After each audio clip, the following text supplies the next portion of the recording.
Will you come with me to the infirmary, Henry?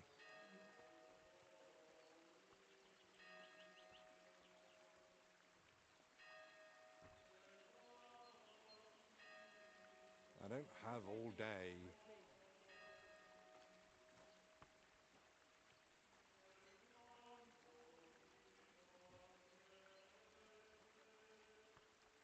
I'll be keeping an eye on you.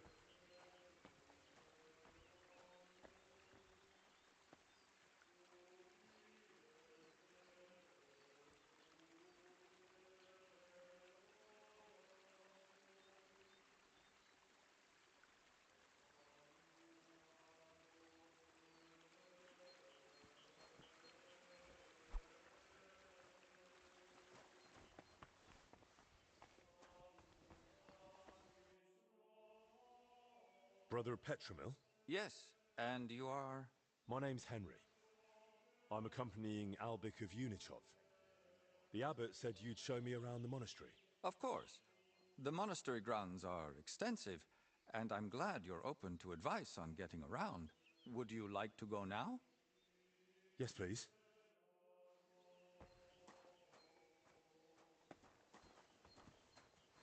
Our monastery was the first Cistercian monastery in Bohemia, and is thus the mother of all our order's monasteries in these lands.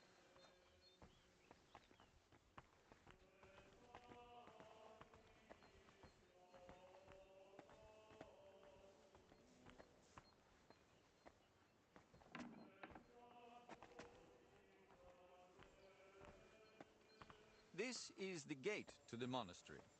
Within the monastery grounds, you'll find the workers' dwellings, farm buildings, and fish ponds.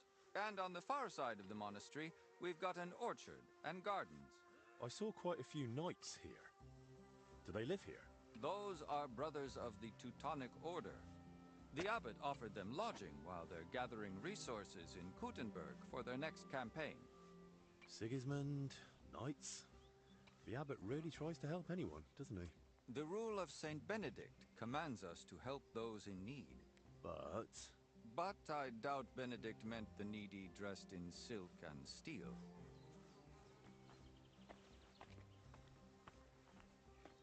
Come for a whipping, eh? God be with you, my good man. And with you.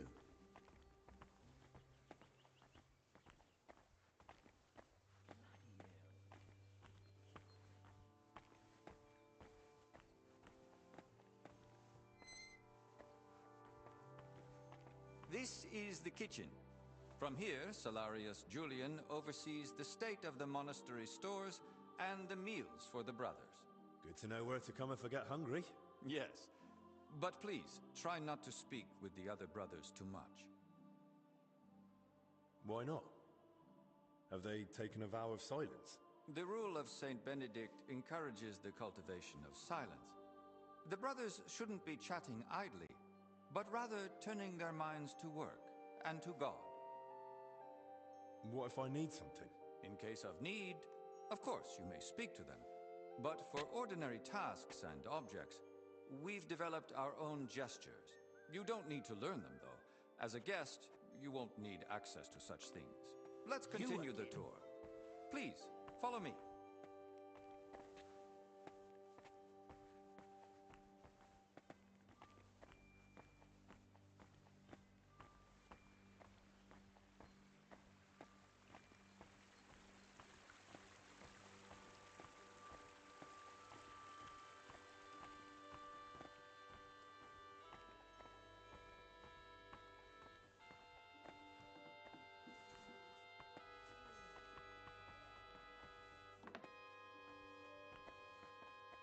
This is our monastery library and scriptorium. Brother Crispin, our librarian, does a splendid job. Our collection may not be the largest, but it's exceptionally colorful. Can I borrow any books here? Yes, but please try not to take them out of the library. We already have trouble with brothers not returning them. I think I myself might have a forgotten volume or two in my cell. Can I help with that? That's up to Brother Crispin. But it's true he's overburdened and sorely short of time. Try asking him. All right, I'll check with him. If Albic doesn't need me urgently. That would be kind of you. So, let's move on.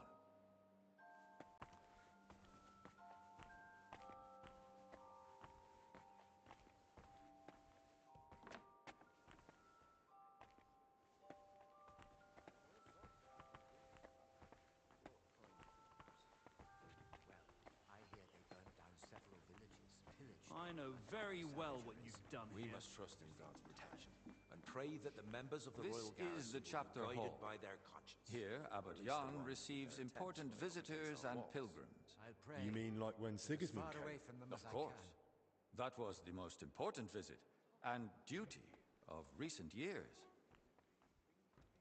And does he trouble you, being here? No, of course not. We vacated an entire wing for His Majesty and his retinue, so he'd be comfortable and the monastery remained peaceful, apart from the occasional excursion. There are people We who barely trudge noticed through him. life barefoot from birth to death. And Have the you had church any is other supposed such to set an visitors recently? example. The king brought his closest attendants. Even his physician, whom the abbot, I believe, also asked for help. Two The Lord royal said that physicians the in one greedy will place? not enter his kingdom. That's quite the coincidence. Indeed. That's why I'm also curious why your master has come. Forgive me, I haven't slept much. My blanket's That's been not chewed for up me by to mice, reveal. and I've been And anyway, begging for a new one, but to no aren't monks avail. supposed to keep out of worldly affairs? That's hard to do when the abbot invites the world through our gates. Let's continue the tour. Please, follow me.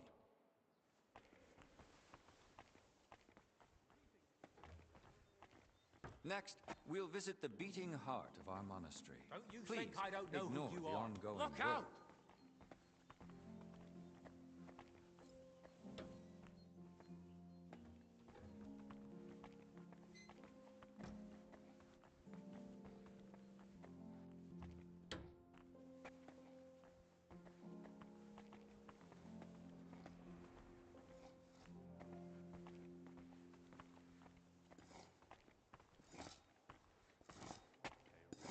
Welcome to the Church of the Assumption of the Virgin Mary. It's the pride of our monastery and the dominant landmark of the region. What's with the hole in the floor? Yes, that's one of the hazards of ongoing repairs. But that's not something a guest need concern himself with. I don't mind. Tell me. There's not much to tell. During repairs, the floor collapsed into the cellar spaces, and we're working on fixing it.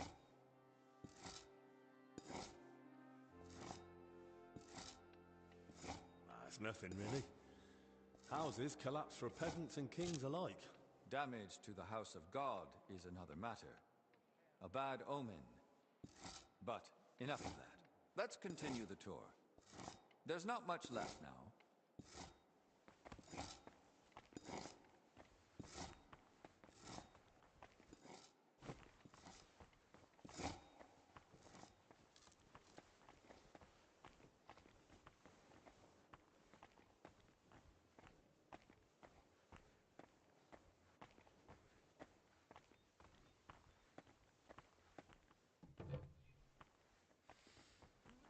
Did you notice the cemetery by the monastery when you arrived?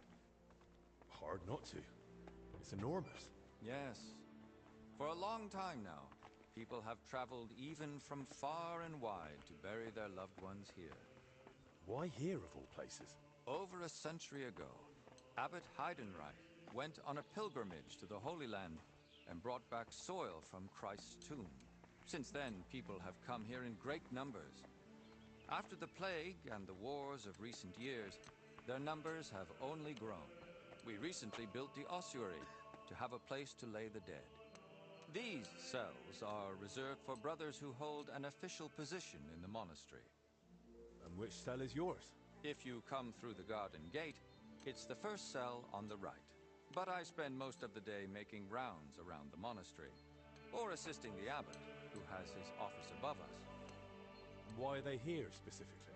The abbot's study is upstairs, so we can be close at hand. Where does that gate lead? To the garden surrounding the monastery. We'd prefer you didn't go there too much. That part of the garden lies beneath the wing occupied by His Majesty. Should we move on? Please, this way. Next, I'll show you the abbot's chapel.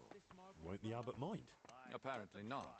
The Right Reverend instructed me to give you as thorough a tour of the monastery as possible, including the chapel. He said ignorance mustn't hinder your ability to assist your master.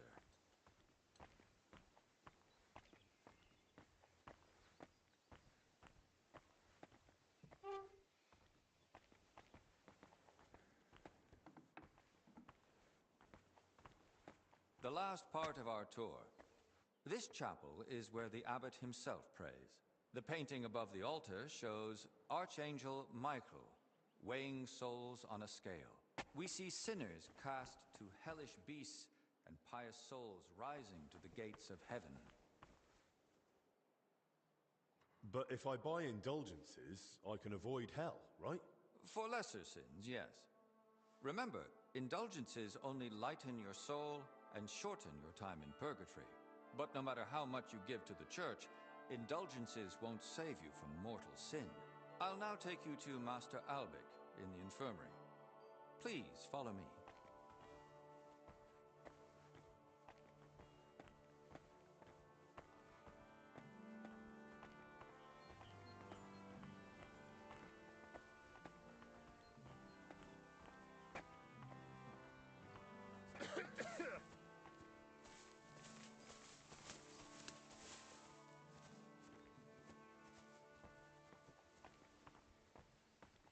To the right is the gate to the wing now occupied by King Sigismund. Don't go near it. You won't get in. They don't wish to be disturbed. And if you walk past, please try to be quiet.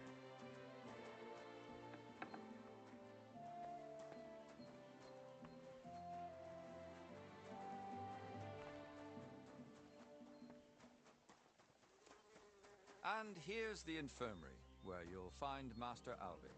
Anything else you'd like to ask? Thanks, but no.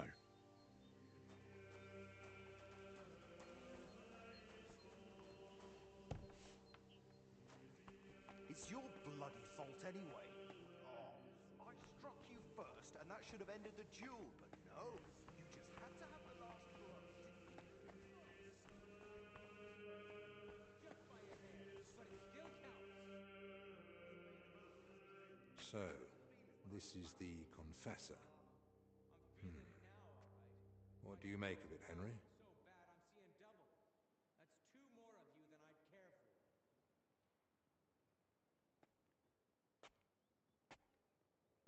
He looks pretty calm. Maybe it's not as bad as it seems. Too calm. Almost apathetic. That's not a good sign. But it's typical with feverish conditions. Well, the good news, I suppose, is that he's not in agony. Pain's part of life, but no one deserves to suffer too much. Compassion, Henry, whether for the suffering or even the enemy, is part of every good physician's character. Unfortunately, not every physician is a good one. Albic? Albic of Unichov? Zacharias? What are you doing here? Wherever His Majesty goes, I must follow. You know how it is. But why aren't you in Padua, studying? Have you been missing your homeland? I was summoned home for urgent matters. And since I'm here, the abbot asked for my help. Ah, yes. This plague he's so afraid of. Plague? Do you believe it? Am I such a poor teacher? Of course not. But until now, it was just my word against the abbot's. In other words, I am truly glad you're here, my friend.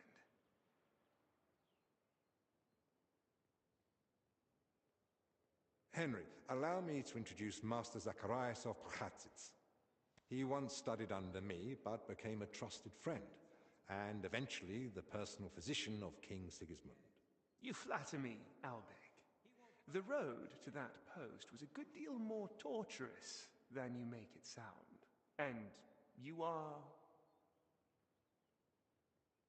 Henry of Sedletz. By order of Sir Peter of Pisek, I'm here to protect Master Albic. though I've no idea from what. But who am I to argue, eh? Quit complaining. You might find an aide like him more useful than you think. Anyway, this here is Dinesh. He didn't come entirely of his own will either, but he's proven a reliable man. Dinesh Latkvi, gentlemen. Well then, now we all know each other, shall we finally return to the matter of the patients? Zacharias, I presume the abbot summoned you for the same reason as me. Aye, though I've only had time to merely examine them all. So what did you find out? All three share the same symptoms. It begins with weakness, then comes fever, rash, and later bloody diarrhea. By far the best off is the confessor here. He can still talk. The maid and the translator from the scriptorium are much worse. They sleep most of the day, and when they do speak, it's nonsense, because they're delirious with fever. Right. In that case, first we need to bring down the fever. Have they given you anyone to assist? Yes, Benedict. He's a novice and a bit odd, but he knows more about alchemy than most. We'll need linen and clean water for compresses. Pre-boiled water is best. Have you got chamomile decoctions? Benedict brews a fresh batch every evening. And what are they feeding them? Mostly bread, fruit. Yesterday they had fish, but they haven't eaten much of it. Well, I thought as much. They might as well give them dry pretzels. They should be getting something light and nourishing. Preferably in liquid form. Broths, stews, thin porridge. Agreed. Dinesh will speak to Solarius Julian. You know the way to the kitchen, right? Consider it done. Then fetch herbs from Joachim. I gave him a list of what we'll need. Gentlemen. Joachim, you say? Well now. Who's this Joachim? You know him? The monastery herbalist. He lives in a hut in the garden behind the infirmary. But if I were you, I wouldn't bother him too much. He's a grumpy old fellow. You say that because you don't know him. I'll tell you more about him, Henry. But we have more pressing concerns right now. Can I help in any way? The best thing you could do is find out what the patients were doing before they ended up here. Diseases spread through foul air. So if we find where the three of them were breathing the same air, we'll find the source of the infection too.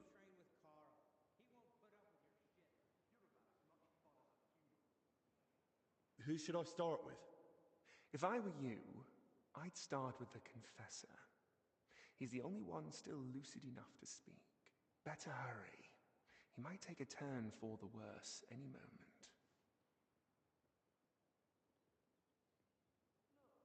Who should I ask about the maid? As far as I know, her name's Plezhna. She gets her work assignments from Steward Zdenek. So I'd go and speak to him. And apparently, she's got a friend here. She might know something too. Try and find her. Who might know the monk who was translating in the scriptorium? Everything to do with books is handled by the librarian. His name's Crispin. He likes the sound of his own voice, but if you're patient, he might tell you what our patient was working on. Can I help with anything else? No, that's more than enough now. Once you've found something, come back. Maybe we'll have figured out more by then.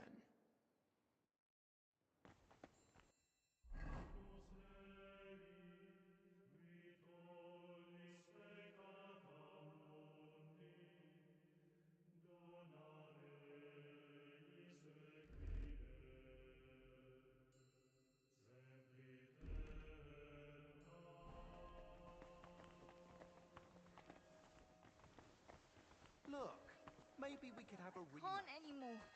Nothing's helping. Try to calm down first. Where did you say it hurts? Down here, under my belly, it's like someone stabbed me with a red...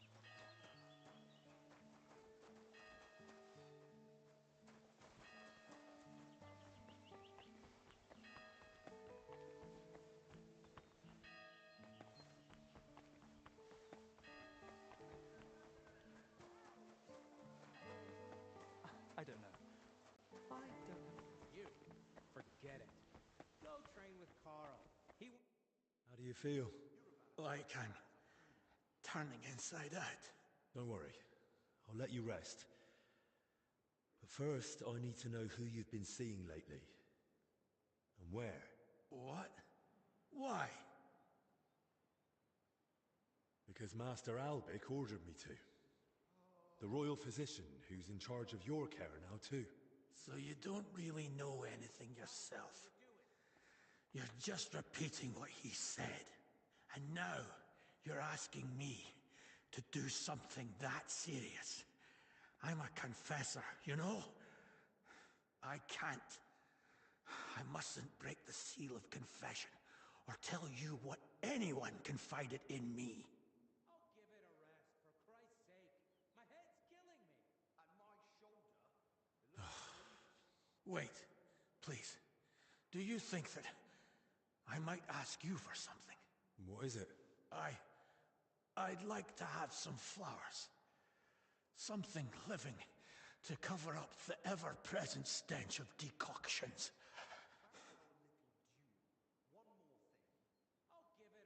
I'll see what's growing nearby and bring you some. It'll brighten the place up a bit at least. Thank you, lad.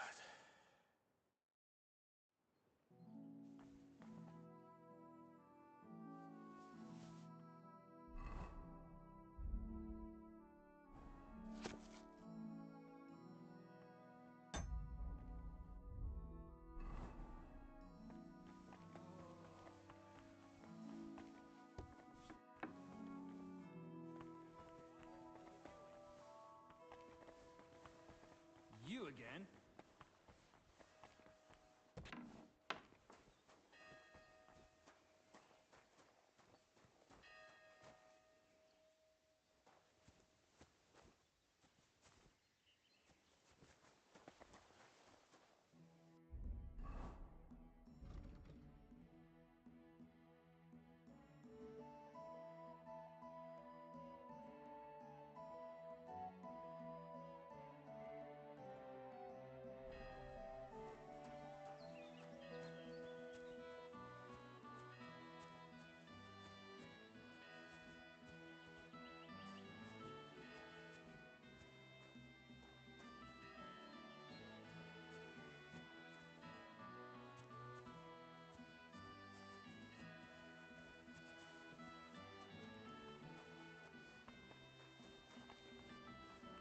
Back tower little Jew. One more thing. Oh, give it a rest, for Christ's sake. And my shoulder. It looks like we're even. I brought the flowers you asked for. May the Lord reward you.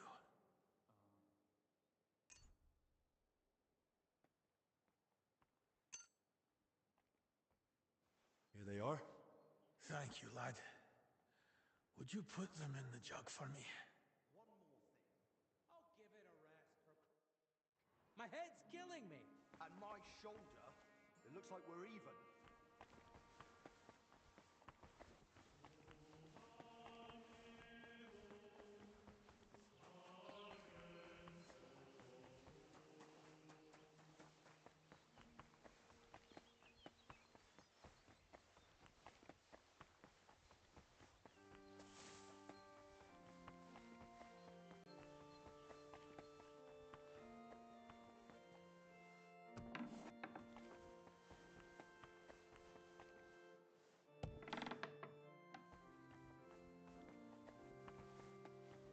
I know very well. Your brother Crispin, right? I'm here about Yaroslav. I heard he worked here as a translator. Ah, yes. Poor Yaroslav. I pray daily for his recovery. God has blessed him with an extraordinary talent and a sharp mind. It would be a terrible loss if... But no. Such thoughts help no one. And who are you, anyway? My name is Henry. I'm helping Master Albic in the infirmary. Very well. What do you want to know about Yaroslav? Could you tell me, please, where he was staying? He has a cell in the dormitory upstairs. Go up the stairs in front of the scriptorium and turn right. Then it's the 5th cell from the door. Thanks. I'll take a look. What exactly was Yaroslav doing here? He's working on a translation of a book that came to us all the way from Genoa. While he was well, he spoke of nothing else. He knows Latin, Italian, and French. And thanks to his work, we have several valuable translated volumes in the library. What book was he translating? It's called The Decameron. And what's the Decameron about? I've not read it myself. I'm not as well versed in Italian as Yaroslav. I was waiting for him to finish the translation, but he spoke of it as a groundbreaking work of indescribable value. He even believed it might one day uplift the Christian people beyond their worldly suffering.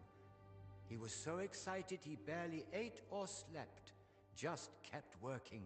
I thought it best to let him focus solely on the translation and assigned his other duties to others. Where did Yaroslav work? Here in the scriptorium, of course. You'll find his usual place right by the entrance. But be careful, he's got something unfinished there. He's spent so much time on it that it must be nearly done by now. It'd be a shame to ruin it just before completion. Don't worry, I'll be careful. Who here knew Yaroslav best? Most likely, Brother Celestine. He helps with copying books too, though he doesn't have nearly the same talent. Celestine, you say? I should speak to him. Thanks. That's all I needed. Good riddance, you vagabond.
Kitty!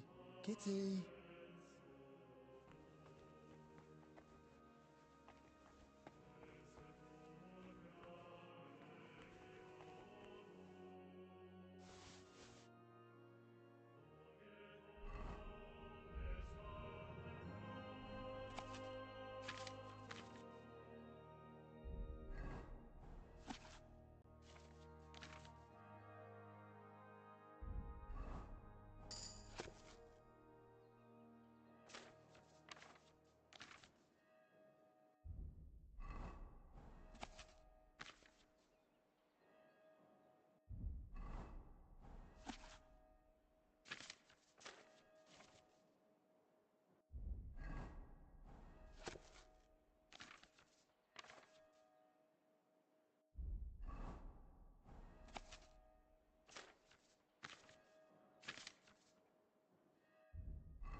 It's almost empty.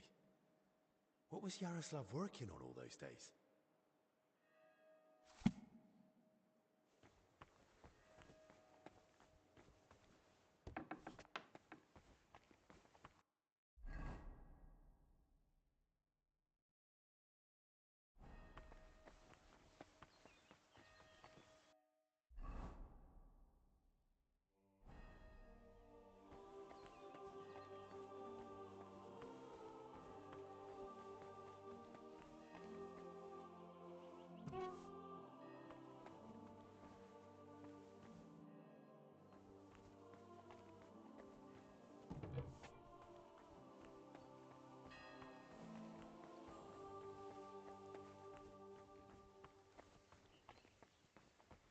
Don't you think I don't know who you are? Open our hearts, Lord, and minds to understand your holy scriptures, to live according to them. Hail, Holy Queen, Mother of Mercy, our hope. Look out!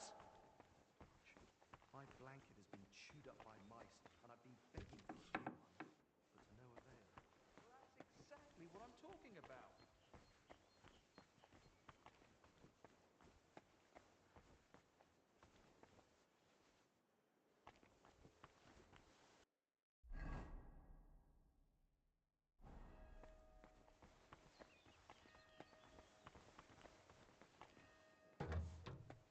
Creator of heaven and earth, we thank you, Heavenly Father. Open our hearts.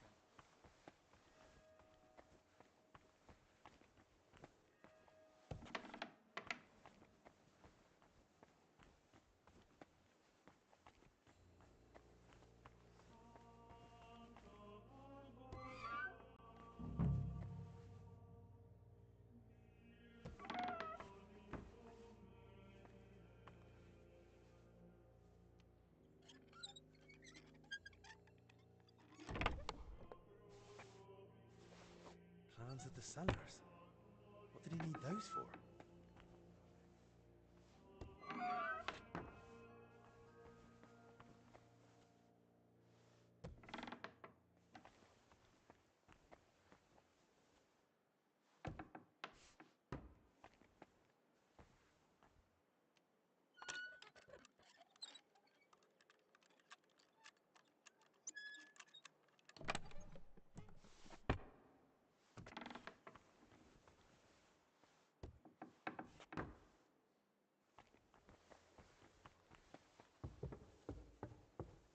Heavenly Father, for all the graces.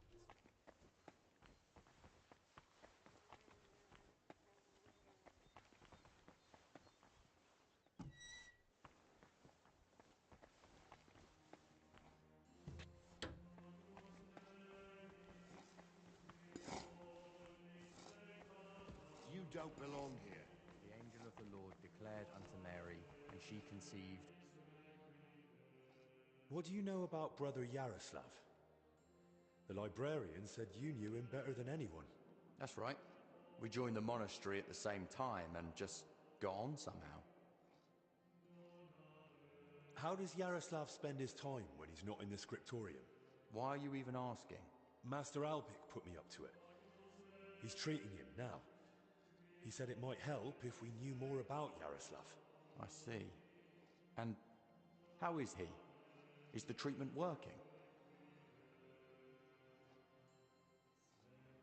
It's not looking good so far. He's still delirious. Barely reacts even when someone speaks to him. God have mercy. If you tell me what you know about him, it might help him. What did you want to know? How does Yaroslav spend his time? Same as all of us. Work, prayer, studying the scriptures, and sleep. Yaroslav is completely immersed in his books. He's currently translating a new one from Italian. It's called the Decameron. He often stays in the scriptorium late into the night because of it. Shows up for morning prayers with his hands, sometimes even his nose, stained with ink. Really? Crispin told me how hard-working Yaroslav is, but he's barely translated anything from his latest book. What makes you say that? Well, simple. The book is still lying in the scriptorium, and when I opened it, it was practically empty. That's You must be mistaken. Why don't you believe me? I do. I just don't want you going around and slandering Yaroslav left and right. That's really not my aim. But I think I might be onto something. I just don't yet know what. And if you won't tell me anything, I'll probably have to ask the librarian again. Wait, don't say anything to Crispin. Oh? And why not? Because he simply wouldn't understand. Oh dear. Promise you really won't tell anyone. Word of honor. Now talk. All right. I just hope Yaroslav forgives me. One night, he accidentally woke me. The door to his cell creaks horribly. I already suspected his translation was taking oddly long, so I followed him that night.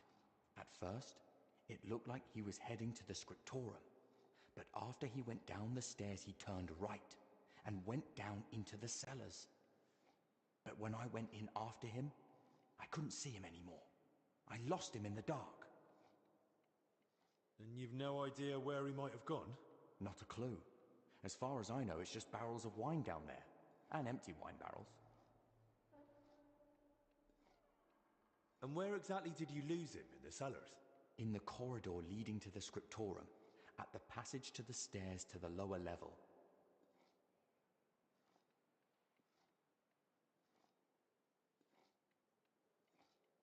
Why didn't you want to tell me? Because I just don't want Yaroslav to get expelled from the monastery. Just for going to the cellar? That doesn't mean anything. What if he was meeting someone down there? Someone no one's supposed to see him with. What, like a woman? Well, I once saw him standing in the monastery doorway with some wench, and they looked like they were having a grand old chat. There's just one more thing I'd like to know. Has Yaroslav spoken to Brother Stephen recently? About confession, maybe? I don't think so.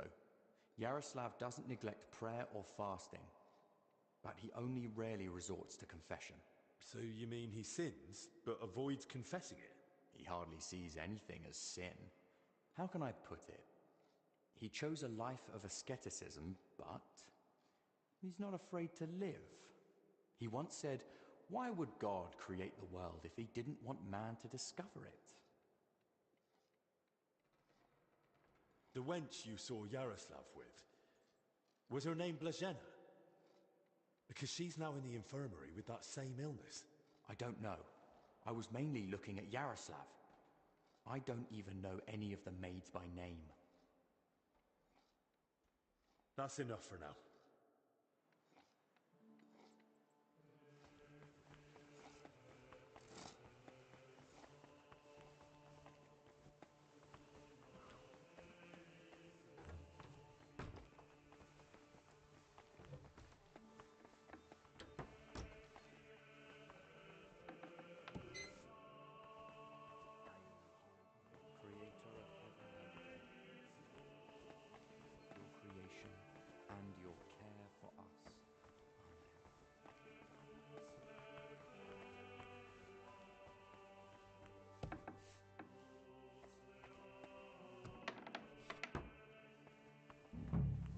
This must be where Yaroslav got lost when Celestine followed him.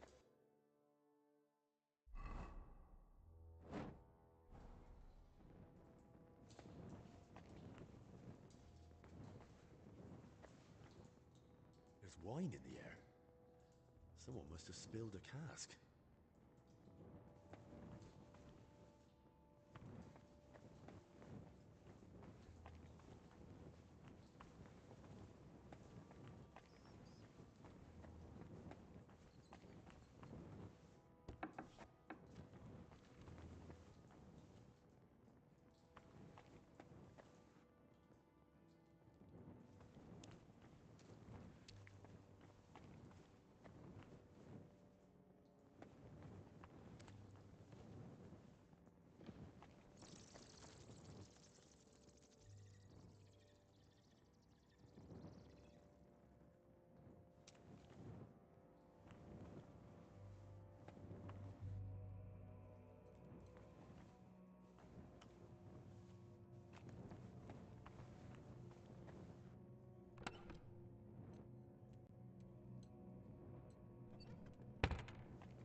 Someone's walked through the spilled wine.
So you'll be clearing out the spiders.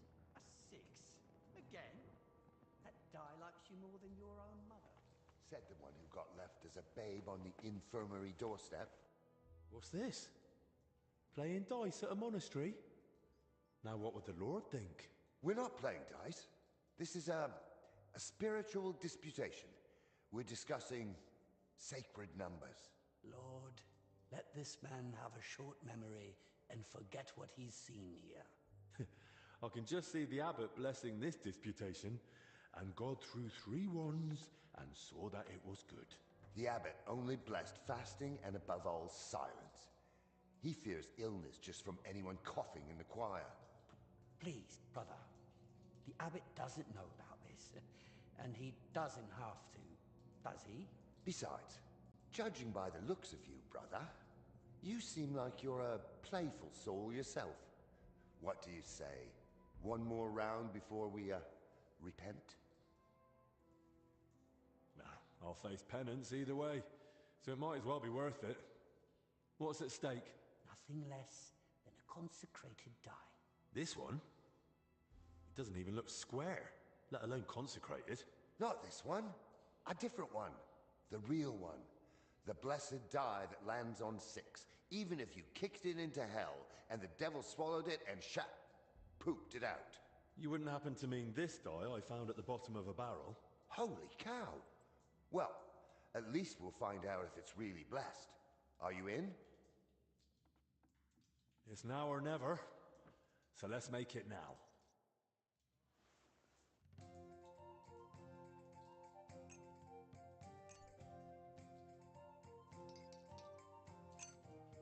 Maybe you're not playing for the first time, but you can't beat me.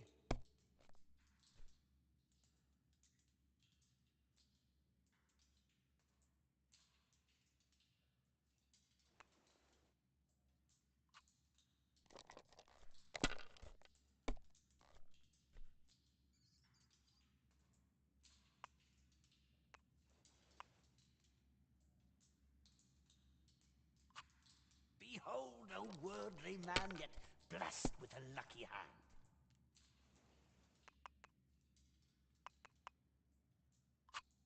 Like this.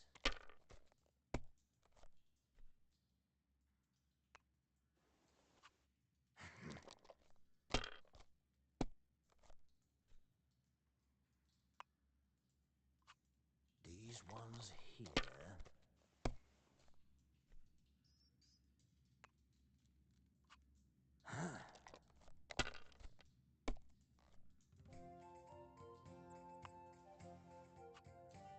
could too, but you could They're throw yours, better. lad.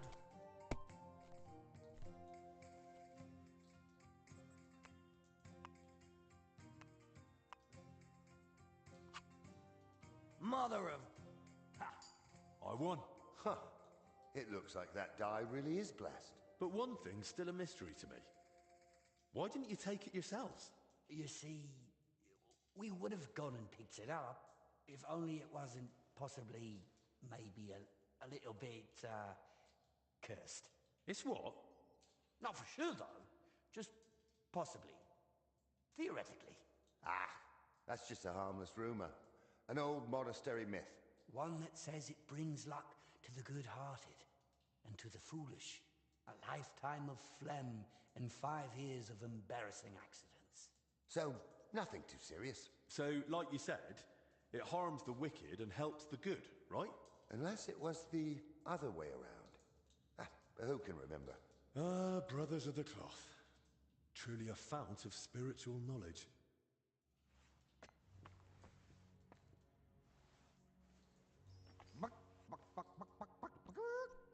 I hope Lady Luck will be on my side.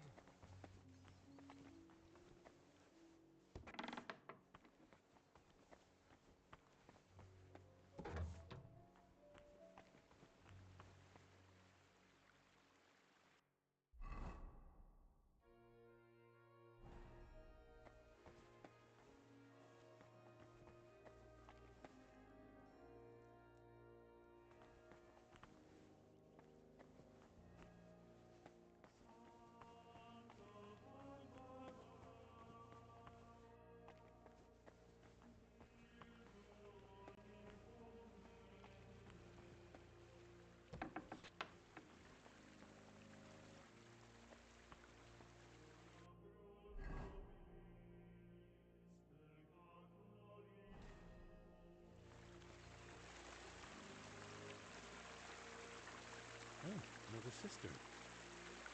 And I still don't know where that water is coming from. Here in the middle of the monastery.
Why don't you go somewhere else? For good, ideally. What do you want? But make it quick, you dirty vagrant. You're Zdeněk, right? They say you're the steward here. I need to find out something about Blažena. She's lying in the infirmary. What's it to you? She's in a bad way. Master Albik is treating her, but to work out what's wrong, I need to know what she's been doing lately. Oh, I see. That's different. What do you want to know, then? What sort of work does Blažena usually do? All sorts. She's a maid, so she does whatever needs doing. Did she ever go into the monastery? What would she do there? Women aren't allowed in. But she still manages to get where she's not allowed. What do you mean by that? It'll sound terrible with her being sick now. Whatever it is, out with it. I think she's been stealing. Lately, food's been going missing from the pantry, and she and I are the only ones with a key. I was just about to throw her out, but then she fell ill. Where does Blažena sleep? I'd like to take a look at her room. What for? How do I know you won't nick something? Excuse me? I can bring Master Albik here if you like, but he's got better things to do. Like saving Blažena and the others. All right, no need to shout. Blažena sleeps in the house across from the church, like most of the help. When you enter, go through the door on the right, then up the stairs. Her bed and chest are by the window. I'll take a look there if that's all right. Who was Blažena closest with here? She shared a room with Valerie. I had to separate them more than once so they'd stop chatting and get to work. And how do I recognise Valerie? Easy. She's the only blonde among the maids. And where do I find Valerie? That's her, standing over there. But listen, don't tell her what I suspect. She might take it the wrong way. Thanks.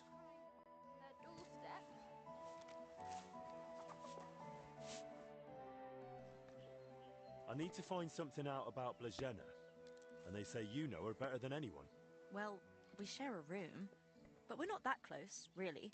Why? I'm helping the physician treating her, and anything I find out could help.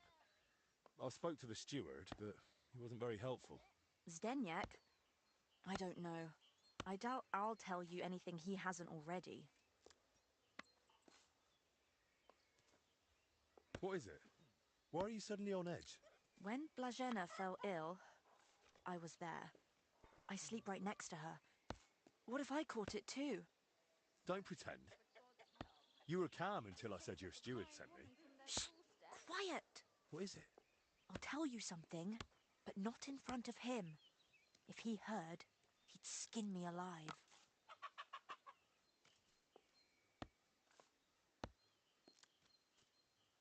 What do I do then?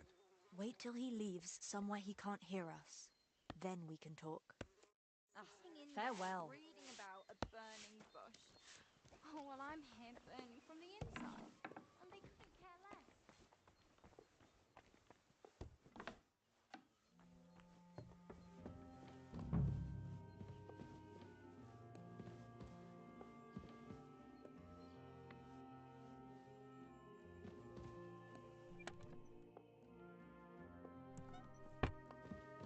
I bet if I had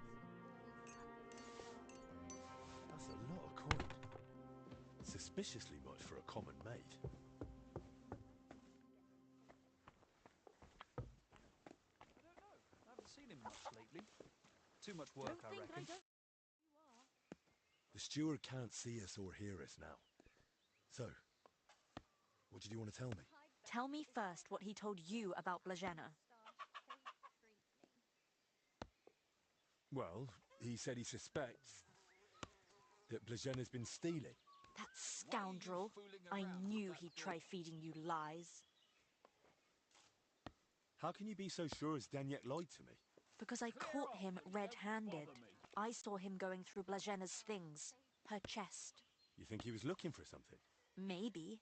I saw him take something out of her chest. And do you know exactly what he took? No. It was already getting dark, and the bastard's quick with his hands. But it must have been something small. Right after that, he slipped out and went down into the cellar outside. Do you know where Zdeněk sleeps? Maybe I should have a look. We live in the same house. Me and Blazhena sleep upstairs. He's got a bed in the kitchen downstairs, just opposite the door. And what sort of cellar is it? The entrance is in the yard, under the stairs. There's food down there, but mainly that's where the monastery wine is kept. There are a few rooms down there, and only Zdeněk has a key to some of them. Sounds like a perfect place to stash stolen goods.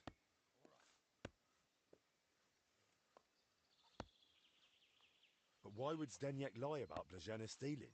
I don't know what went on between them, but lately he's been giving her a hard time. I think he wants to get rid of her. Now? When poor Blazhena's ill? That's just grist to his mill. The poor lass can't even defend herself, and he wants to take advantage of it. Why would the steward want to get rid of an ordinary maid? Isn't it enough that he's a scoundrel? Maybe he fancied her and she laughed in his face. Serves him right. Poor Maddie, who died of a bellyache. Did Blazhena have a sweetheart? That? I'm not entirely sure. So someone's been sniffing round her?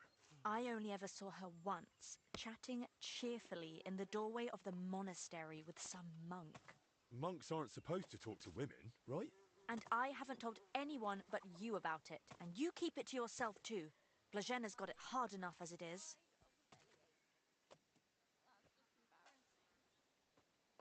Where did Blazhena usually go around the monastery? All over? Right, but that doesn't help me. Where did only she go?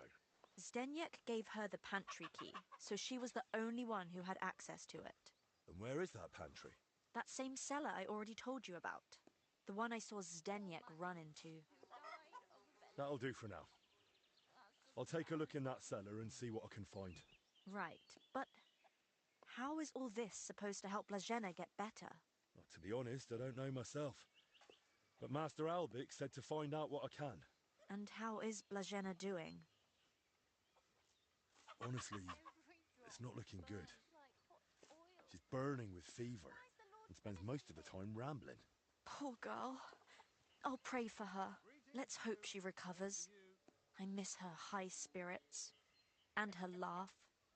Without her, it's so horribly quiet here. Finally. Leave that door alone, will you?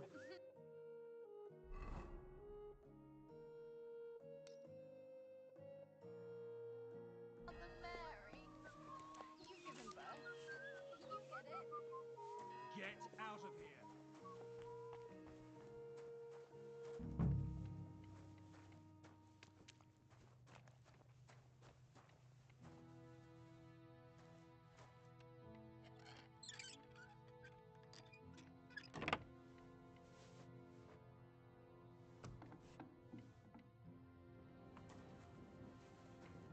These must be barrels from Lorca.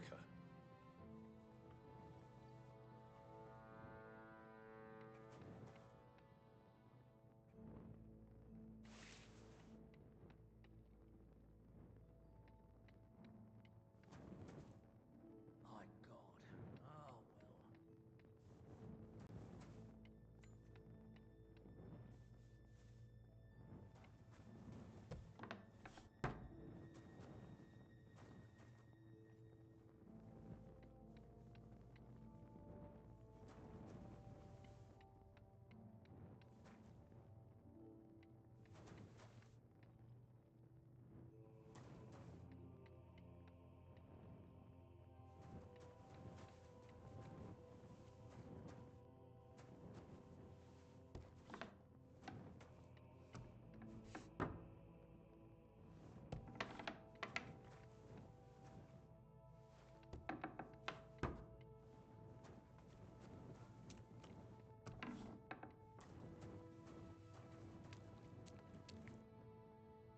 That's a lot of water.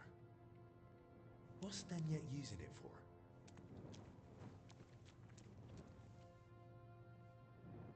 It's pretty wet in here.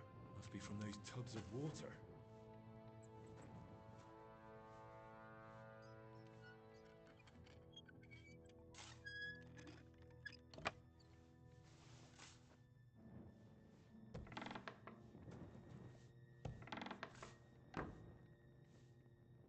hammering these barrels shut.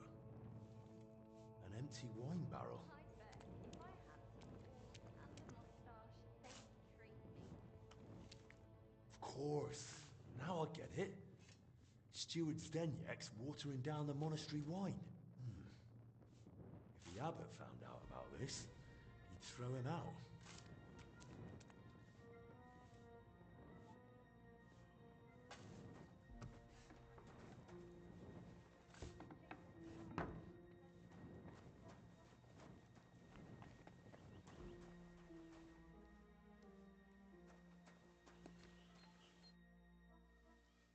I know you're watering down the monastery wine.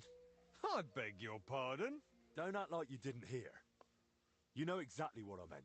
You feeling all right? Maybe you should lie down. I saw your cellar. What? But no one's allowed down there. And I know exactly why. Now we're gonna have a little chat. All right. But not here. Come with me, if anyone heard you.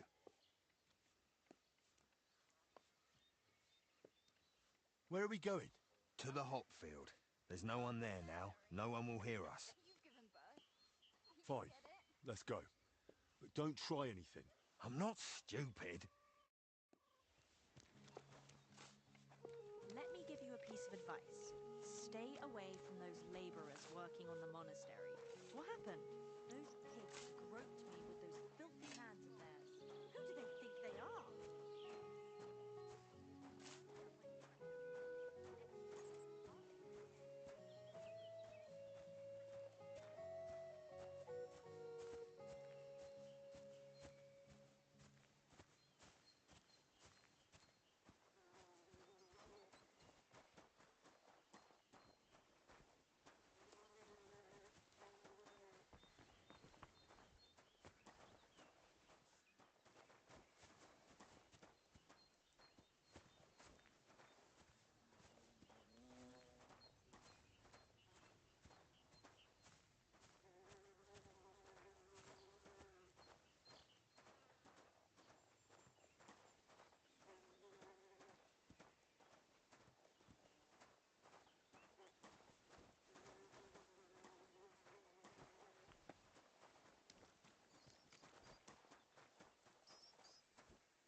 So, what have you got to say about the wine? Me? Nothing. And I'll make sure you don't say anything either. And what if I don't keep quiet? Oh, you will. One way or another.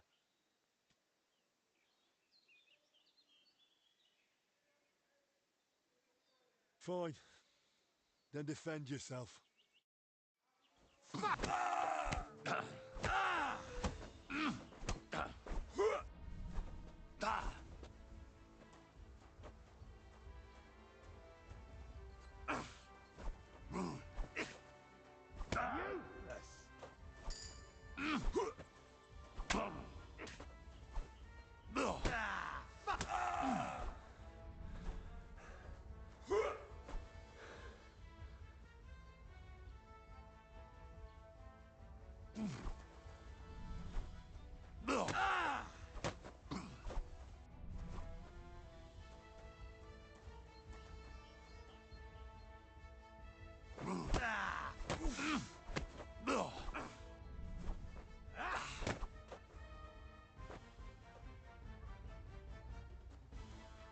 All right, enough. I clearly misjudged you. I'd say so. What do you want from me? First of all, give me your axe. All right. Here. That's the way. Anything else? Why did you lie to me about Blazhena? About her stealing? What's Blazhena got to do with all this anyway? Did that bitch tell you something? She didn't say a word, because she couldn't. She's barely alive. And anyway, why would she tell me anything? Because she figured it out too. One time I forgot to lock the cellar door behind me and she caught me at it. So that's why you lied about her? So no one would believe her if she gave you away? You're a right bastard. You know that? Go to hell. They say you were rummaging through her chest. And you took something. What kind of nonsense is that? Don't deny it. They saw you. So what did you take? Well, this key. Hand it over. Why did you take it in the first place? Do you even know what it's for? It's for the monastery cellar. You mean your cellar?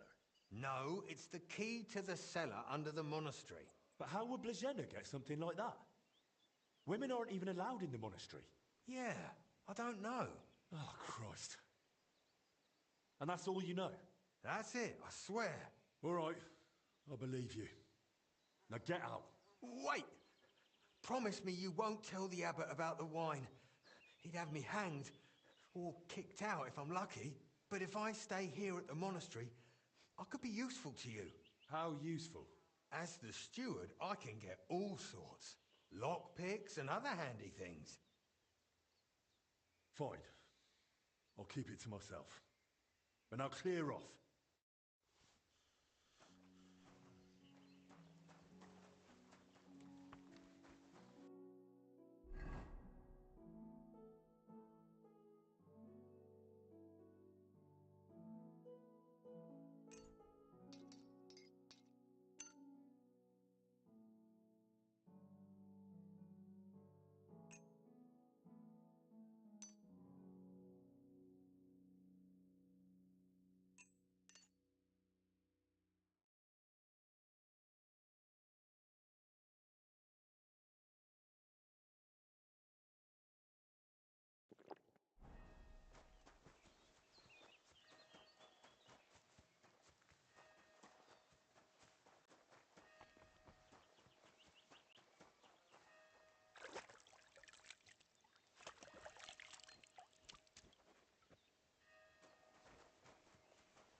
Not this again.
Ah, well, The Lord's getting back at me for yawning during the chants.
What the? Hey! How did you get in here? And who are you?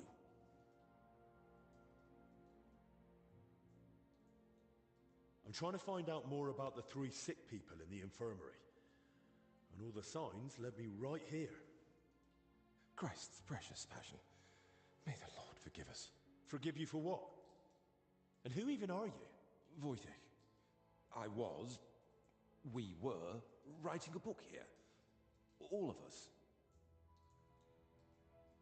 What book are you talking about? You don't mean the Decameron? Oh no. Yaroslav finished that one long ago. Everyone I've talked to thinks Yaroslav is still working on it. Why didn't he tell anyone? When Yaroslav started translating the Decameron, he soon realized what it was really about. He became afraid that if Brother Crispin, or, God forbid, the abbot, found out, they'd forbid him to continue the translation. They might even have the book destroyed. What a loss that would be. So once he'd finished the translation, he hid it down here instead. So Yaroslav was working on something new down here? The Decameron left a strong impression on him. He decided to write a book of his own, in the same spirit, to celebrate what is as valuable to man as love, or the spiritual life. He later asked Brother Ernest and me to work on the book together. And what exactly did Yaroslav want to write about? About humor, wit, laughter. About everything that can make a person laugh. Why would someone write about that, of all things? I thought books were meant to be about... Something lofty? Oh, something like that. Yaroslav believed that a sense of humor could help a person in hard times just as much as strong faith could. There's something to that. Who knows how I'd have ended up if I hadn't been able to laugh at myself from time to time. Just like Yaroslav said, laughter and humor are gifts from our Lord, among the mightiest. But the brothers probably wouldn't see it that way. That's why we met and worked in secret. Sometimes we'd write all night, other times we'd get into heated debates. And sometimes we just tried to outdo each other with witty sayings. So, basically you were sitting down here telling jokes all night? Among other things, but mostly we were working. Go on then. Tell me one of the jokes you came up with. Now? All right then. All right. Here's one. Do you know why monks lie down in the meadow among the sheep? Because they're waiting for the good shepherd.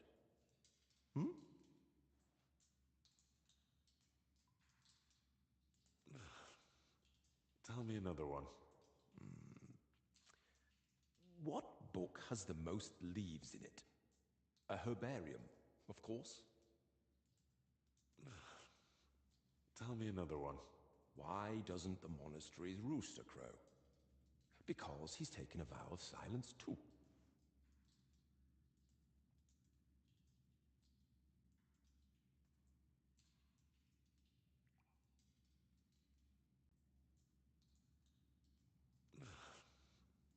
Tell me another one. The brothers are praying when suddenly the candle goes out. The novice gasps, "It's a sign." The older brother says, "Yes, that someone's breathing too hard."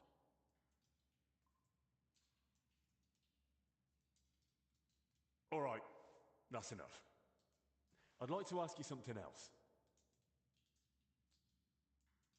Who exactly is Ernest? I don't think I've met him. One of the older brothers. He's in charge of all the building and repairs in the monastery. And do you know if he might have fallen ill, too? No idea. But now that you mention it, I haven't seen him for a while. And when I think how Yaroslav and Blazina are doing... I'd best go and check on him myself. Where's his cell? It's one of those under the abbot's quarters. The middle one on the right, if you're facing from the courtyard. I've heard enough. I'll go and check on Ernest now. Wait! What about me? What's going to happen to me? If you think you're coming down with something too, go to the infirmary. Albic will take a look at you and figure something out. No, I feel fine. At least for now. I meant our book. Please, don't tell the abbot about it. We weren't doing anything wrong, but if he found out, he'd throw us out. Why would I tell him? He didn't do anything wrong here. Thank you. And may God protect you.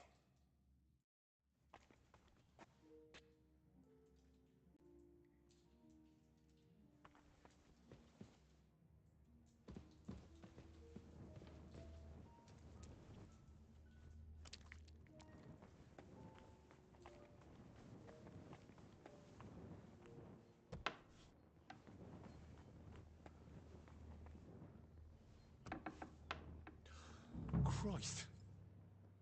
I'm too late.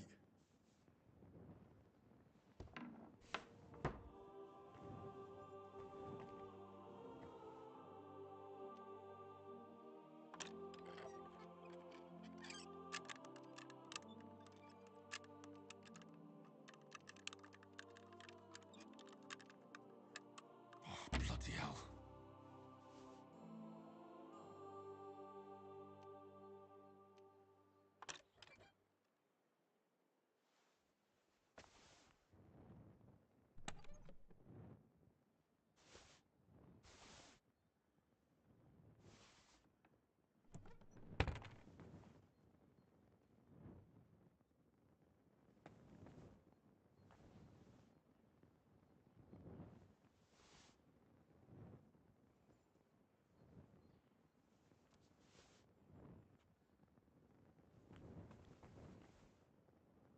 Some building plans.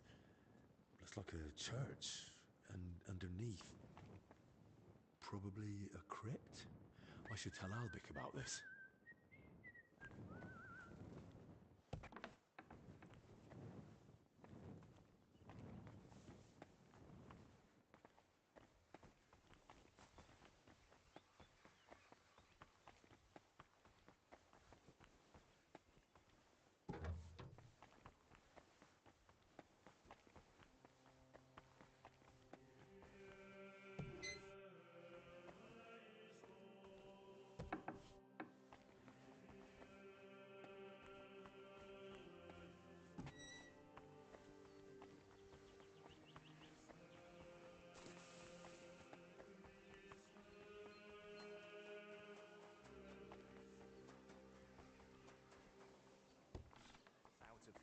What do you say?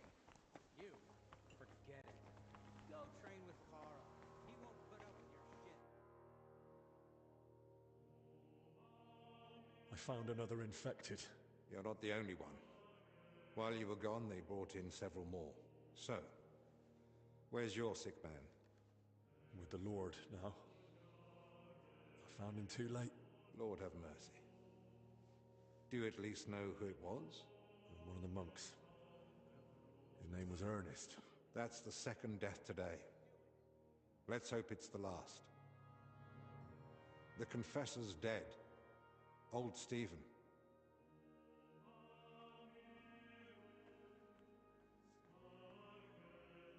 Don't blame yourself. I'm sure you did everything you could to help him. We tried, but sometimes there's just nothing we can do. At least we know he's no longer suffering. And what about you? Did you find out anything about the others who are sick? Do they have anything in common? I found out that Ernest, Yaroslav and Blazhena were meeting regularly. There's a secret copying workshop in the cellar. A secret? But why? And what in God's name was she doing there?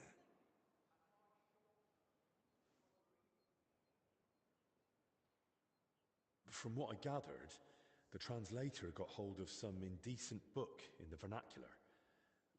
I think it was called... The Decameron? Yes. You know it? It caused quite a stir at the university in Padua. The students loved it, the masters forbade it, and the clergy cursed it. But back to the matter. What else? Yaroslav was only supposed to translate the book, but ended up inspiring him to write something of his own. And that's what he was working on with the others. That explains why those three got infected. Do you think it happened in their workshop? Did you notice dampness, mold, any strange smell or bad air? Nothing like that. It was damp, but the air was otherwise clean. In that case, someone must have brought the illness to them. But who? Probably Ernest. If he died first, it would make sense. Or maybe the illness just killed him faster because he was older. Like the confessor. That's possible too. So, what are we going to do now? We'll go to the abbot. You, Zacharias, and I. This is getting out of hand, and the number of sick keeps rising. To the abbot? Right now? You think waiting will solve anything? You've all come. That can't mean anything good. The truth is, more are falling ill and the infirmary's filling up fast. We're trying to give them all they need. But soon there'll be no beds and they'll have to lie on the floor. How many have died? The old confessor, Brother Stephen. And Brother Ernest, too. Ernest? He died in his cell. No one even knew he'd fallen ill. So, it started then. Ernest wasn't treated. Even mild illness can be deadly without care. And Stephen's age didn't help either. When the Black Death last swept the town, it also started slowly. The old, the sick, and those no one missed were the first to die. And then we couldn't even bury the dead in time, let alone give them the last rites. And now, the Lord is punishing us for it. We do have some good news. With Henry's help, we might soon uncover where the infection's coming from. We know that Brother Yaroslav and that maid both met with Ernest, so the illness must have spread between them. They all met? Even the maid? Why? Well, I didn't mean they were all together at the same time. Just that both Yaroslav and Blazhena had encounters with Ernest. Why would a maid be meeting with Ernest? That makes no sense. Ernest never left the monastery grounds.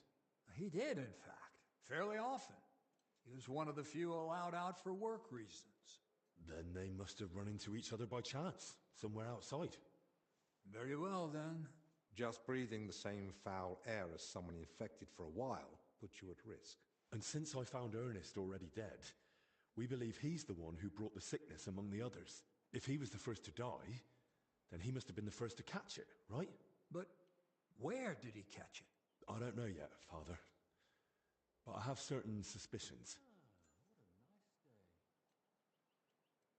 What was his job in the monastery? Ernest oversaw all building and repair work in the monastery. And what had he been working on lately? He'd been supervising repairs in the church. A floor had collapsed above the crypt recently. He was assigning tasks to laborers and overseeing the work. Which crypt do you mean? Some important nobles are buried there. But most of all, it's the tomb of my predecessors. May their souls rest in peace. That might be the source of the foul air. The illness could have spread from the exposed crypt.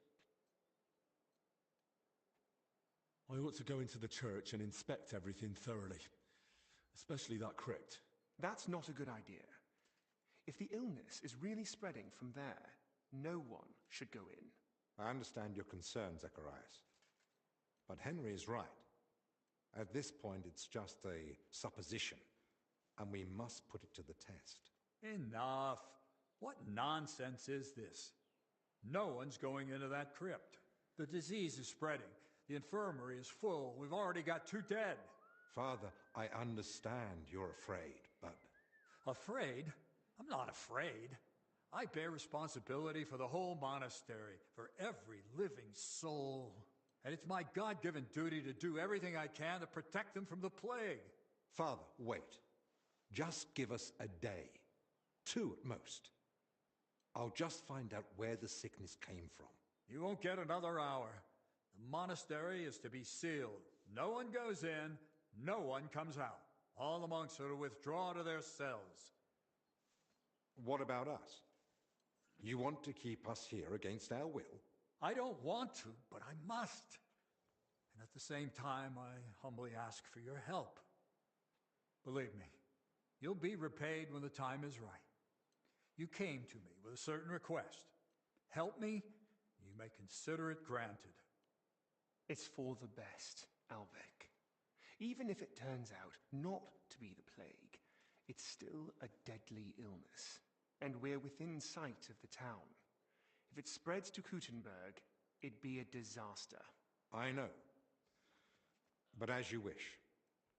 I'm sorry, Henry, but I'm afraid we have no choice.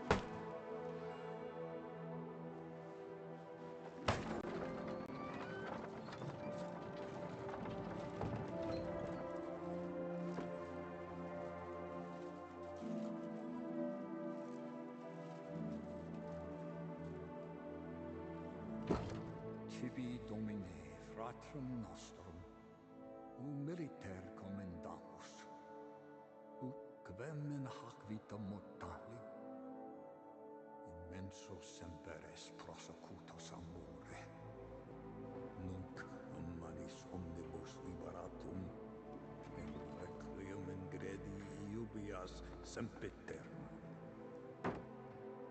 Tuam ergo clementium de pecamur, ut via prima iam transierunt, illum in paradisum tum begnine perducas, ubi neque luctus, neque clamor, neque dolor erit ultra. Sed pax et gaudium, cum Filio tuo et Spiritus Sancto, in saecula saeculorum. Amen.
Situation keeps getting worse. How am I meant to treat a disease I know almost nothing about? This can't end well. Then what do you suggest? The abbot's forbidden us from going anywhere outside the infirmary. Not only that, he's had the monastery gates shut. No one's allowed in. Or out. Ludolf's men are even patrolling the grounds. We're literally imprisoned. Still, something must be done. The beds are nearly full, and there's not endless space on the floor either. Henry, I know I've no right to ask this of you. Oh, now you're suddenly glad of your escort to the monastery, eh? For someone who only got here thanks to Albec, you've got a cheek, don't you think? Fair enough.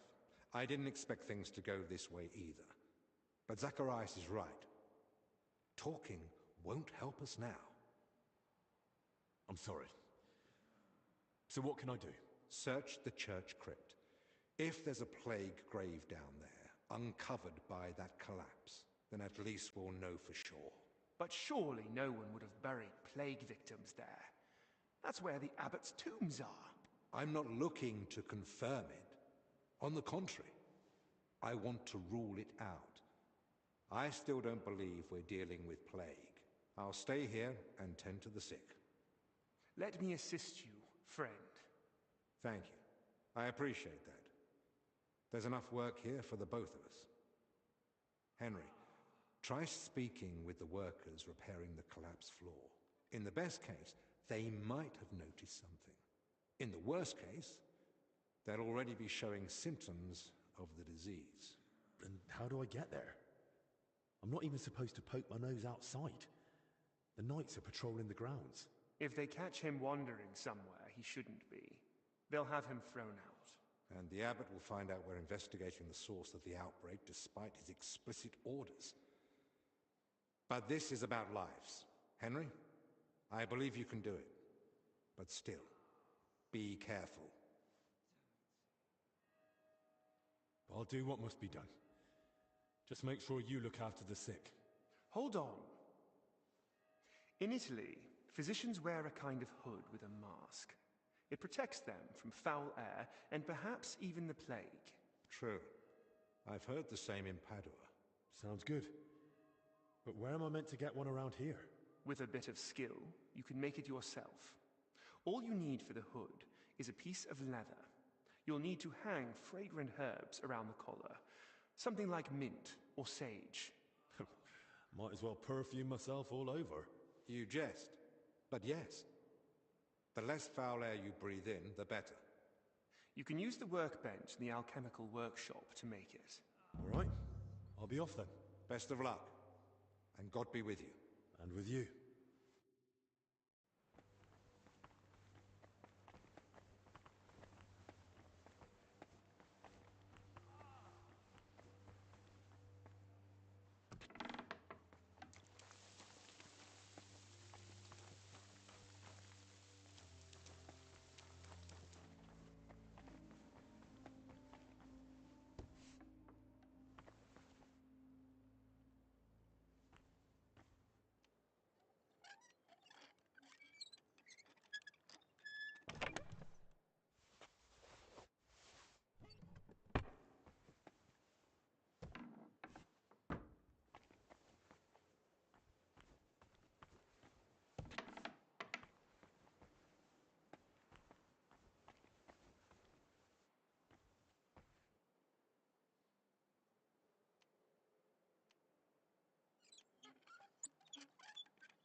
watch out for those patrolling knights.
sinful children. Amen. What is it? Did you drop something?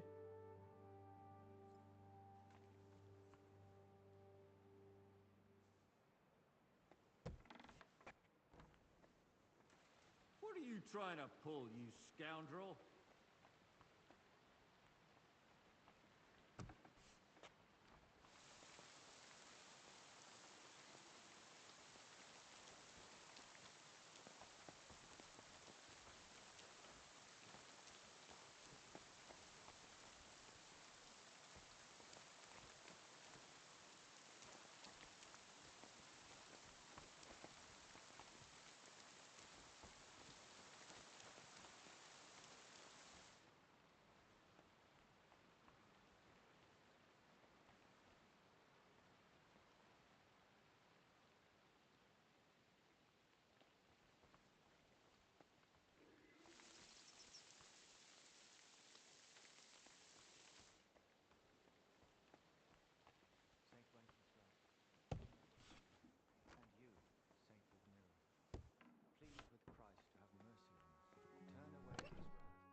We're under quarantine, didn't you hear? It seems I've got a bit lost. Just take me away.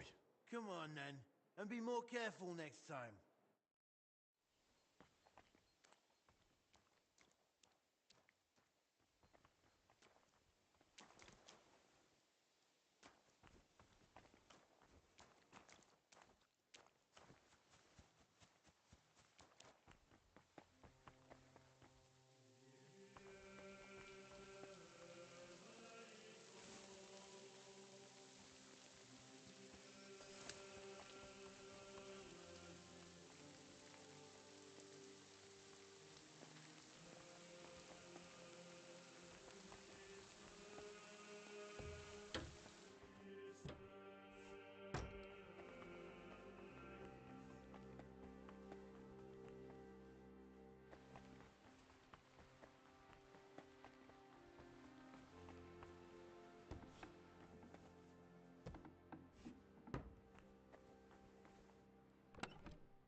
Please leave. Did you not hear the abbot's orders? Forgive the intrusion, Brother Librarian. An apology will not spare us this dreadful illness, but obeying the abbot's orders might. Haven't you heard them? I moved in here so I could continue my work and keep the mandated solitude. So leave me in its safe embrace and go away. I understand, but I've come on an urgent matter. And I'm urgently asking you to leave me be. I don't want to catch the illness and stand before the Lord. Not yet.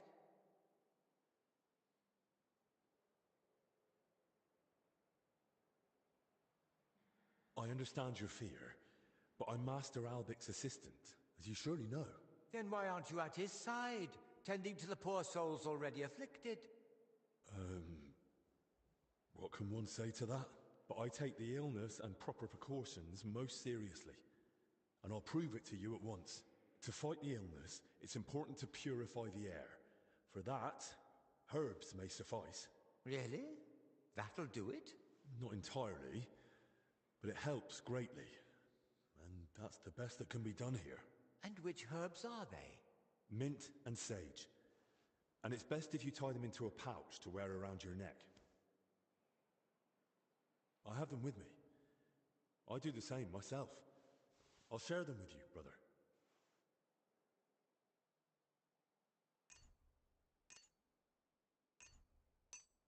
Thank you. Truly. May I ask you a favor, then? But please, keep it brief. Brother Librarian, I need your help. What is it? This might sound odd, but do you have that book where I could find a recipe for aromatic oil? My answer may sound even odder. I do. It's on the stand over there. One of my brothers was searching for a recipe, an oil for hardened heels, from working out in our garden. Perhaps it will be of use to you as well.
What do you think you're doing?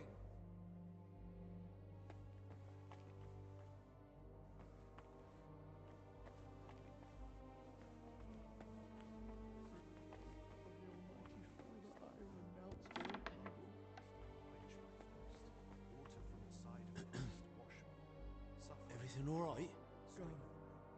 Just go, please. I won't disturb you. Giver of all good things, grant me strength. I humbly bow before you and your providence, and I renounce all sin.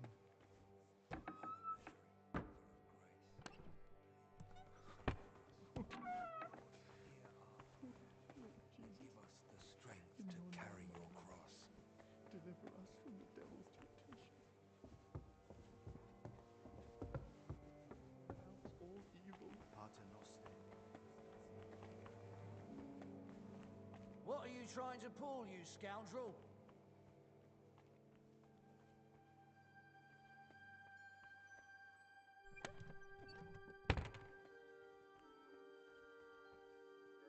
What do you think you're doing?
ones, so thy mercy may be revealed.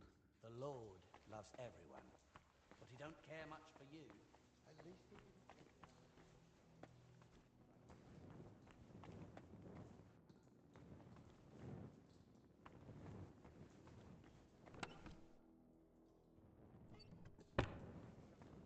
No.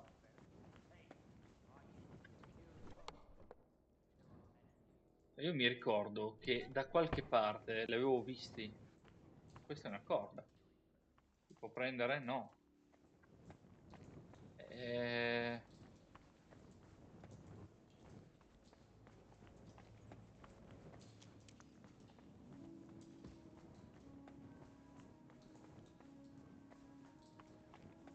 Forse qui dietro?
What are you trying to pull, you scoundrel?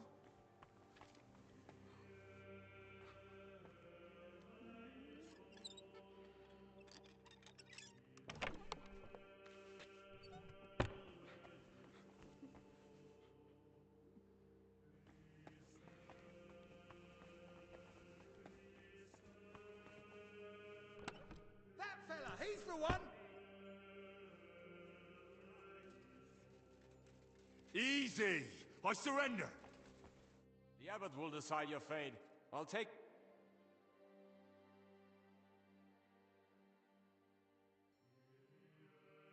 Take me away.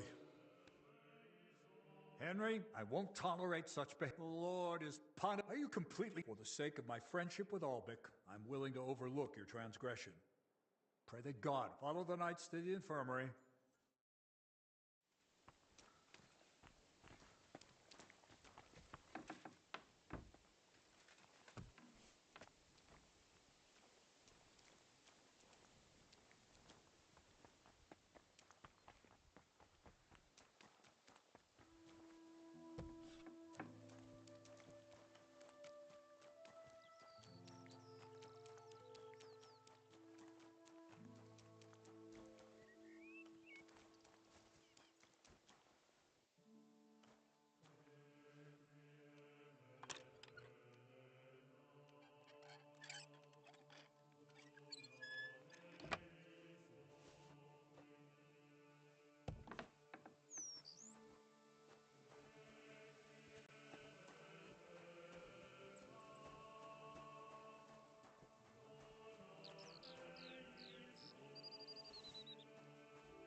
best move along.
What the?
You can't be here. It seems I've got a bit lost. Just take me away. Come on, then. And be more careful next time.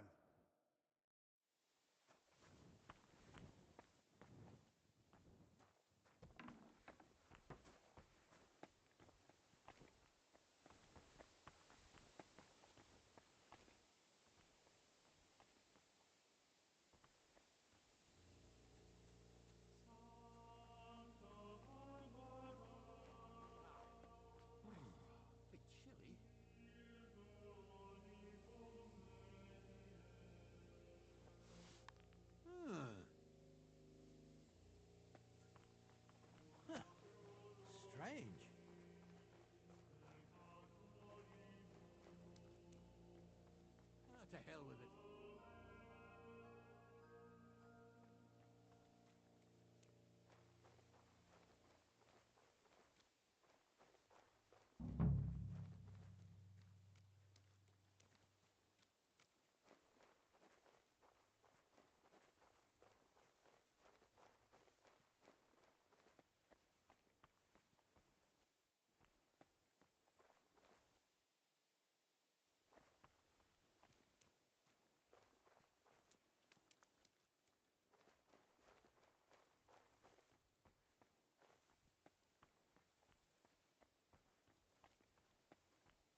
your paws off that lock!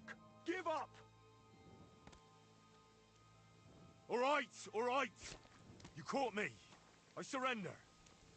The abbot's in charge, so you best get...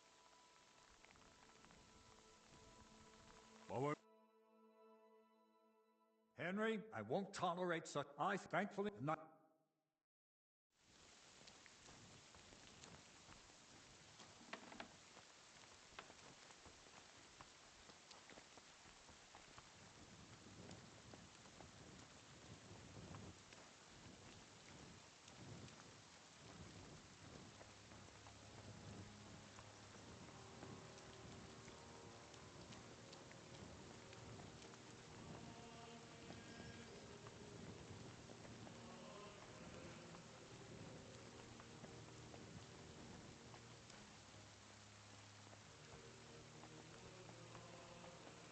Hey, get out of here!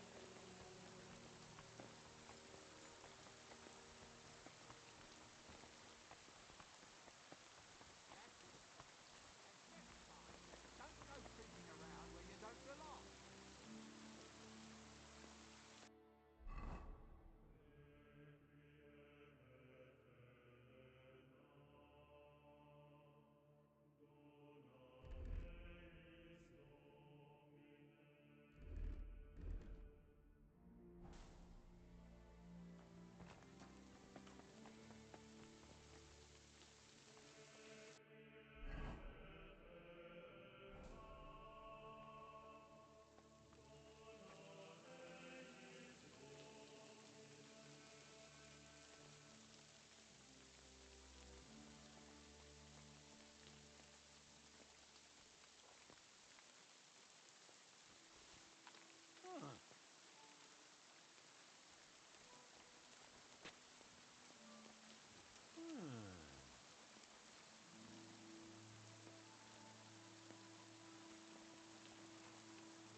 You can't be here.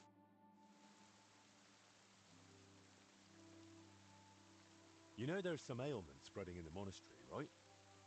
I've been sent from the infirmary to check it out. Has anything odd happened here? Something you noticed, or someone else hanging around? Look, I don't know anything, and I don't want to. I only care about this door. But you could try Loiza. He knows just about everything going on here. He's over there, in the camp opposite. All right. Thanks. What are you doing here? What do you think? I'm keeping watch so no one goes inside. And why? Because you might end up getting hurt in there. There's an hole in the middle of the floor, like the mouth of hell. If you stroll in there, gawping at the ceiling, you could fall in and break your neck. Will you let me in? No one's allowed in. What are you even doing here? I thought no one but us was allowed out here.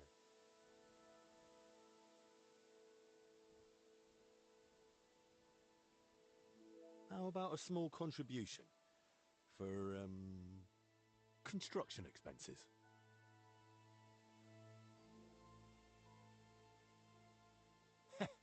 For that, I'll gladly buy a nail or two.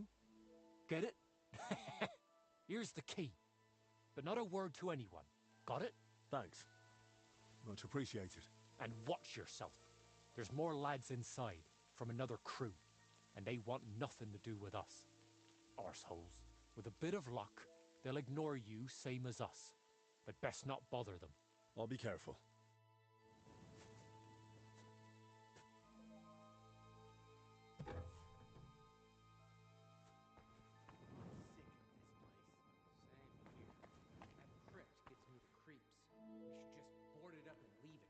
Didn't you hear the foreman? We've got to hold out. We'll get sorted out somehow. Yeah, still, I don't like it one bit. Better carrying up here than down there, though. That's true. We ought to do another sweep.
That's one hell of a bloody pit.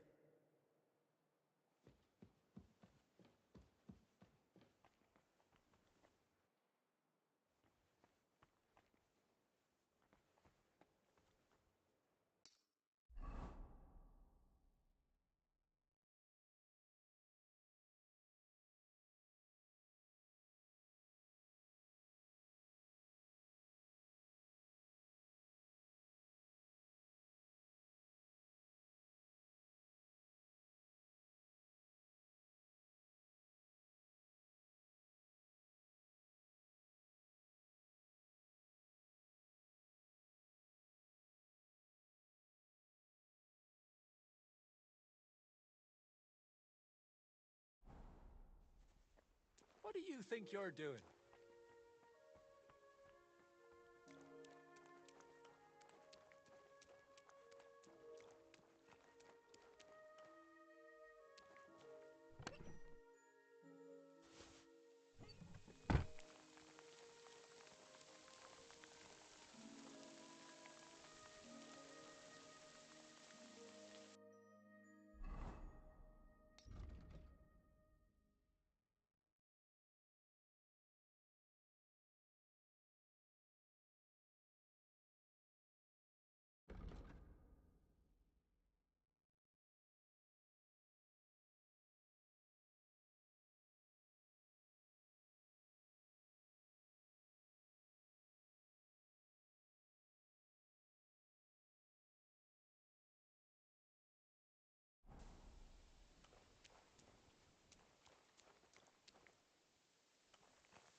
Should have made that mask.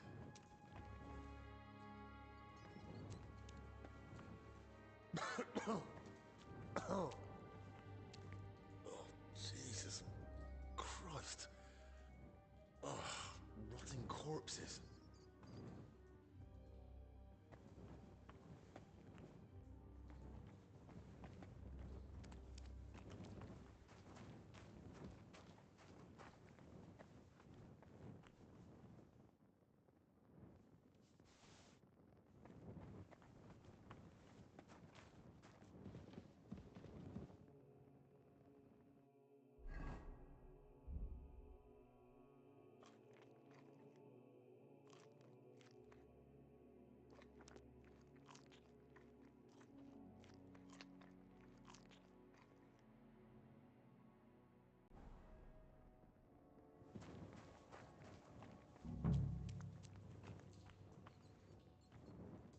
A map of the underground.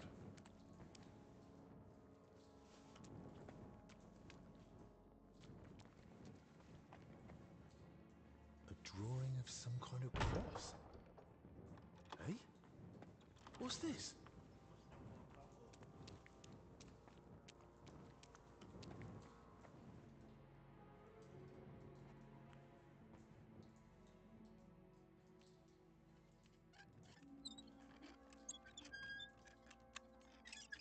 He fell for it.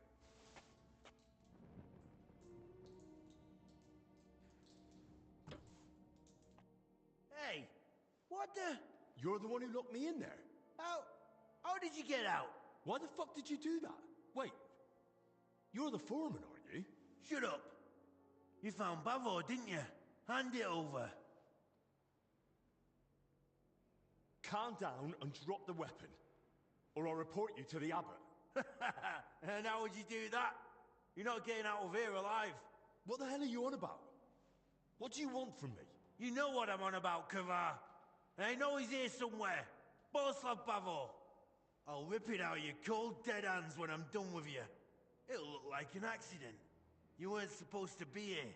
We tried to stop you. But it's high, and you broke your neck. Come on then. Try it. You brought this on yourself. Die!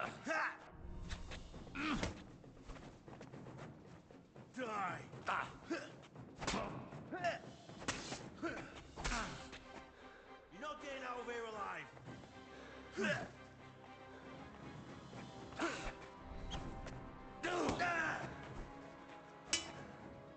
I'll bury you alive right here!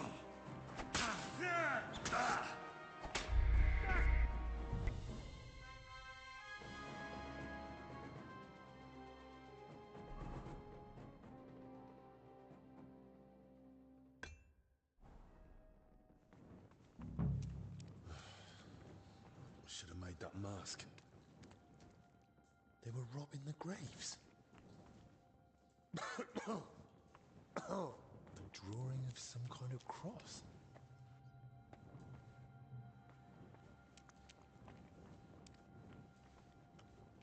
Oh, Jesus Christ. Oh, rotting corpses. Why is he poking Hey? his nose into this? What's this?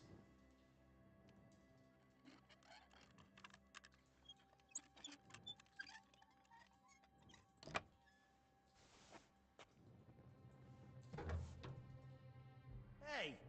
You're the one who locked me in? Out! Why the... Wait. Should have handed it. Calm down. What the hell? You know I'll rip it. Look. Come on then. Try it. You brought this...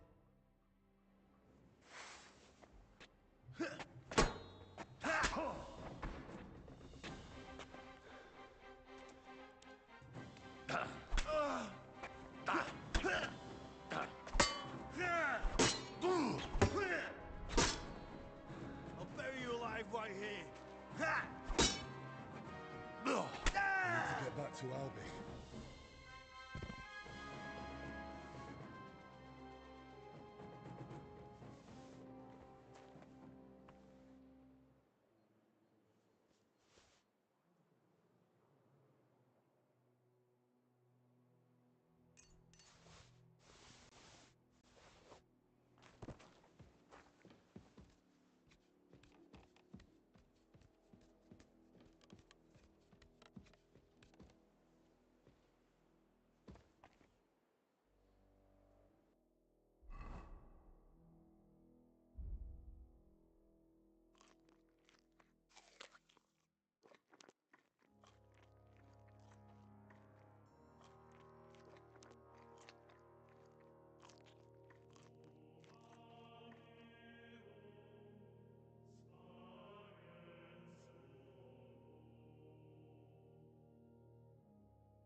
wandering around here for? It seems I've got a bit lost. Just take me away. Come on, then. And be more careful next time.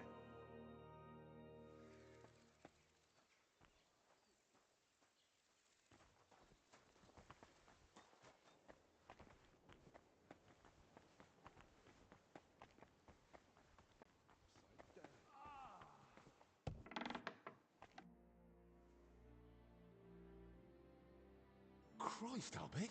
What happened? Are you alright? I am, yes. But it looks like we've been robbed. Why? And who did it, for Christ's sake? Gentlemen, please.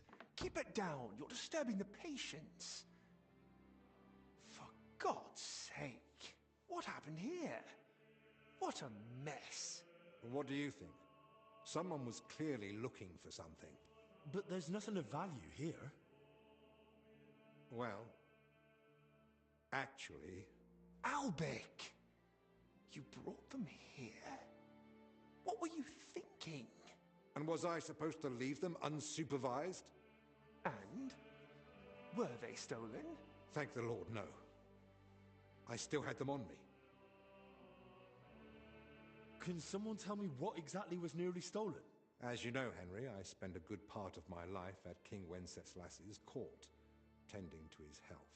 Thanks to that, I learned much about his private life, what ailed him, how and when he got injured, and what treatments I used.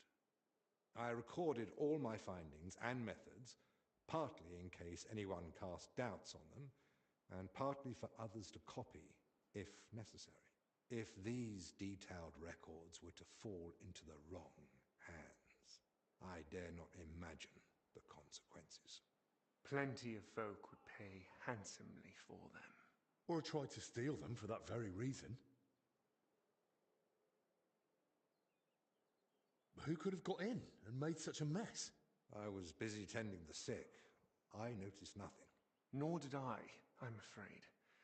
There's work here for 3 more physicians. That actually made it quite easy for the culprit. But we still don't know who to suspect. Surely you realize the abbot himself might be interested in those records. Father Yan? Nonsense. We've known each other for years. Not quite well enough. When he heard you were coming, he was pressing me to persuade you to let him read them. But that's out of the question. Absolutely not. That's exactly what I told him. The look on his face. If looks could kill, I'd be dead. How did he even hear about them? Their existence is no secret. Even King Sigismund mentioned them to me once or twice. And if he ever said anything in front of the abbot... And the thief waited until the monastery was closed? So, Albic isn't leaving. Even if he wanted to. Let's not jump to conclusions. And don't start pointing fingers. Henry, go and ask Brother Benedict and Dinesh in the infirmary if they noticed anything. Maybe we'll get lucky. All right, then. I'll return to my patients and pretend nothing's amiss. No need to alarm them over this. Right. Agreed. Everything's upside down. Ah, sucker. Damn it. What do you want, you yokel? Did you notice anything suspicious this past hour? One of the sick men has been throwing up constantly, and I suspect another one's faking it to skip work. No, I need to know if anyone's been nosing around our room. I spent most of my time with the vomiting one, or out in the yard scrubbing his bedding. I didn't see anyone. Someone went through our room, or rather tossed it all about. Likely looking for something. And what about the alchemy lab? Was that turned over too? No. I think that one's untouched. Oh, thank God.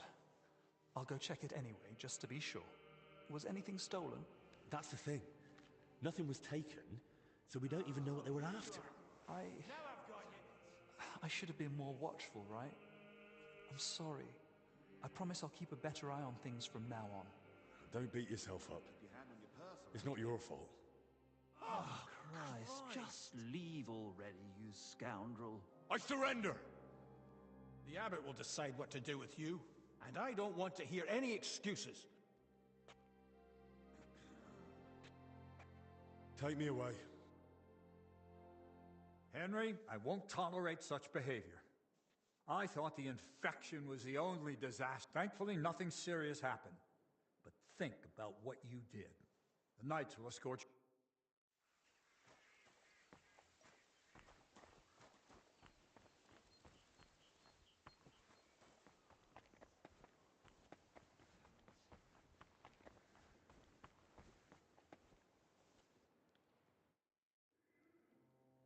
Did you see anyone go in or out of our room? I'm not sure. I think I saw a monk go in. I couldn't say who. A monk? You mean Benedict? No, it wasn't him. But hard to say. Damn it, why do they all look the same in here? Yeah, it's not exactly helpful, I know. Any idea when that was? Roughly an hour ago. Maybe 2. Has something happened? Damn it. Never mind. Better if you ask Zacharias.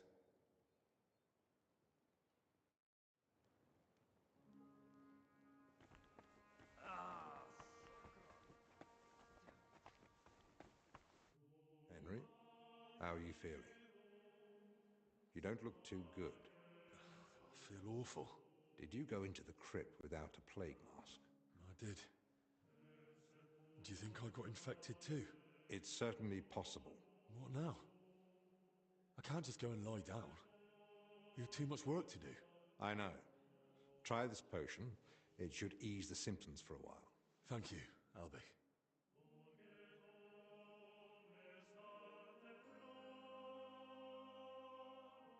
Would you please teach me the recipe? Naturally. Fill a cauldron with wine. Then throw in 2 handfuls of freshly ground St. John's wort and boil for 1 turn. Then throw in 2 handfuls of chamomile and boil for 2 more turns. Finally, add a handful of ground ginger and boil for 1 more turn. Then, distill.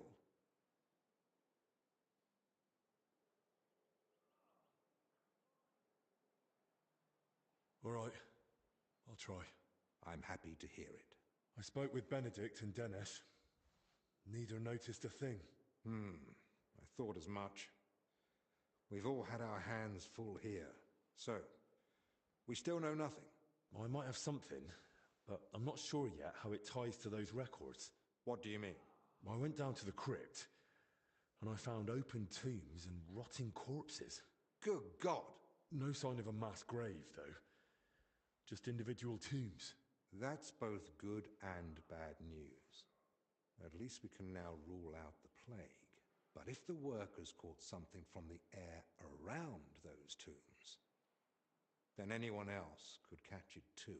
Why did they even open them? They were probably looking for something inside. I found this sketch. That looks like the emblem of the Kingdom of Jerusalem. But why would they look for it among deceased abbots? Even putting aside that it's sacrilege, I don't see the connection. Nor do I. But there must be one, because they locked me in the crypt over it. What? He was the workers' foreman. He kept going on about some Bavor. He must have thought I'd found whatever they were after. I tried explaining I hadn't the faintest idea what he meant, but he went completely mad. In the end, he came at me. And? Well, I had to defend myself. God rest his soul. I'm at my wit's end. Under normal circumstances, I'd report it, but maybe we'd better keep all this to ourselves. For now, at least. That Bavor fellow, the name means nothing to me, but I'd suggest mentioning it to Librarian Crispin. With luck, he'll find something in the archives that sheds some light on how it all connects to those open tombs. But best do it tomorrow. This evening's been more than enough. Agreed. Let's clear up the room. We'll be wiser come morning.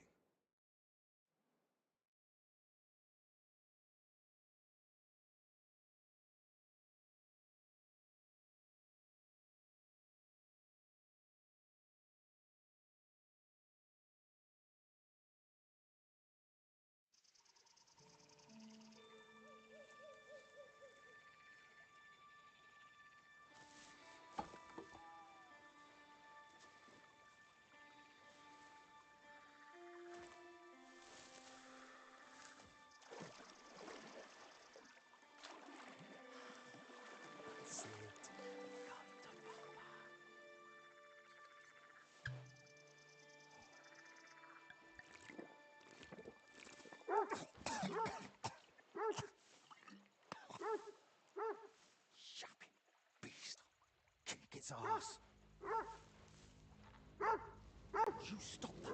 Christ!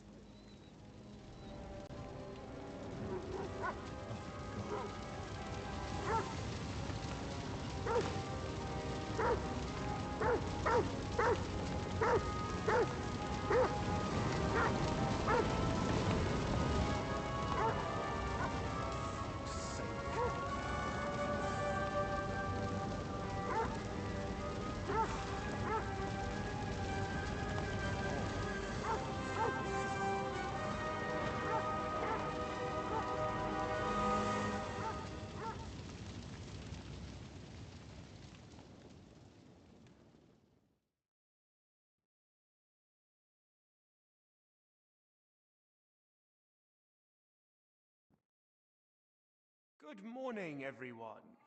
I trust you've had a decent sleep. The sick are waiting, and being tired doesn't excuse us from our duties. All right, give me a moment. Then we'll go and check on the patients. And where's Benedict, anyway? If I may, gentlemen. Haven't you heard? There was a fire here last night. A fire? Here at the monastery? The small shed by the mill house burned down, but it was probably just an unfortunate accident. Thank the Lord it's all over now. And no one was hurt? Well, that's the thing. No one burned, but there were 2 men in the shed. Or rather, 2 bodies. Bodies? Whose were they, for God's sake? That... I don't know, sir. Who found them? And how did he get them out? Elijah, one of the lay brothers. He ran into the flames thinking he could save them, but they were already dead. And what was he doing outside in the middle of the night? You don't suppose he had something to do with it? He's never been any trouble. There's no reason to suspect him. And how do you know they didn't die in the flames? Just because they weren't burnt to cinders doesn't prove anything. I didn't see them, but they said there were no burns, and it didn't look like they'd suffocated either. So, how did they end up there? What killed them? Didn't anyone tell you about them? They were sent to be washed, but the washers noticed, signs.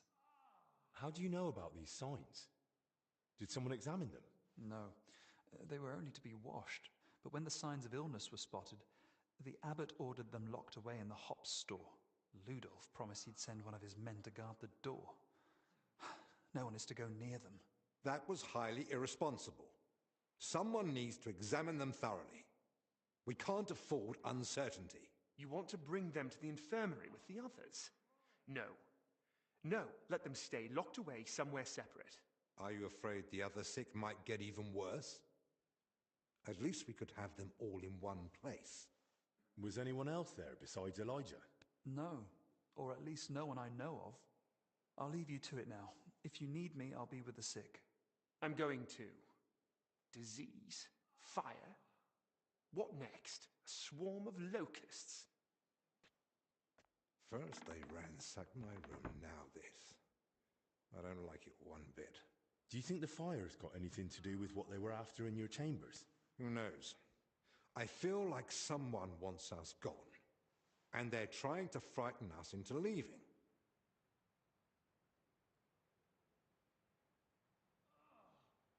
All the more reason to get to the bottom of this. But I can hardly go poking around myself to find out what really happened. Don't worry. That's what I'm here for. Maybe Zacharias was right after all. You never know when an aid like that might come in handy. So, what's your plan? Quite a few things, actually. I'll take a look around the burned down shed. There might still be some clues. Good idea. It might have just been an accident, but it won't hurt to make sure. I should probably speak with the lay brother who pulled the bodies out of the flames. Elijah, right? But be gentle. No one should have to go through what he did last night. And what about the corpses? You said you wanted to examine them. And that's what I'll do. We can't afford doubts when there's a deadly illness spreading. But Benedict said the abbot forbade it, and that one of the knights is watching over them. If he's got any sense at all, he'll understand this is serious. A proper diagnosis is key to the next step. Someone searched our room just a while ago. And who knows what they'd do if they caught you wandering around alone. I won't have that on my conscience. Better you stay here, and I'll sort it somehow. So what you're saying is, use an unorthodox approach.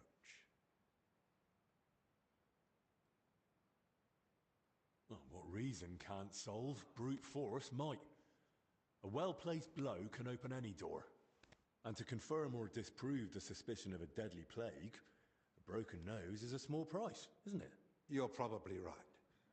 But please, treat it as a last resort. The infirmary's full as it is. Don't give us more work. And when you do get to the bodies, take your time with the examination. The main thing is not to be repulsed. So, what exactly should I be looking for?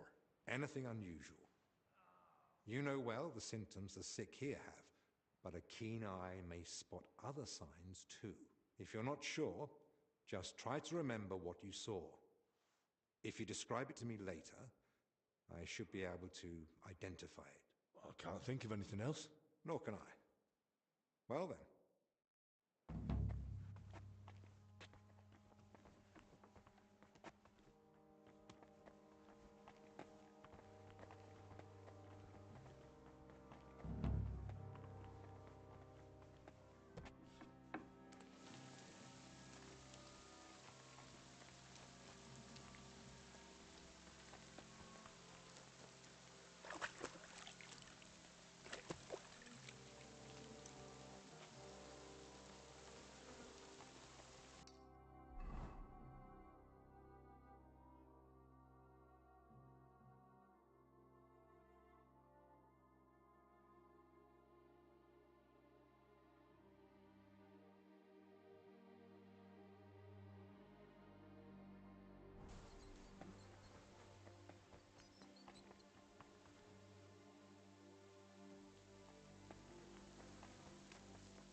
What are you doing here?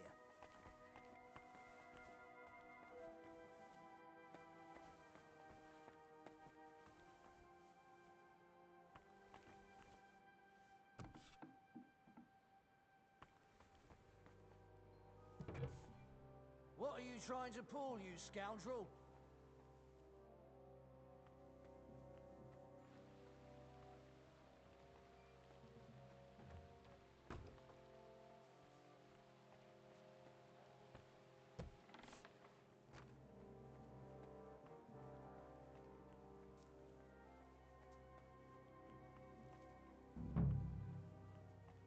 What's up?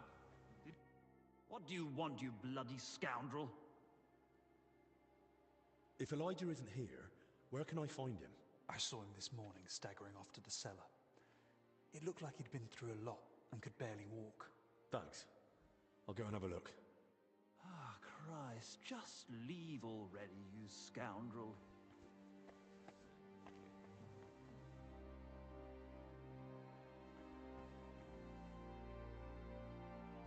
There's a lot of you here. Which one of you is Elijah?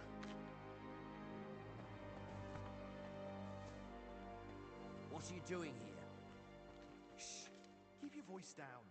Elijah isn't here.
What do you want?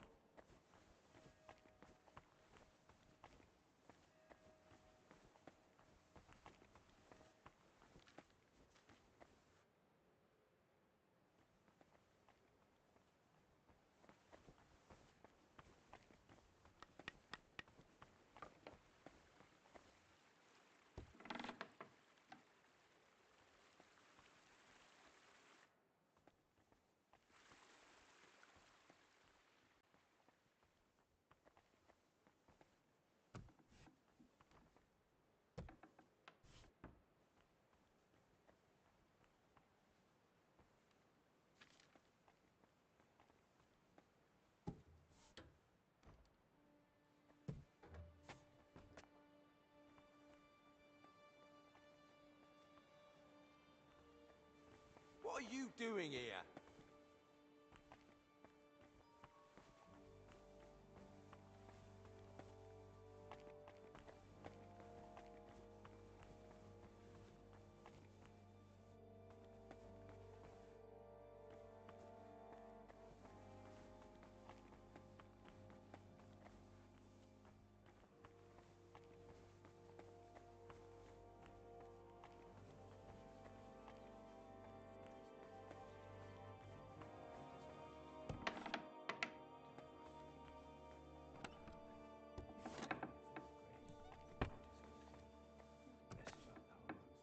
What do you want? Holy Mary, Mother of God, pray for us sinners now and at the hour of our death. Of the Almighty Father, I renounce all evil.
Everything's spinning.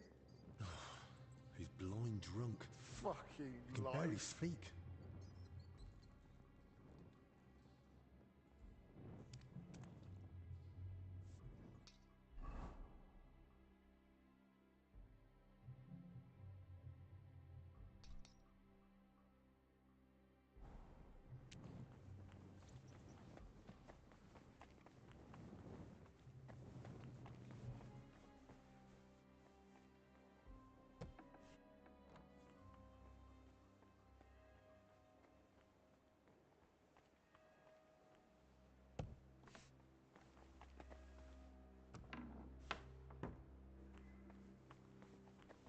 Don't you know there's a quarren?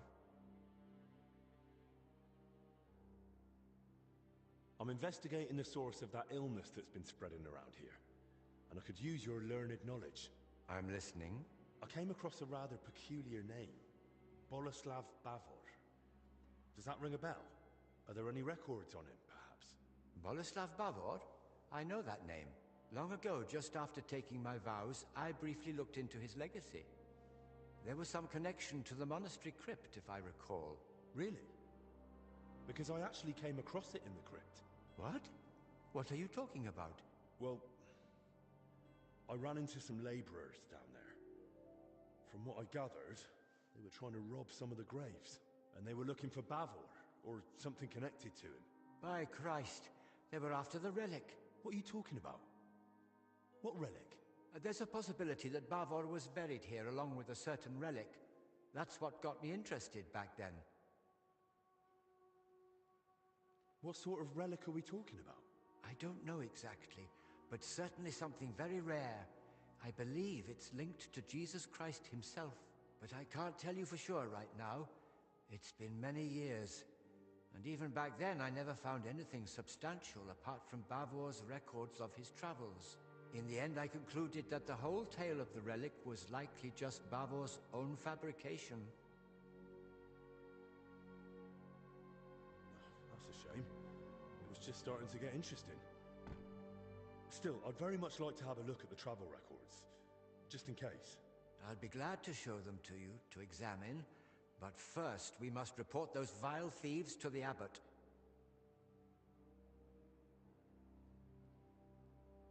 The abbot already knows. But he's decided the illness must be eliminated first. Only once the danger's past will he see to justice. That's a weight off my shoulders. And now I'd like to take a proper look at Bavor's travel records. Of course. Give me a few moments. I'll find them for you. And I believe Bavor's name also appeared in some old accounts. I'll try to track those down too. Here you go. Bavor's travel records about his journey through the Holy Land. And I've also found these old accounts. Feel free to study them too. It really says here that he acquired a holy relic.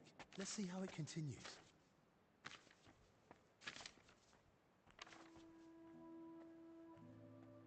According to the journal, Bavor had himself buried here with his holy treasure. That sounds pretty clear. Let's see what the accounts say.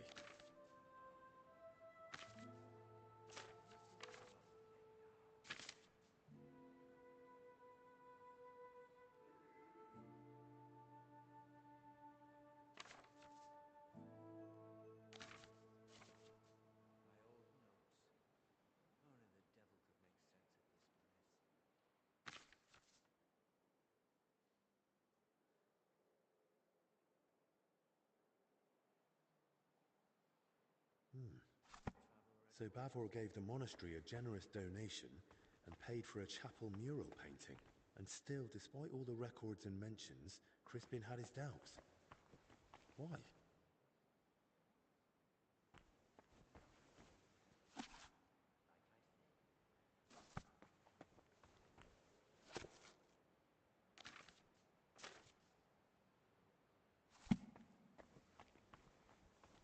Oh Lord, why do you punish me with this again? Why now? Well, are you still so... I read the journal. A lovely tale. It really brought the Holy Land to life. And? And it says the relic Bavor acquired was a splinter from the true cross of Christ. Holy Virgin! Such a sacred treasure! And according to the book, Sir Boleslav was to be buried with the relic in the monastery crypt. So it says in the book. I also found my old notes and remembered how it all went back then. I too searched for Bavor's grave.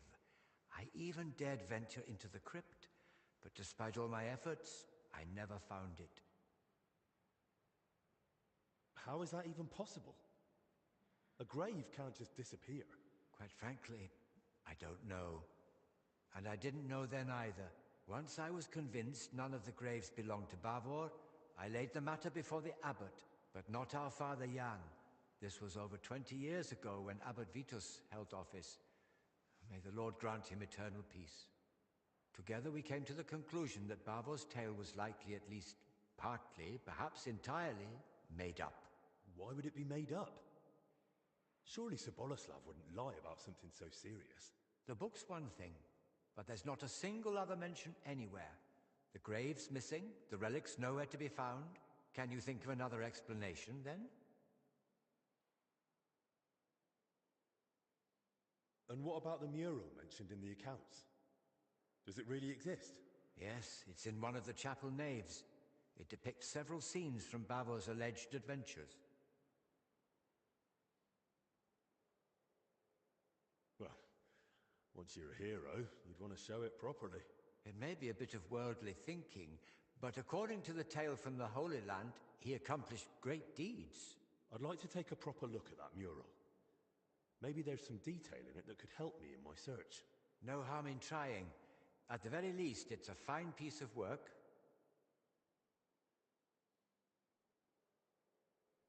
Bavor mentions in his journal that he received a great fortune from the King of Cyprus, and the account records say he gave a generous donation to the monastery. Do you think that was made up too? They confirm at best that Bavor had wealth, not where it came from. According to the late Abbot Vitus, he might have gained that fortune by plundering or as spoils of war, and the tale of the Holy Land was just a cover to mask the dishonorable origin of his riches. Fair enough. That makes sense. Robber knights were, are, and will be. But why would Bavor do that? What would he gain by deceiving everyone here? If memory serves, he had some disputes over property. Maybe he wanted to improve his reputation. Well, that's mentioned in the text. But lies wouldn't have helped him. Quite the opposite, if he'd been found out.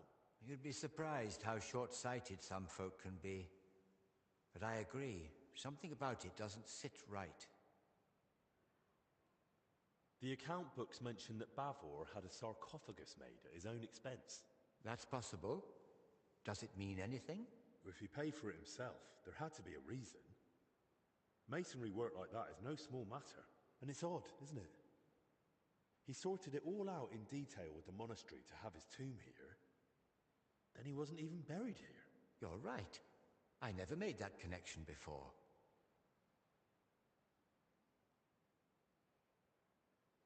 Don't you think this whole thing is a bit too complicated? Every explanation for why Bavor would lie seems more convoluted than just acknowledging it's true. Listening to you now, it's like hearing my younger self. And I sound exactly like Abbot Vitus. His view was that Bavor's story was fiction. He told me I'd be better off letting it go. What exactly did he say? That I should stop chasing old crusaders and focus on real, meaningful work.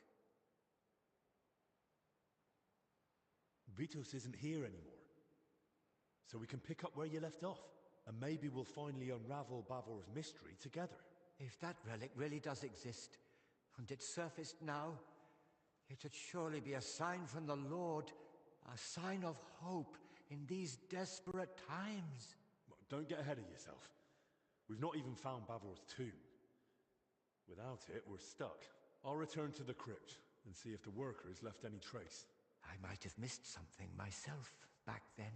Take this and study it closely. It's a drawing of Bavor's family coat of arms I came across years ago. According to this, you'll know if it's truly the grave of Sir Boleslav. Yes, the mural in the chapel, paid for by Bavor himself, also bears his coat of arms.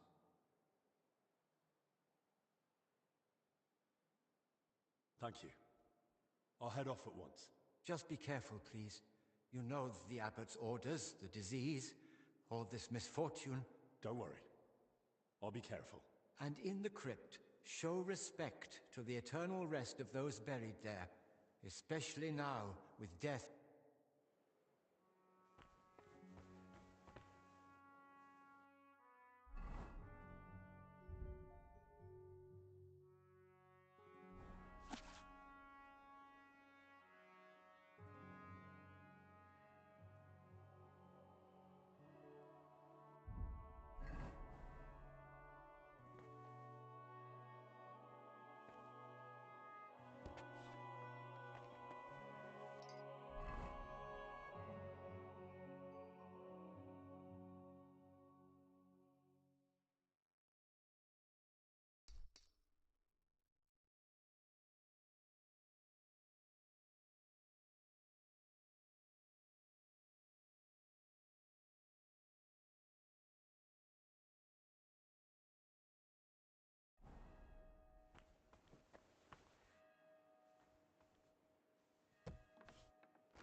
What's it like down there?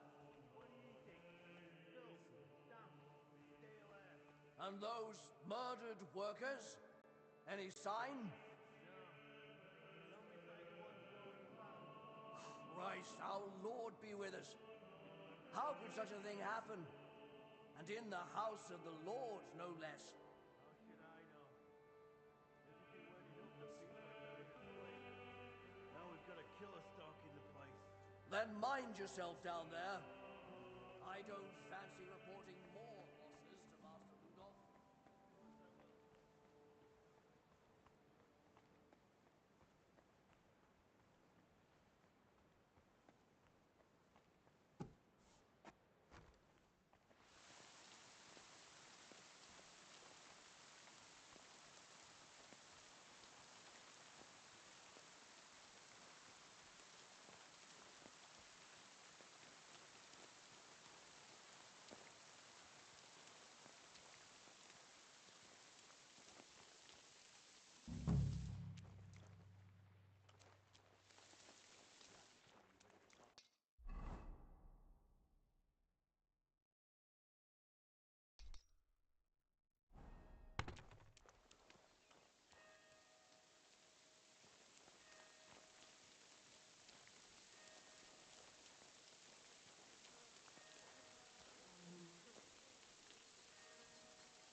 imagine it?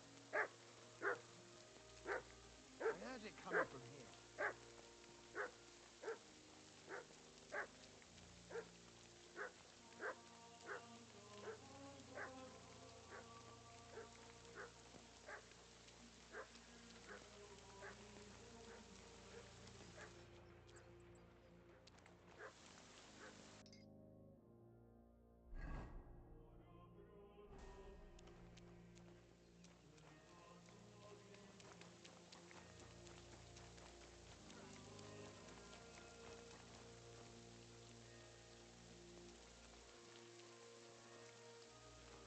Go on, find your master.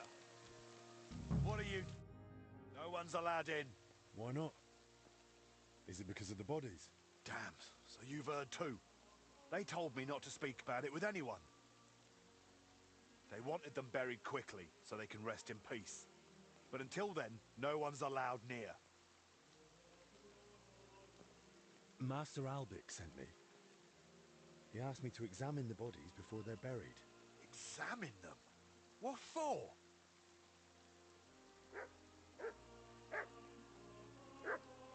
It's possible they were murdered.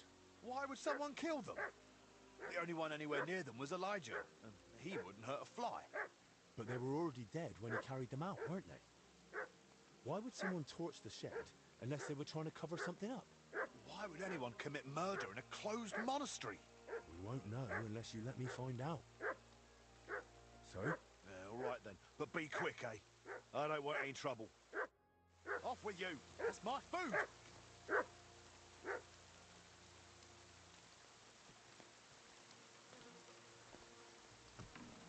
Go on, find your master.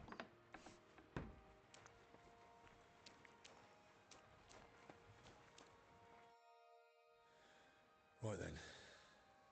Where to begin? I'll start with the younger one.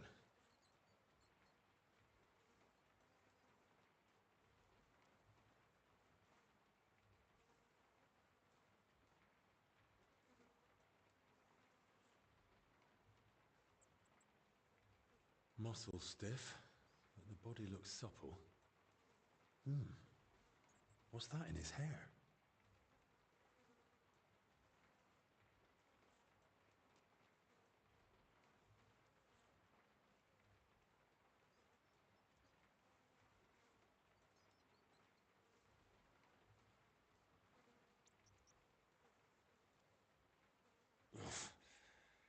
Better mind my fingers. Ugh. He retched his guts out before dying.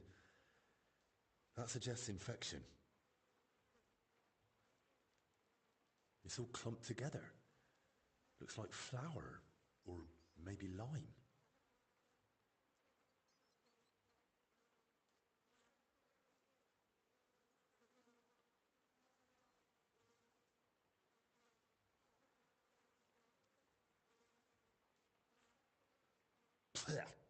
Yeah, it's flour.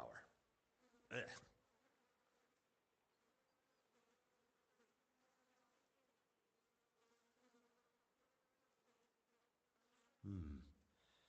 Bruising, some dried blood, but no broken bones.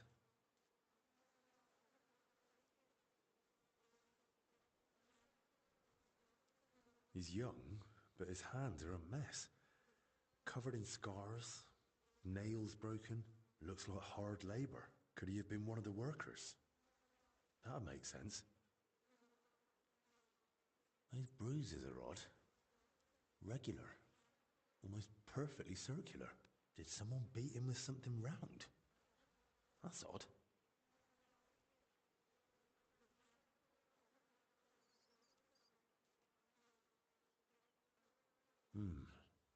I don't see anything odd here. Ribs intact, belly soft. No sign of violent death. Just his back and hips are badly scraped. No blood. Like he was dragged over gravel after he died. A few old scars, gravel embedded in both knees, and blood around the groin. barely dried. Could it have leaked out after death? Mixed with bowel contents. Bloody diarrhea. Like with the infection. Now for the older one.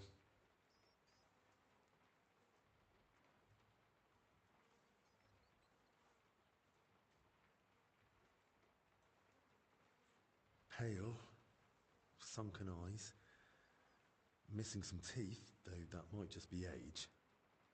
But that hole in his head is someone's doing. Small, round, clean. Maybe from an arrow? Hard to say.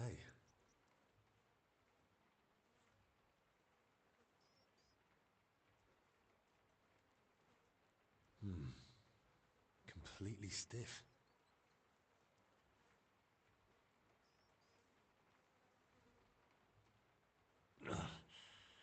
Clenched tight. Like he was ready for a fight. Skin's badly scratched. And there's a thorn stuck here. Looks like from a rose.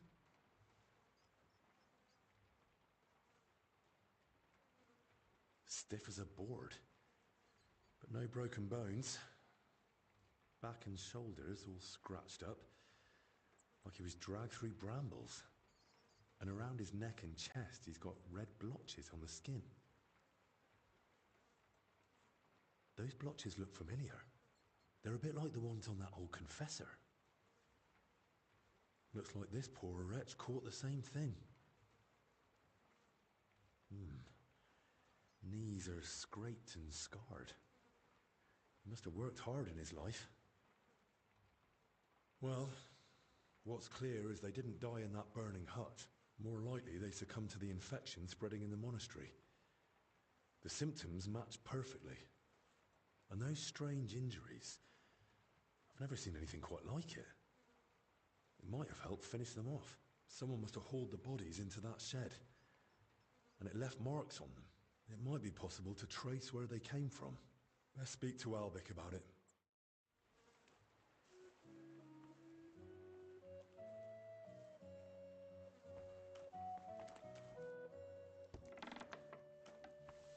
If you crawl back here, you'll get the strap.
Much left of the shed.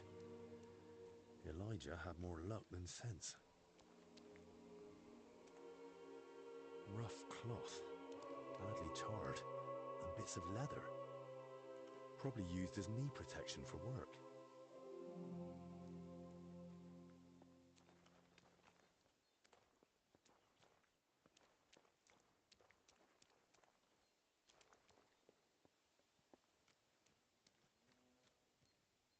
Oil. That can't be a coincidence.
torch.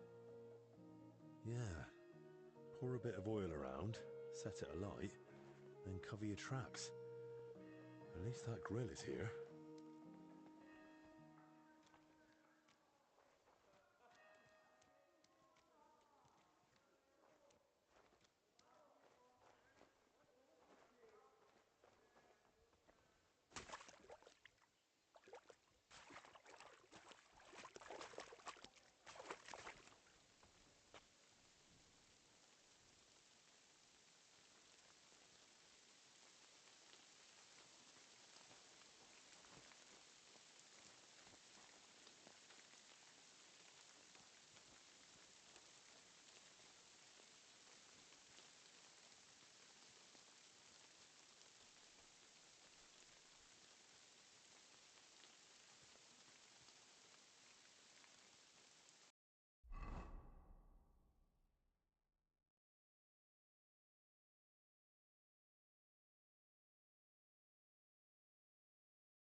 Where did this wine come from?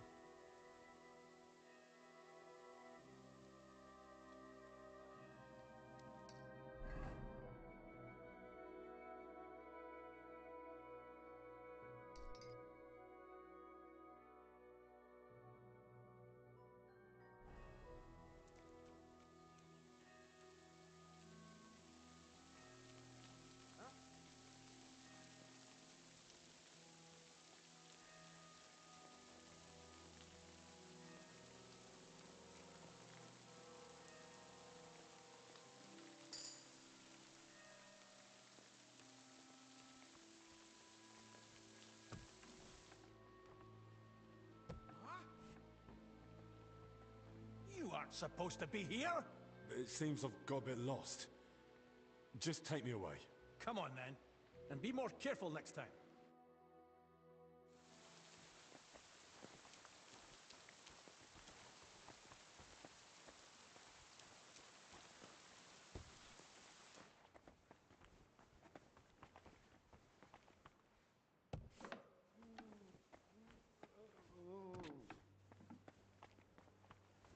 Did the illness really... I've examined the bodies that were found. And? Tell me, what did you see? Anything unusual?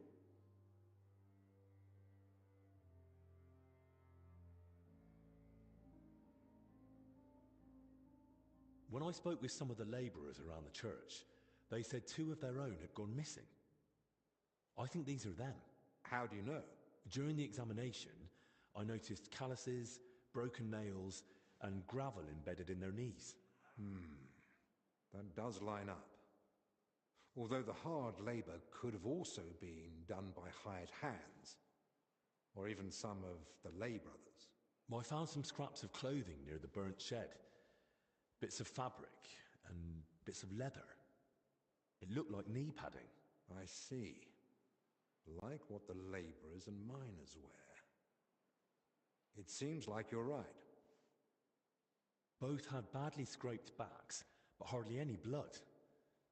Someone must have dragged them there after death. And not very gently by the looks of it. The younger one had flour in his hair. Flour? Yeah. It got damp and formed a sort of crust. But I'm sure it was flour. Are you sure? I mean, it might have been lime or chalk. Well, it tasted like flour. You tasted it? What in God's name were you thinking? Honestly. Never mind. It's done now. Besides, the flour store's near that shed where they found the bodies. It might be worth taking a look. They were found together, but I reckon they didn't die at the same time. What makes you think that? The young one had a stiff neck and limbs, but his body was still supple. So I'd say he died not long before the fire. But the old one was completely rigid. Chest and belly, too. So he must have been dead much longer. Yes, yes. Rigor mortis sets in gradually and fades away the same. And if they really were infected, the younger one's body could have fought off death a bit longer. Benedict was right. They really did show signs of the disease. I'm glad we can be certain now. But it's hardly good news. Why'd you say that?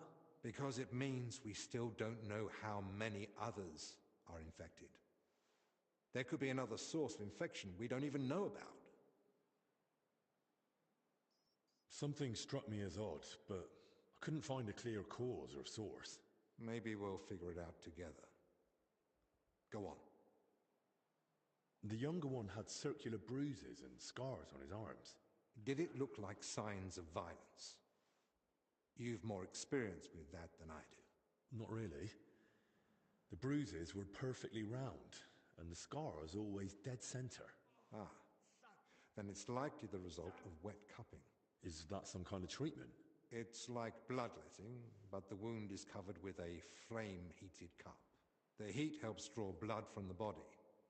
That's what leaves the round bruise. The older one had a hole in his skull, right into the bone. A hole? Where exactly? Just above the ear, maybe a bit further back. It was small, narrow, and round, like from an arrow, but there was no dirt or sign of a tip. Did it look more like it was drilled? Could be. Looks like someone tried trepanning the skull. Trepanning? It's a way to relieve seizures or excruciating headaches, but it's dangerous. No layman should ever attempt it. The younger one was bloody, mostly on the thighs and groin. Now that fits with post-mortem release of the bowels. But if blood was present, that's further proof of disease. The older of them had thorns stuck in his skin. It must have happened while someone was dragging him to the shed. That'd fit with rosehip, sloes, or black chokeberry. But none of those grow here in the monastery. What about roses? Possibly.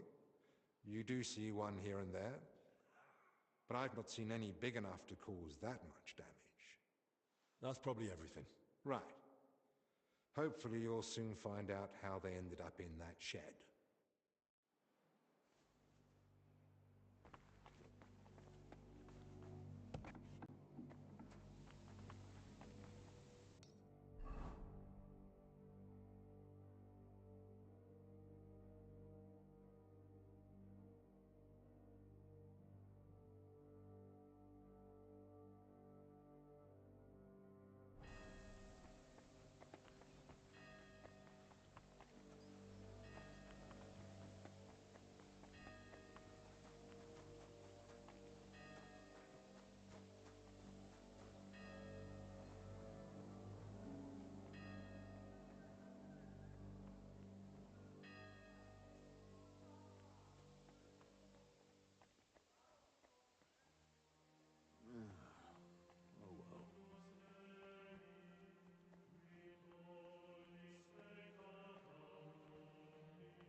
Only a madman would drag them this way.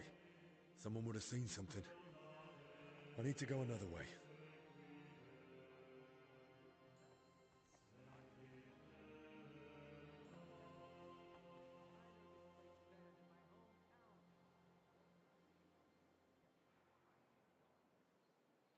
O Lord, forgive us our sins, and spare us of your wrath.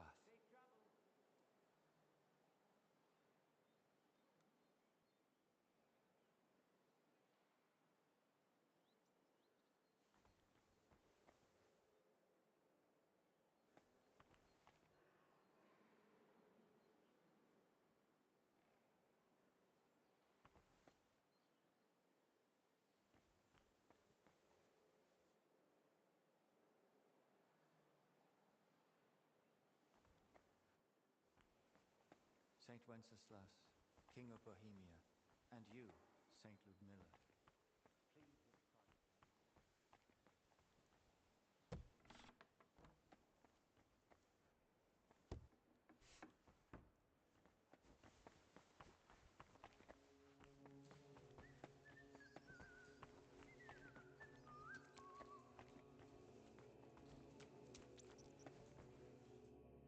Looks like you're feeling better. My head stopped spinning, but I don't feel any better. I wish everyone would just leave me be. I get it. You don't want to remember. I've seen some nasty things too. But sometimes it helps to talk to someone. It's definitely better than drowning your wits in schnapps. Well, all right.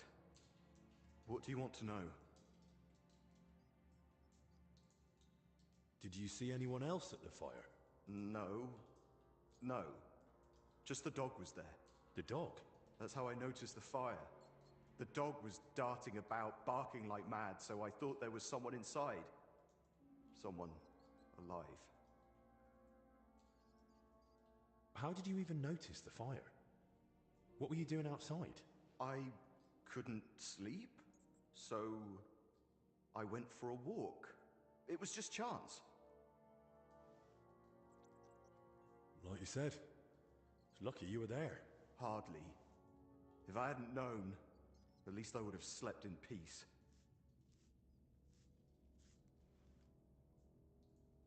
When you dragged out those two bodies, what did you do then? While I was pulling out the second one, other people had noticed the fire. One of the knights grabbed me and started yelling that I was the arsonist. Luckily, he saw the bodies and how I was covered in, well, the same filth they were.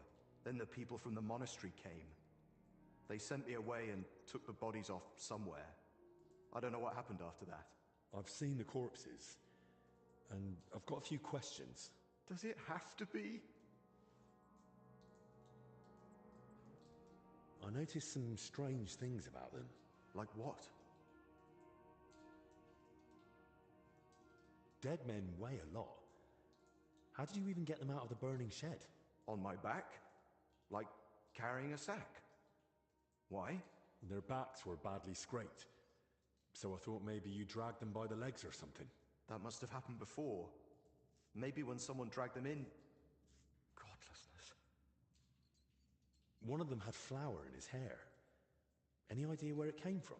Well, the flour store's right next to the shed that burned down. What do I know? It looks like they died of the same illness that's spreading through the monastery infirmary. Christ! And I touched them. But I feel fine. So far. You'd best go and see Brother Benedict. He'll examine you, and at least clean up those burns. All right then. Do you have any idea who those two were? I've no idea. It was dark. I couldn't see their faces. Thank God. As it is, I'll be dreaming about this for a long time. Thanks. I'll leave you be now. Wait, I have no idea what to do with myself. I thought I'd finally do something right for once in my life. And how did I end up? Covered in shit, face burned, and humiliated. I'd rather never step outside the door again. What are you on about? You acted like a hero. Hardly. I'm a coward and a drunk. Who ran into the flames to save his fellow man. Aye. And what did it get me? If not for you, they'd have burned to ash and wouldn't even have a decent burial. This way they can pass on with dignity. So stop feeling sorry for yourself and be a bit proud. All right? Right. Right. Thanks.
What's that? What? Did I imagine it?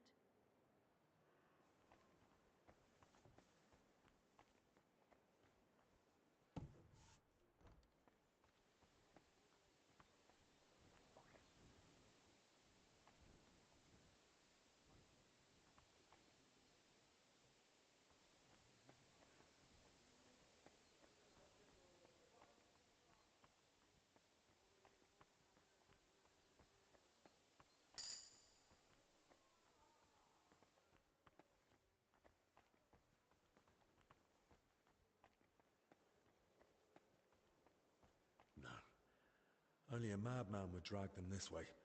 Someone would have seen something. I need to go.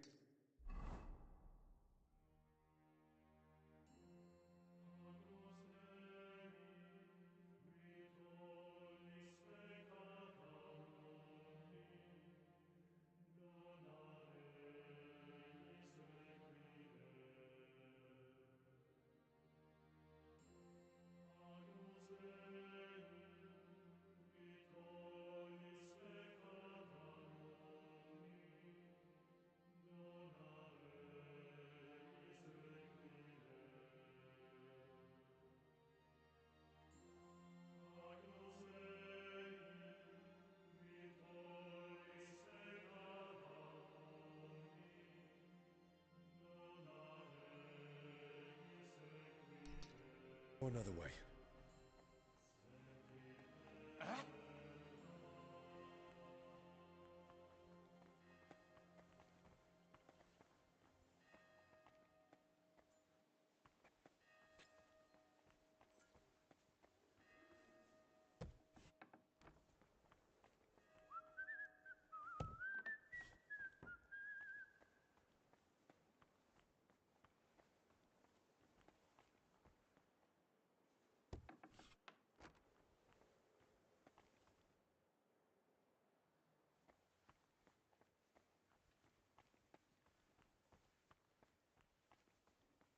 What?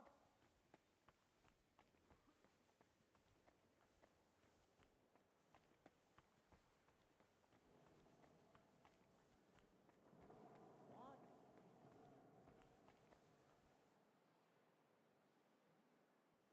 What?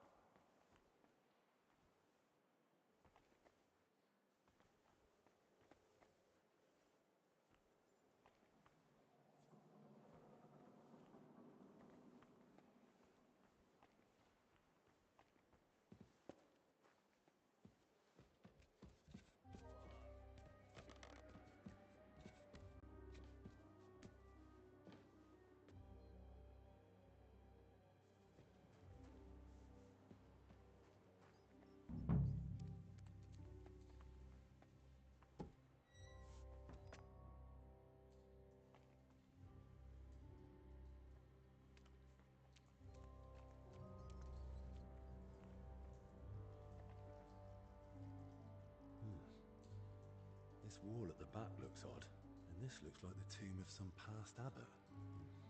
Maybe even Heinrich. Nice.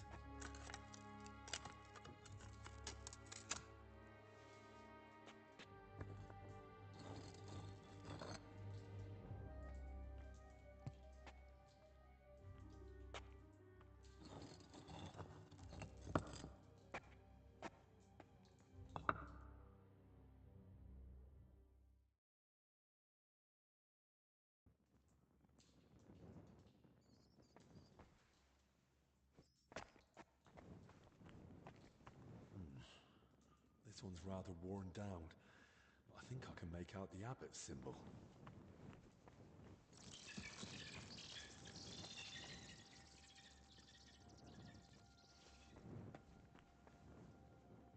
Avor's crest.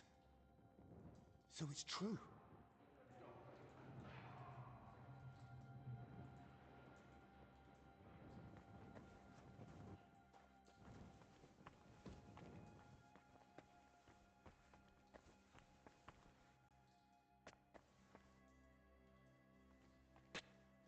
Bloody hell.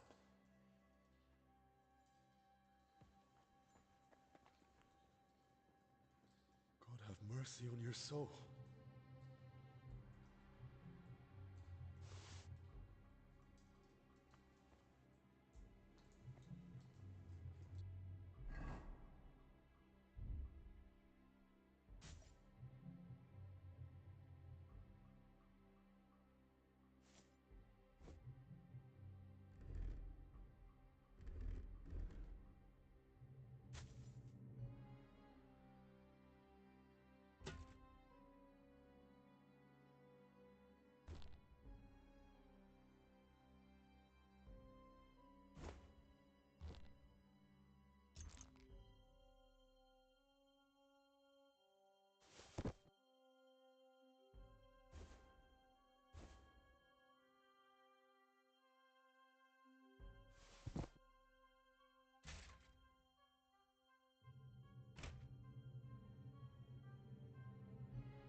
looks like this one was shadowing me in the crypt. But how the hell did he get into the monastery?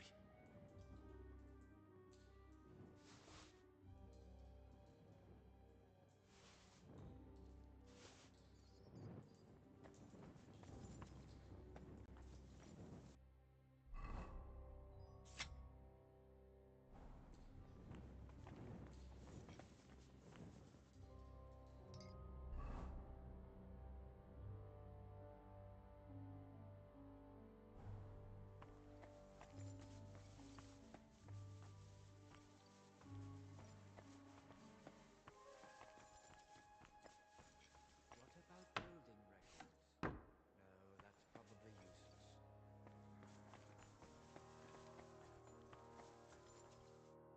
Brother Crispin? Henry, I searched through the archives again to see if I might still find something on Bavor, but so far nothing. And your search in the crypt? Did you dare go down there? I dared, and I found a walled-off secret chamber. What? I'd never heard of such a thing. Even Abbot Vitus never said a word about it. It was walled up. There must have been a reason for that. But at least it explains why you couldn't find Bavor's sarcophagus all those years ago.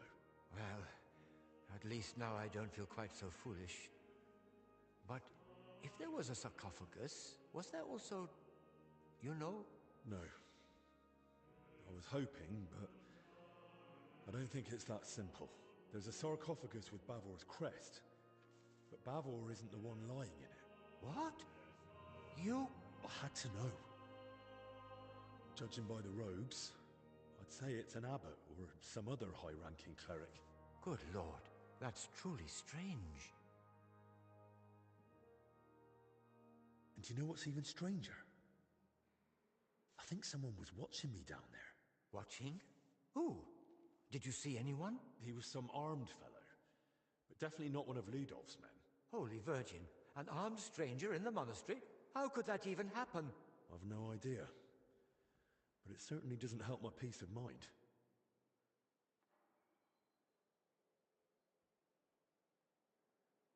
We'll need to stay on our guard until this whole mess is sorted. I can take care of myself, but you be careful. Best keep yourself locked in here. For Christ's sake. Very well, I'll do as you say. You take the key. I won't let anyone else in. The sooner we get to the bottom of this business with Bavor, the better. So, you're saying you found a sarcophagus with Bavor's crest, but not Bavor himself? Exactly. I have no idea what to do next. I was kind of hoping you might come up with an explanation. That chamber looked untouched for years. Explanations do come to mind, but they're purely speculation. It's possible Bavor was never buried here at all. Or perhaps his grave was moved.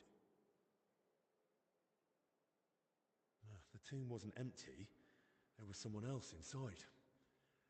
That does make the idea of relocation more likely.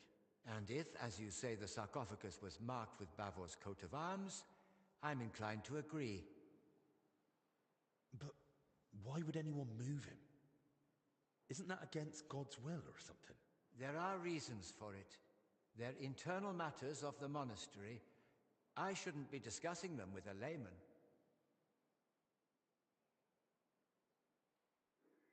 Suit yourself.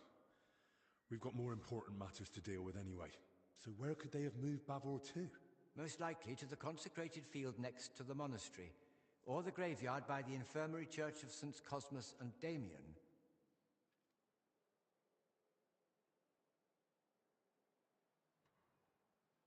I'll start with the area around the infirmary church. Then maybe I'll be spared the trip to the consecrated field. God be with you, Henry. I hope you manage to find Bavor at last.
Christ, what a day.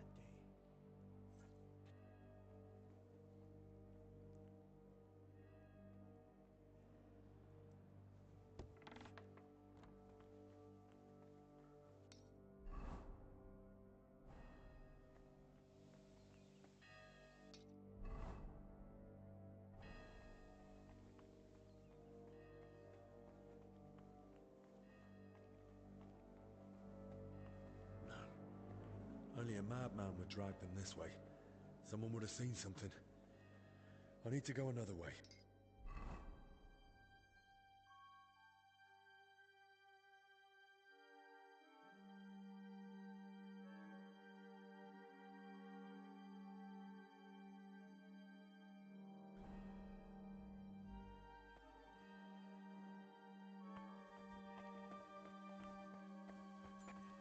Hey, what are you wandering around here for?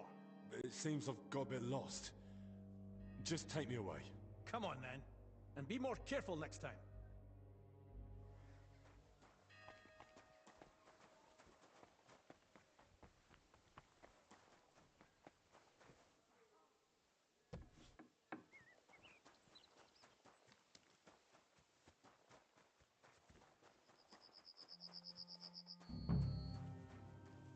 A bit neglected, but otherwise a nice place for one's final rest.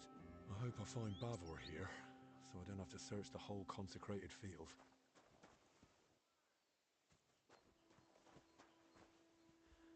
All these dead are starting to make me uneasy. Memento mori. Master Bavor! Where are you hiding? What did I expect? T'aspettavi che Another rispondesse? unmarked grave. Who knows? Maybe I'll end up in one like this myself, and in a far worse place.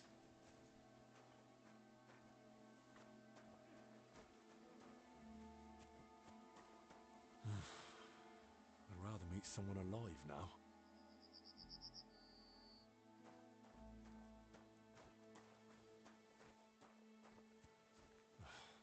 Unmarked grave. I might as well have gone straight to the consecrated field. A grave. In a graveyard. Doesn't look like it's hiding any mystery.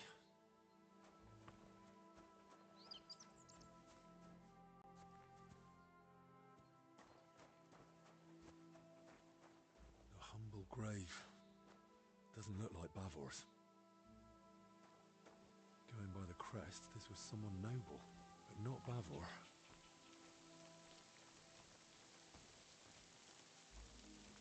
Who knows who lies here? Best not disturb them.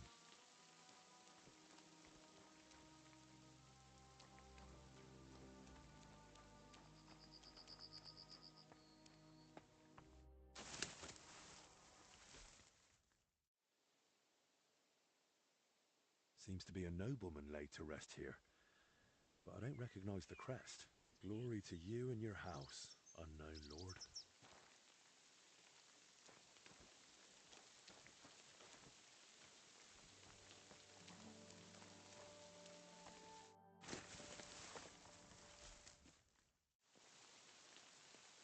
Nobleman. You must have had luck, or a purse full of groschen to be buried within monastery walls. May the Lord Christ watch over your house, brave sir.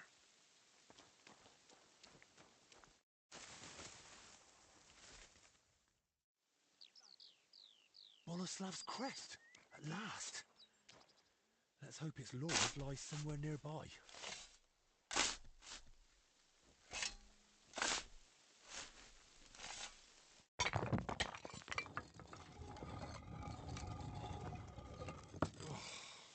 Back.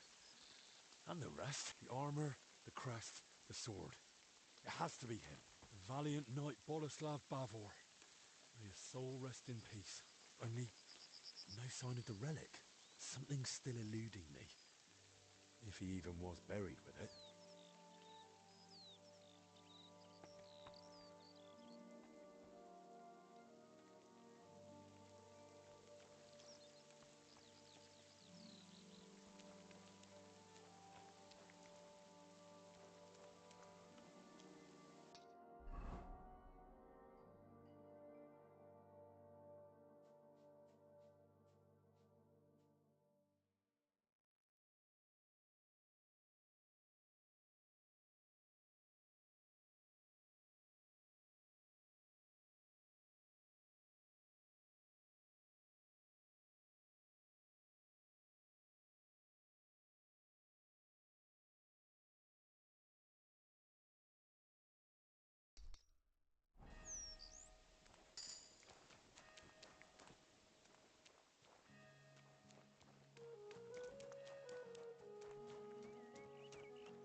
won't work. I'll have to find another route.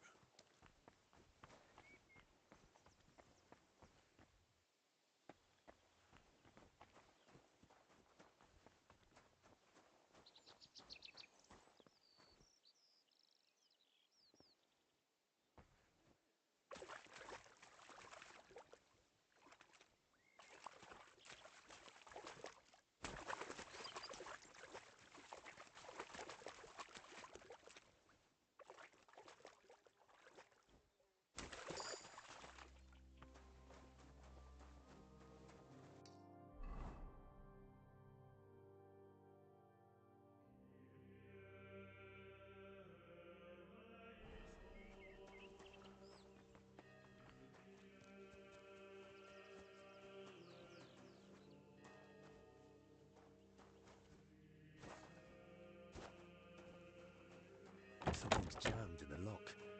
There's no way I can pick it.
What do you want?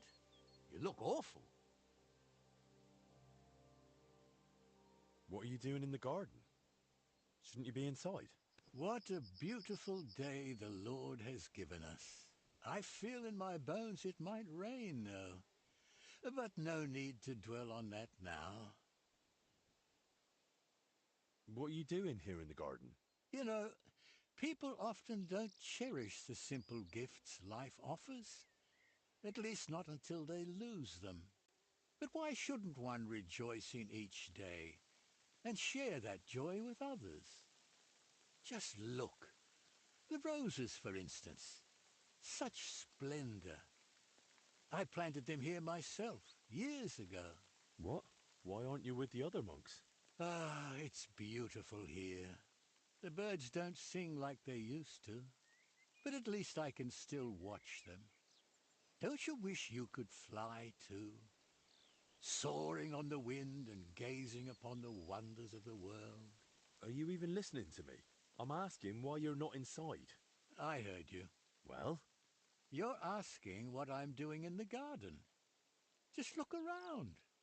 Where else could I wish to be in this very moment? Inside? Because there's a contagious illness roaming around? Look at me. What could some illness possibly take from old Brother Constantine?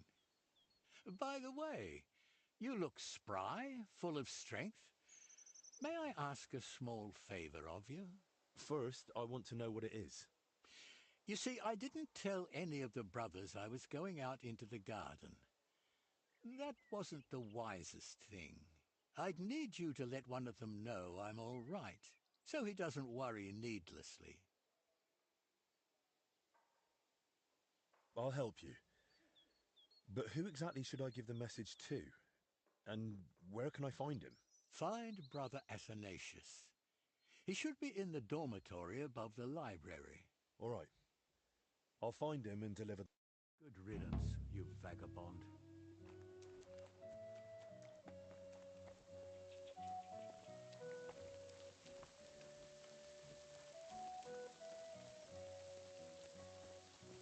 I hope someone warns you when I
not be here.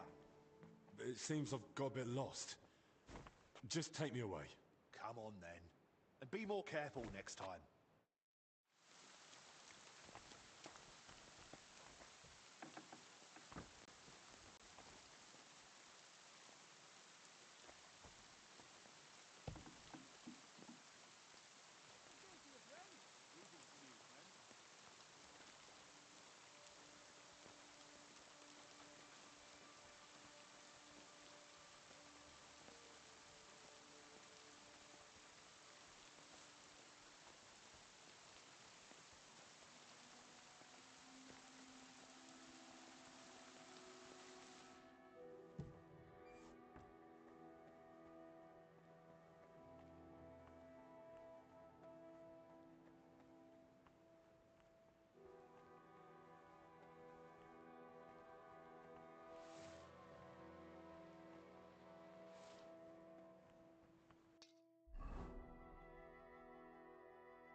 You aren't supposed to be here. It seems I've got a bit lost. Just take me away. Come on then, and be more careful next time.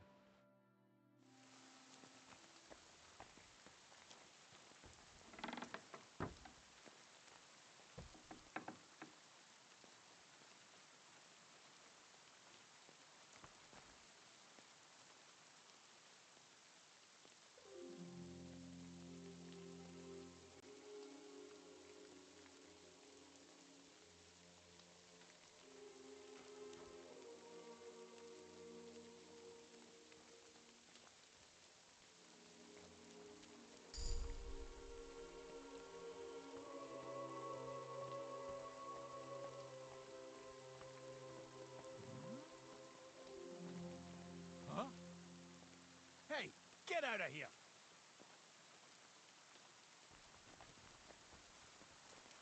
What's it going to be?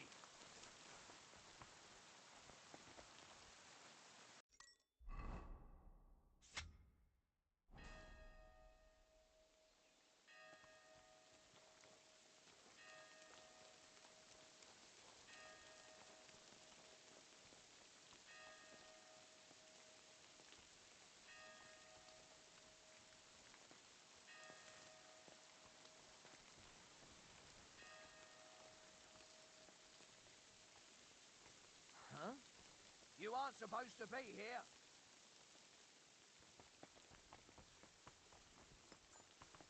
What's it going to be?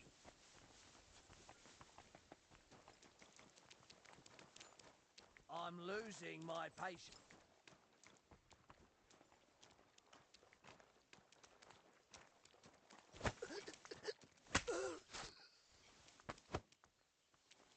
You won't get away with it, you bastard!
You can't be here!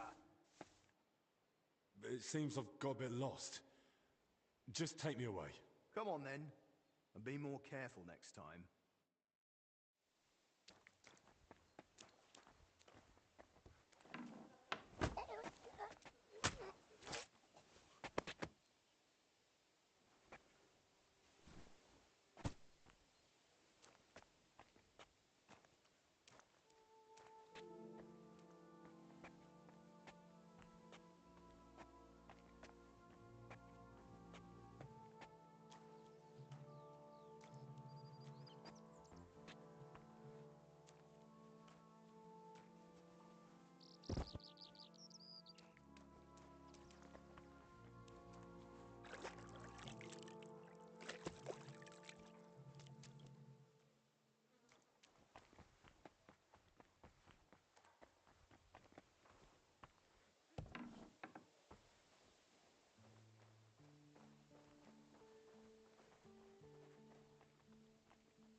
You'd best move along.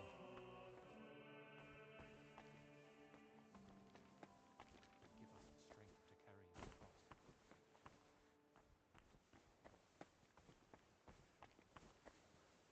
Brother? Are you Athanasius by any chance? Yes, that's me. Brother Constantine wants to... Constantine? You know where he is? Is he all right? Has something happened to him? Don't worry, he's fine.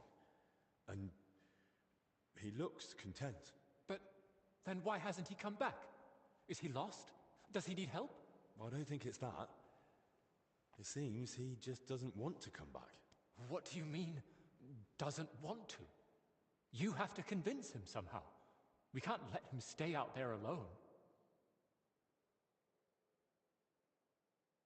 I think Constantine should stay in the garden. I would try to talk him into coming back. But what if something happens to him? Do you want that on your conscience?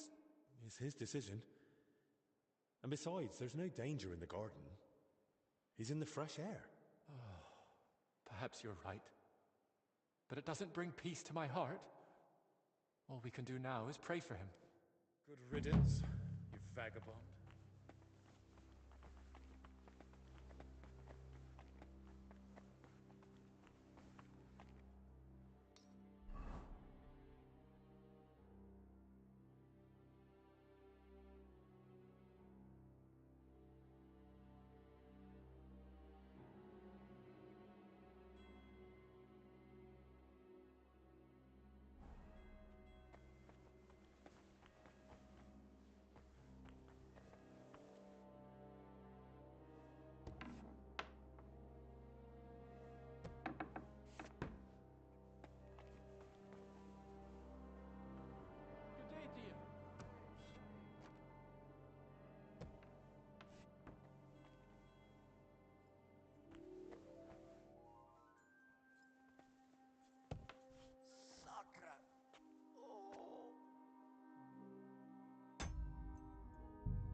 What's that?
That's one deep rut.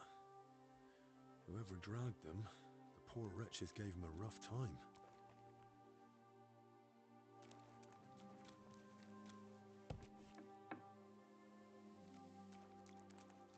Overturned sacks, soaked ground, so that's why the dead man had flour in his hair.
You're not supposed to be here.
The start of Bavor's journey.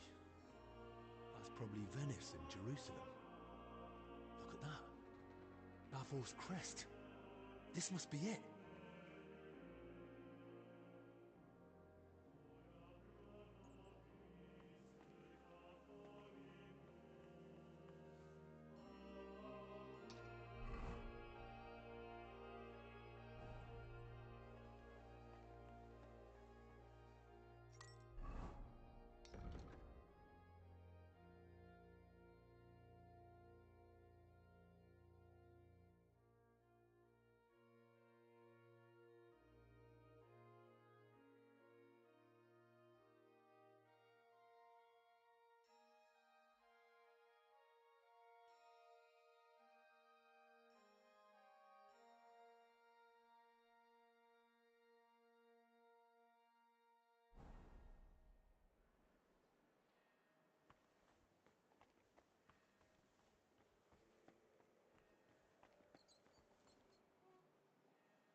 We're under quarantine, didn't you hear? It seems I've got a bit lost. Just take me away.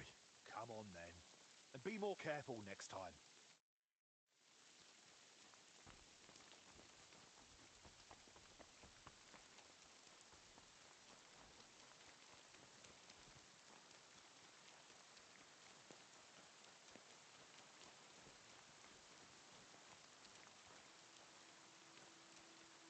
Amen. Nice choice of last words. And I'll be taking that treasure. Who sent you? That's no longer your concern. Get him! Take the relic from him! You're in for an ass-kicking, you piece of shit! Show what you're made of!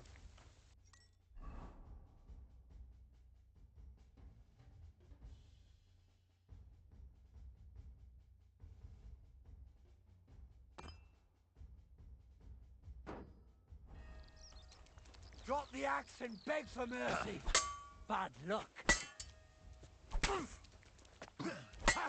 No chance! Come on then!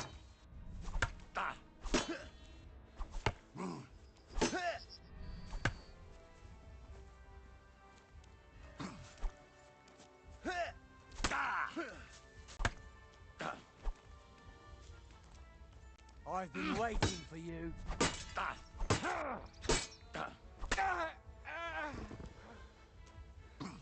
It won't get me.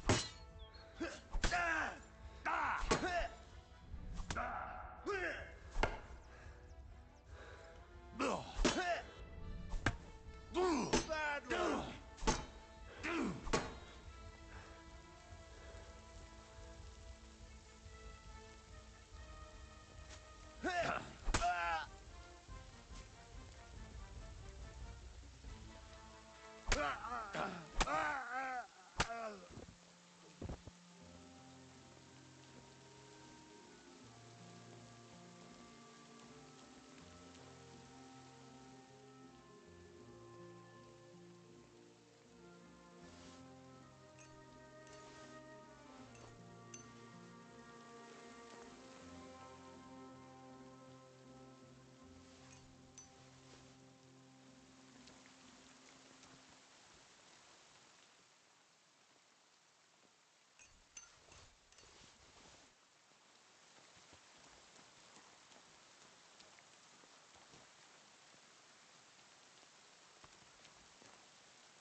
Height! I got word there was a fight here. What in the Virgin Mary's name happened? They attacked me. I was only defending myself. On monastery grounds? That's most serious. The abbot must be informed without delay. The brothers will escort you to him. I'll look around a bit more and join you soon. I also want to hear what you've got to say.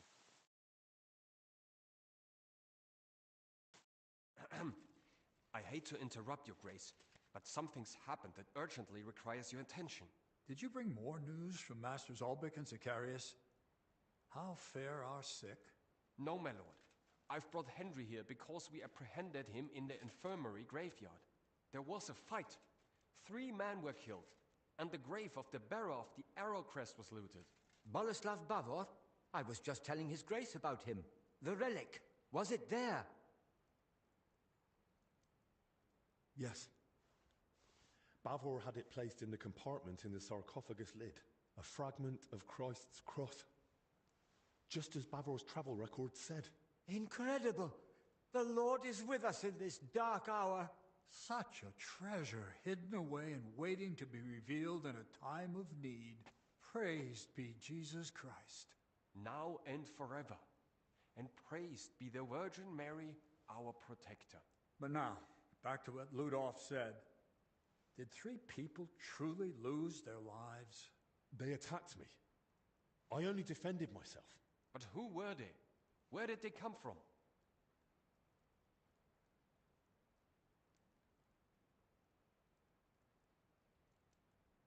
no idea.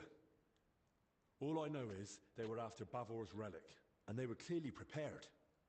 Weapons, armor. Either they'd been tracking me, or someone told them about me. I never told anyone. Not until just now, to his grace. And we were alone. Ludolf, how is it that armed men managed to breach my monastery? Please accept my apology, Your Grace. The grounds are vast and complex, and with our numbers we simply can't guard it all. I take full responsibility and will do everything in our power to ensure this doesn't happen again. Thank you. I'm counting on you. First, the collapse in the church. Then, a foul sickness. A fire. More deaths. And now, armed raiders. It's becoming too much for our already dwindling order. Why is the Lord punishing us? Punishing or testing? That relic, it's a sign. A promise of hope. Perhaps, Crispin. Let's hope we interpret the Lord's intentions correctly. Henry, on my behalf and on that of our brotherhood, I thank you for recovering such a treasure for us.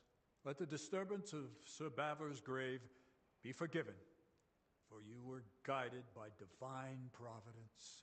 Thank you, Your Grace. I was glad to do it. Ludolf, escort Henry to the infirmary. I'll keep the relic here and remain in prayer and contemplation. As you command.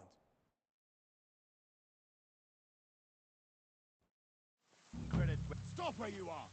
We're after you! Mercy! I surrender! The abbot will decide what to do with you, and I don't want to hear any excuses. No more funny business, got it? I'll cooperate. Take me to him.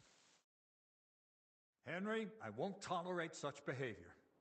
I thought thankfully nothing serious happened. But think about what you did. Immerse yourself in prayer and search your conscience. The knights will escort you back to the infirmary.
I've still got a few questions about the fire. I've told you what I know, but go on, ask.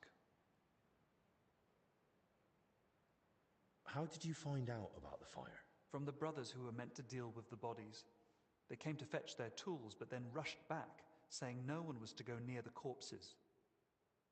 Do you know this Elijah? Can you tell me anything about him? He's a lay brother, so I reckon he spends most of the day working and joins prayers once a day like the others. All right, but what's he like? Grouchy, a fool, or a cheerful fella? I treated him once for food poisoning. He was quite unpleasant then, but otherwise I never spoke with him. And the other monks? Do they say anything about him? They do, but I wouldn't put much faith in it. All right then. I won't pry. That'll be all. Thanks. God be with you.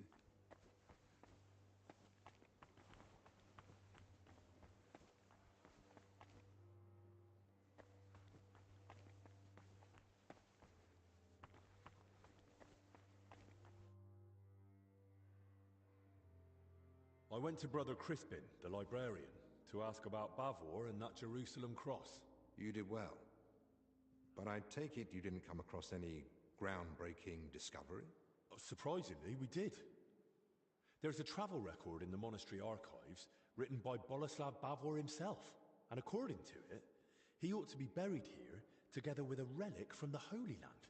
I've got a hunch those workers might have been searching the crypt for that very relic. As I dug deeper, I found that Bavor's story is rather tangled.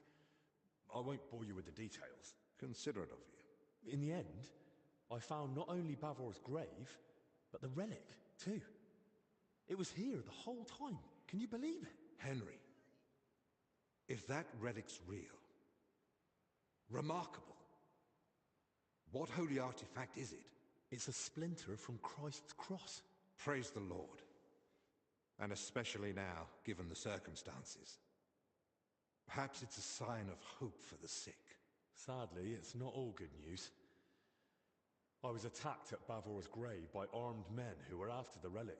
How did they get in? And how did they even know about it? Ludolf's men were supposed to keep not so much as a mouse from slipping through.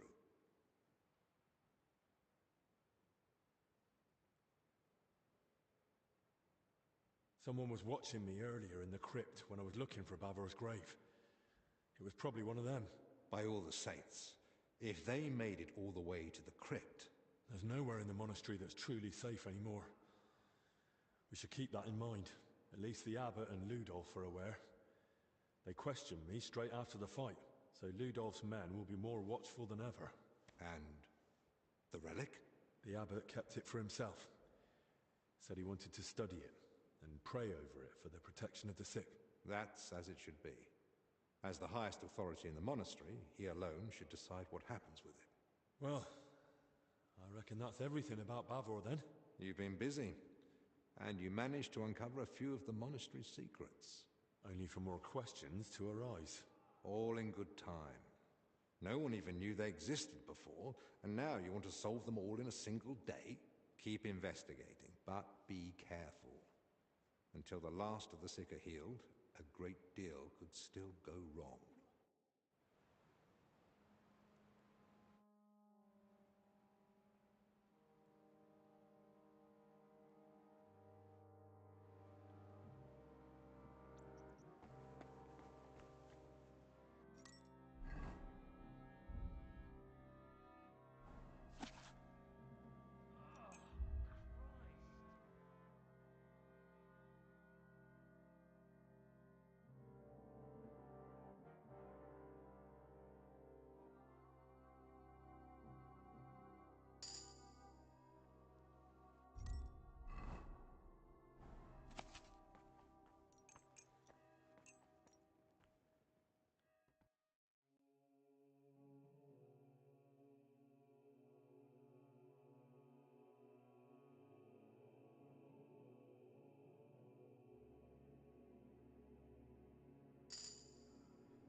Is there anything I can help you with around here? Leave the treatment to us. But Dinesh did mention he's been having trouble with Salarius. What's it about? About food supplies. Even before the monastery was closed, old Julian was a miser. But now we have to haggle over every morsel. You really think I can do something about it? Couldn't hurt to try. Go and speak to Dinesh. He'll explain what's what.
You can't be here.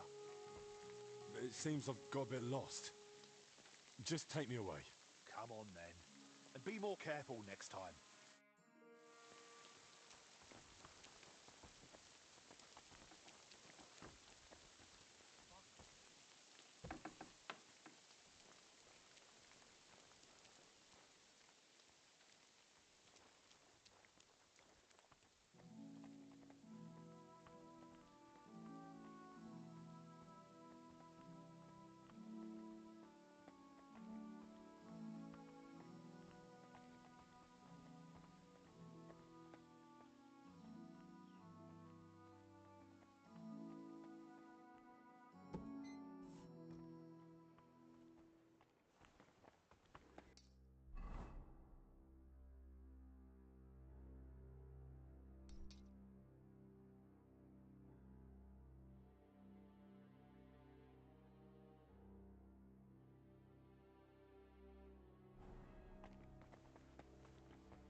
get what Elijah was talking about. Ugh. Ugh. That's disgusting. But there's no other way.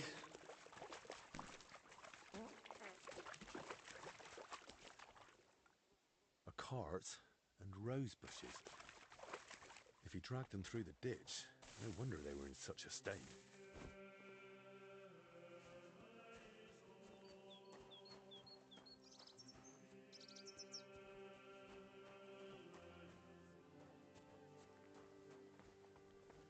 No.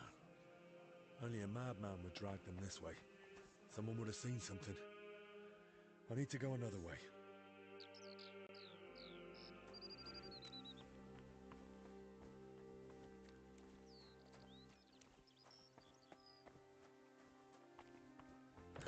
Locked, damn it. It's hopeless. I can't get it open.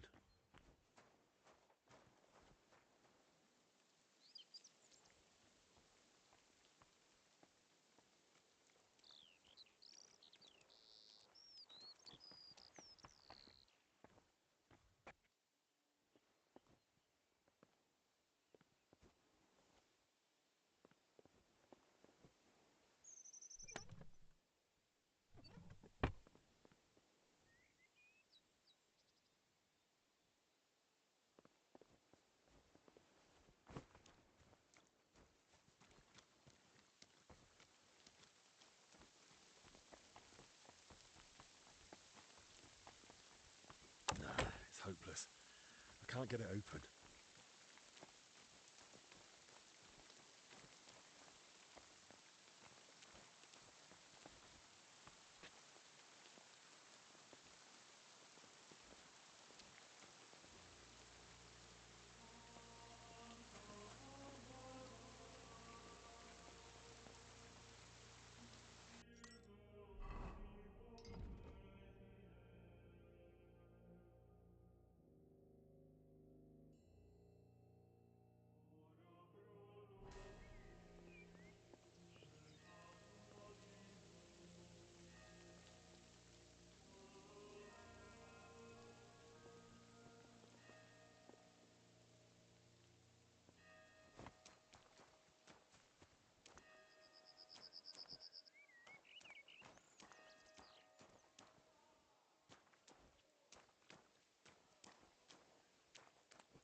It's hopeless.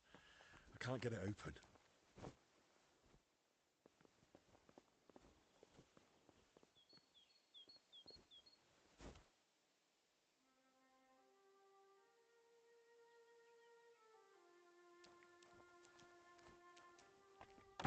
It's hopeless. I can't get it open.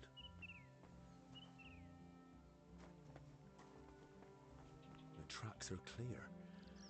That cart was bloody heavy.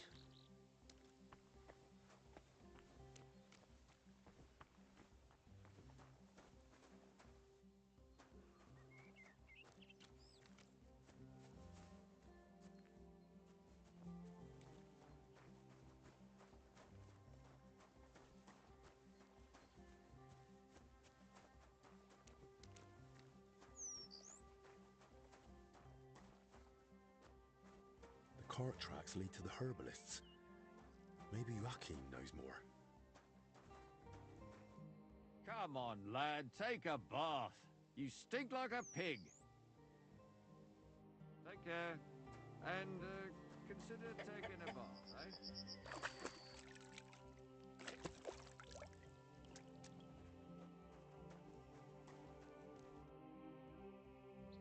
Did you know there's a monk hiding in the garden? Ah, so you found him.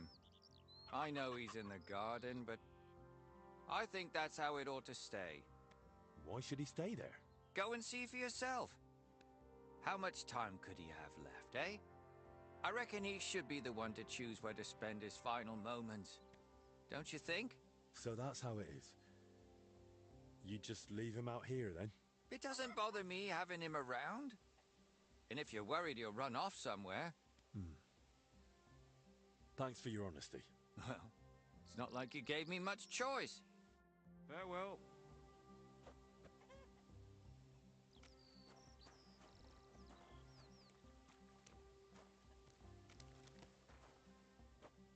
Poor beast. Who did this to you?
Birds singing.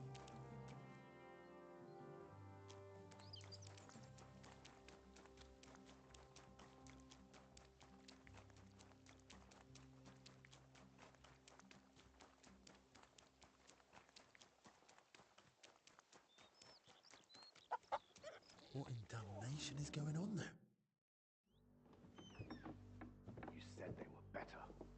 Were you lying or just that stupid? They took a turn for the worse. It came out of nowhere, and there was no saving them. And those books I got for you. You've half the monastery's library in here. Did you even bother looking at them? I read every one, but I told you 100 times, I am not a physician. I don't know what you all expected from me. You were supposed to use your head, damn it. Now everyone and their dog is sniffing around here. I couldn't just... I thought I made myself clear. They stay here, you don't leave, and nobody must know a thing. But what was I supposed to do? Your master... Provided you with everything you needed and paid you generously. Or am I wrong? What about that fire? Were you just covering your ass, or planning to rat on us too? They were infected. For the sake of everyone in the monastery, I did what had to be done. Doing what has to be done. For everyone's sake. Dennis!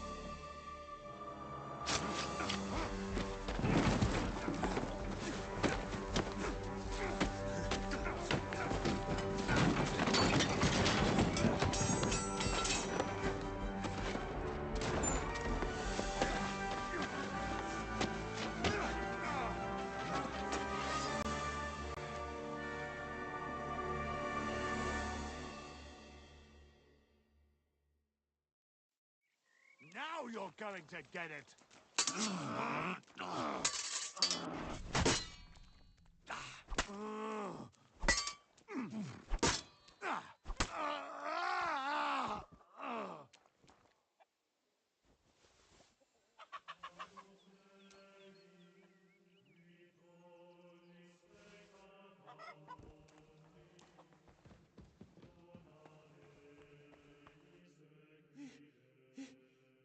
Did you?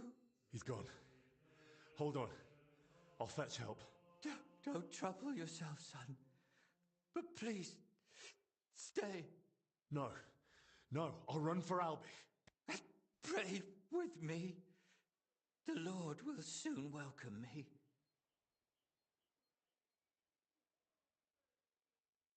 All right. But I need to ask you something first. Yes. Did you try to treat those poor souls yourself? I did my best. On the orders of Master Zacharias, I tried everything, even against their will. But either the sickness had advanced too far, or I simply lacked the knowledge. Why did you set the shed alight? Were you trying to get rid of the bodies? Get rid of them? No. But should they rot under my roof? I only hope the fire would consume them, and that'd be the end of it. All right. And now the prayer. Our Father, who art in heaven. Oh, Christ above. Go with God. Amen.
To your health, my friend. Hopefully the worst is behind us. May not a drop go to waste.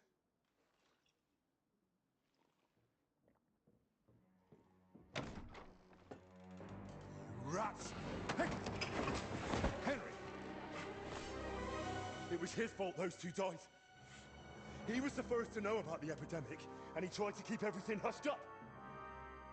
He blackmailed the herbalist to hide them and treat them at his place. And when those bodies were found, what did he do? He sent that lackey of his to get rid of him. Joachim's. Dead. And that Dinesh of yours too. So now you kill me? Give me just one more reason.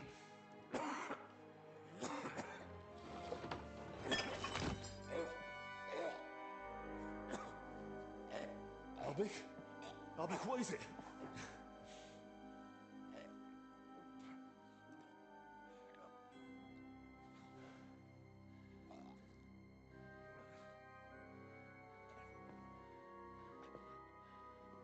If I were you, I'd hold back a while. For everyone's sake.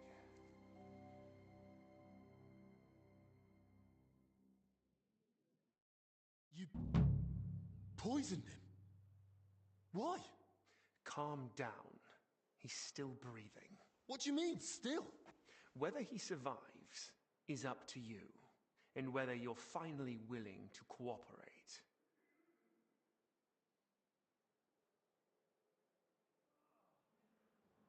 You're mad. You want me to help you? Now, after all this? If you're looking for someone to blame, try yourself. None of this would have happened if you hadn't kept getting in my way. Don't try that on me. I don't need you. The infirmary has ingredients for all sorts of antidotes. We'll figure something out. You think I used belladonna and amanita like some village herb woman? No. This is my own recipe, and a damned expensive one, I'll have you know. I save it for only the most distinguished. I thought you and Albic were friends. He never did anything to deserve this. Albic may not realize it, but half his shining reputation is thanks to me. Next to someone young and inexperienced, it's easy to look like a master. You saw it yourself. Even the Right Reverend didn't trust me. Me, royal physician to King Sigismund. But once Master Albic showed up, suddenly everything was different. And all he had to do was repeat the same things I'd already said. So you only pretended to be his friend? All the while you looked down on him. Speak, traitor. What do you want from me? I want Albic's closely guarded records on the treatment of King Wenceslas. What? Why? Don't play dumb. Albic spent a lot of time with him. I want to know what he wrote down. So, it was you who turned our chamber upside down? Me? No, that was Dinesh. You swine. Albic confided in you that he had them, and you poisoned him so that... I was hoping to frighten him. Maybe he'd give them to me for safekeeping. But the mad old fool went and hid them somewhere. So I need you to find them. And if I bring you the records, you'll give me the antidote?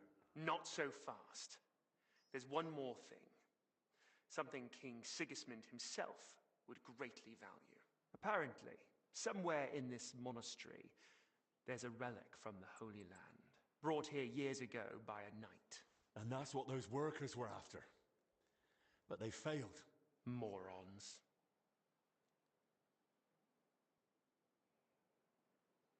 You mean the relic of the knight Boleslav Bavor? So you've already found it? I might have known. Those idiots searched wherever they could, and all they managed was to open those plague-ridden graves. And where is it now?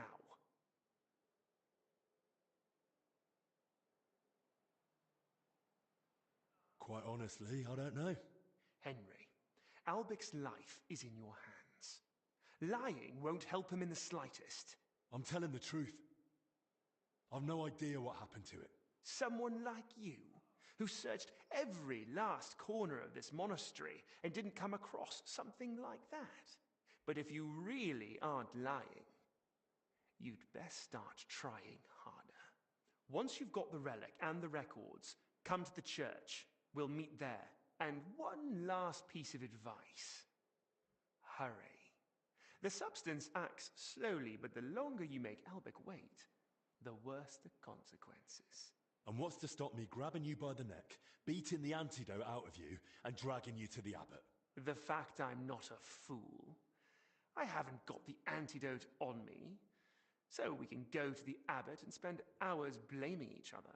Meanwhile, Albic will die, right here on the cold ground in a puddle of his own vomit. If he's to survive, we do this my way. Do we understand each other? You miserable bloody bastard. I'll do it, but only for Albic's sake. I expected nothing less.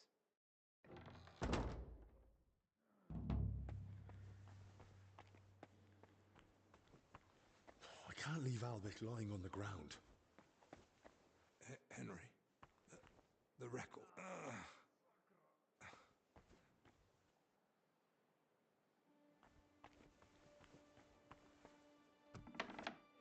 I can't just hand the real records over to Zacharias.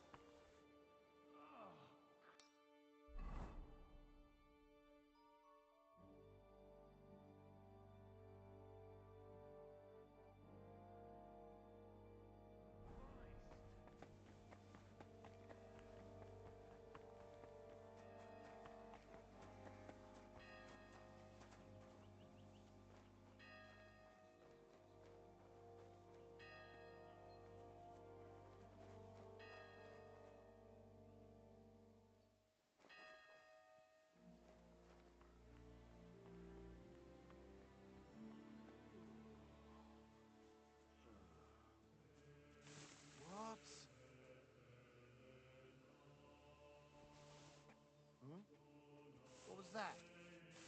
I heard it here. Did I imagine it?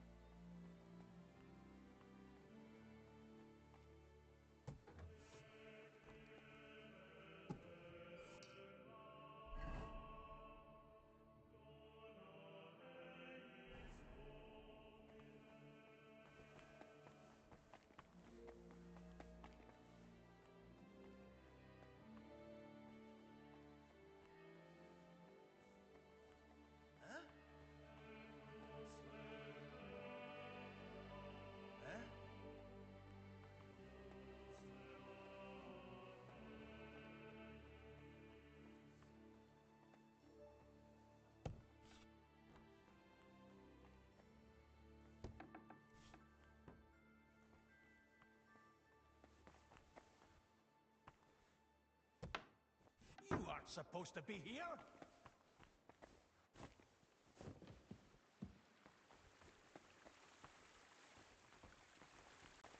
Hey, get out of here! I was just leaving. Well, what'll it be? Hear me?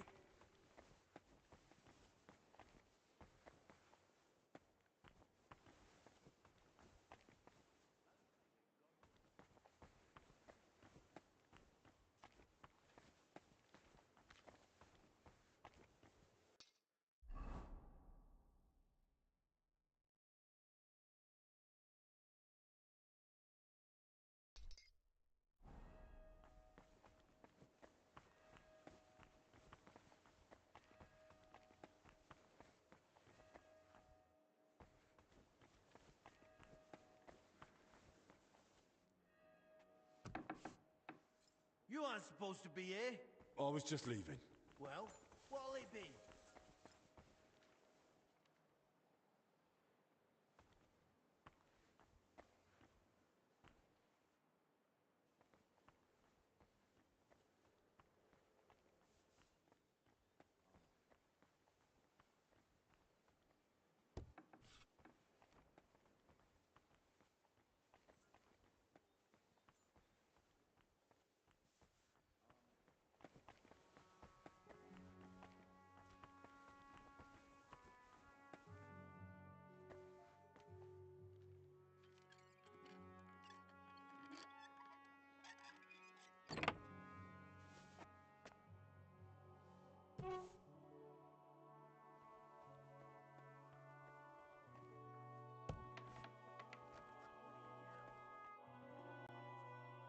Father, I truly hate to disturb you. You?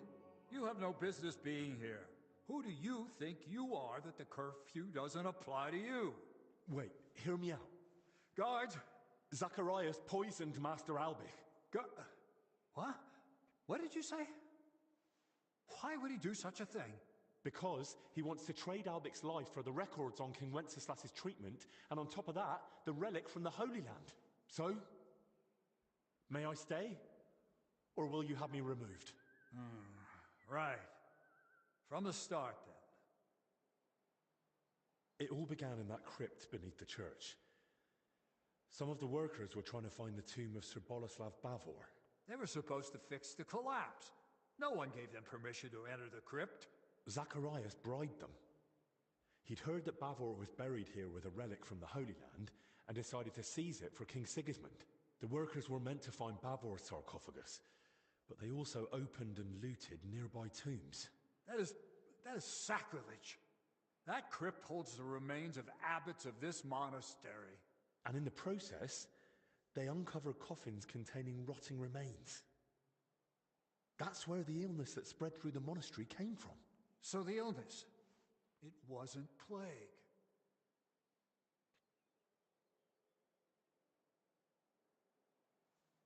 Master Albert kept saying that all along. And so did Zacharias at first. God forgive me. I was afraid. Well, that was still only the beginning. Zacharias hid the first two sick workers with Joachim, who he blackmailed into caring for them in secret. He treated them as best he could, but their symptoms worsened. When they died in his care, he panicked and tried to get rid of the bodies. That fire? Those corpses?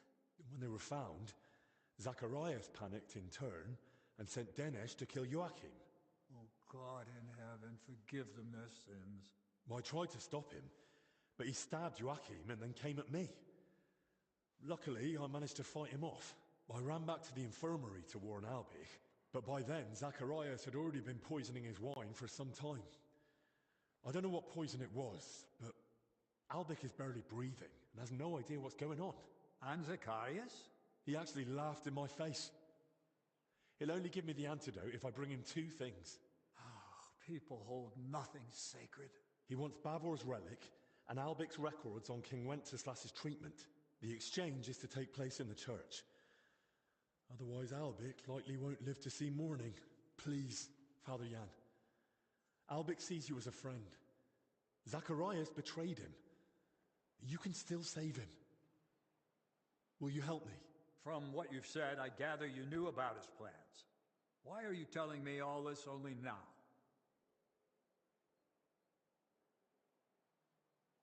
You're the one who ordered the curfew. You locked us in the infirmary and had us watched. How was I meant to get to you? True, but in a matter of utmost urgency. I doubt the knights would have taken that as an excuse. You're right. I can't punish you for obeying my own orders. This whole matter is so suspicious. I don't know whom or what to believe.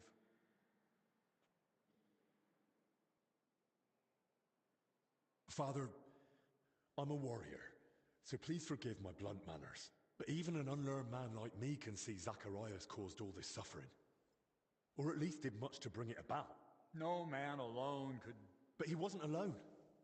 He bribed and blackmailed anyone he pleased. And because we were all minding our own business, he got away with it for far too long. Now we must join forces, stop him, and help Albich while there's still time. I may despise a warrior's ways, but Zacharias' guilt seems clear. Very well then. Let us together serve divine justice. I shall entrust you with the relic. But please, take care of it.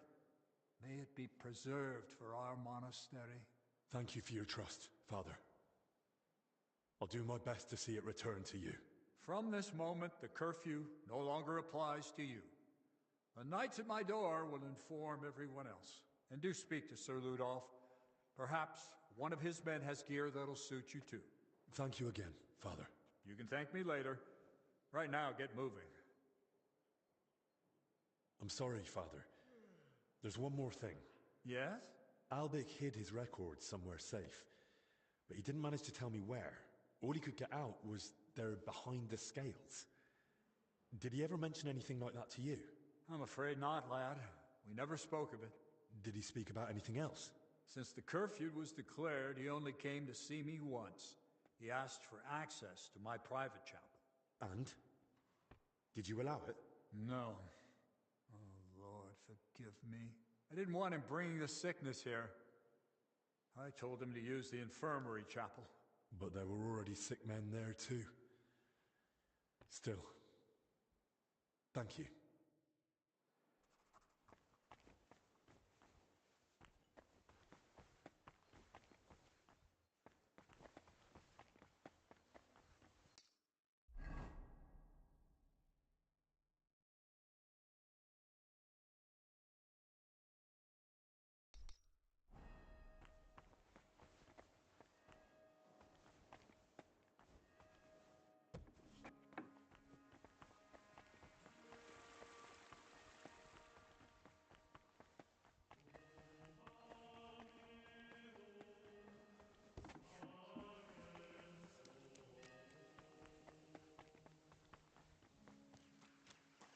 What do you want?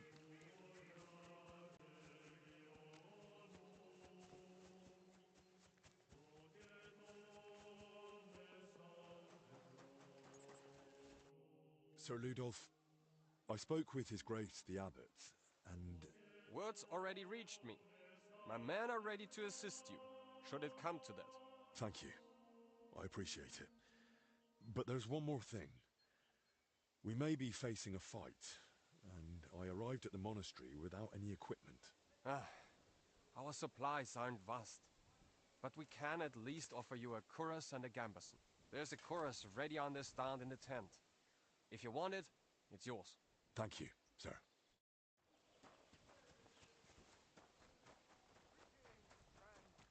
God be with you.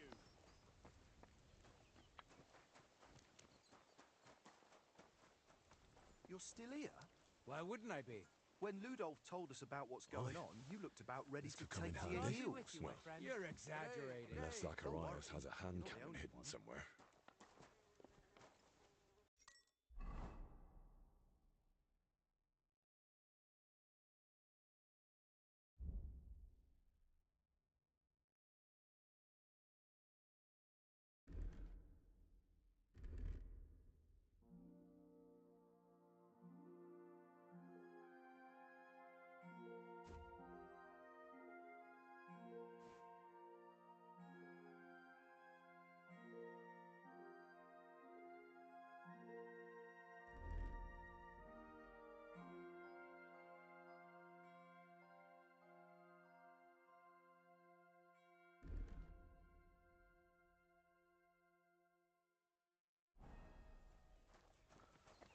Good day.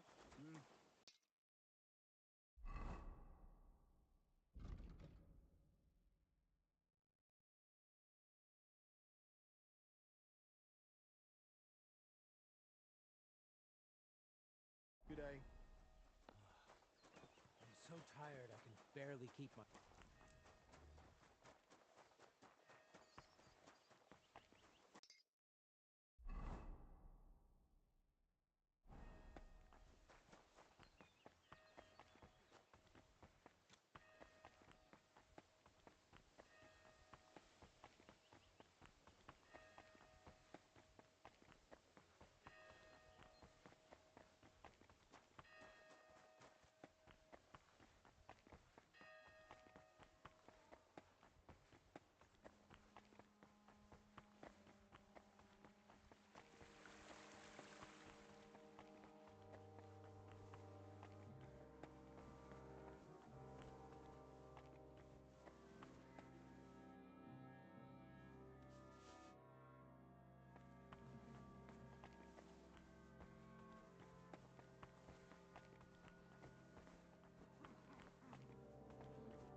He took something!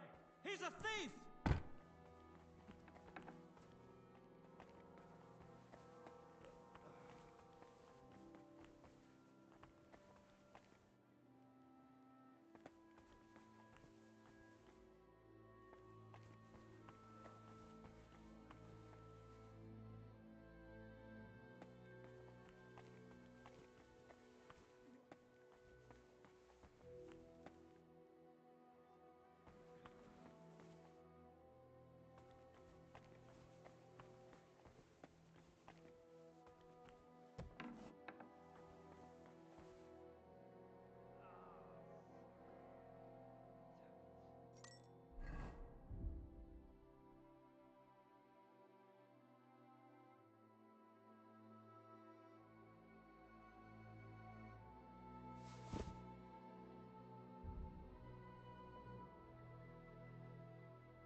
How dare you show your face around here, you thief!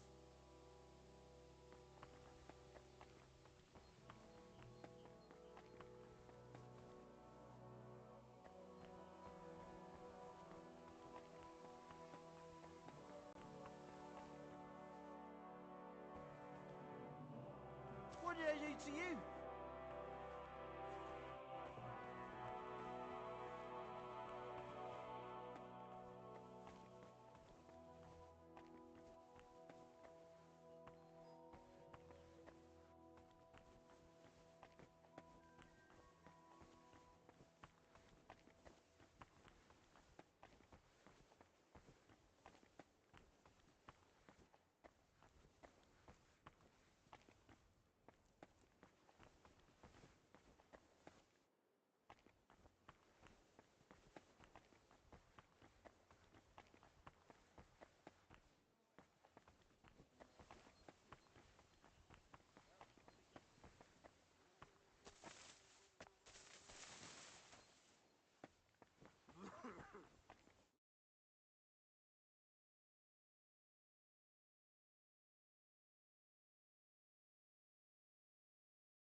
Mind where you're going!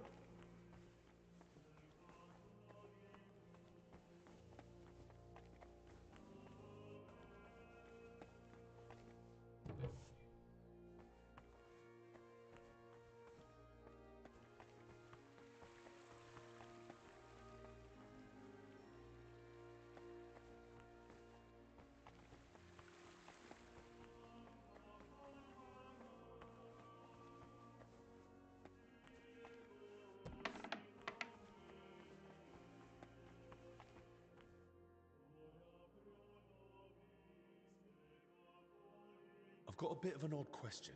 That doesn't surprise me. We live in strange times, brother. Well, that's for certain. But If I wanted to make a book or a document that matched the original as closely as possible...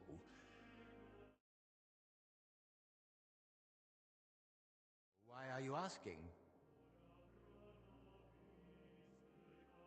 To be honest, if I don't do it, the whole country might learn the true state of King Wenceslas's health. And worse still, Sigismund might use it to his advantage. That sounds serious and mad, but... Of course, I cannot deny you assistance in royal matters. You must make sure to choose matching covers and the same type of parchment. If you have the original in front of you, it shouldn't be hard to imitate the script and style. Covers? Parchment? Where would I find such things? That I truly don't know. Here in the library we only have very basic parchment. It depends what exactly you need. Perhaps in town, some scriptoriums might be better equipped. Scriptoriums? Right.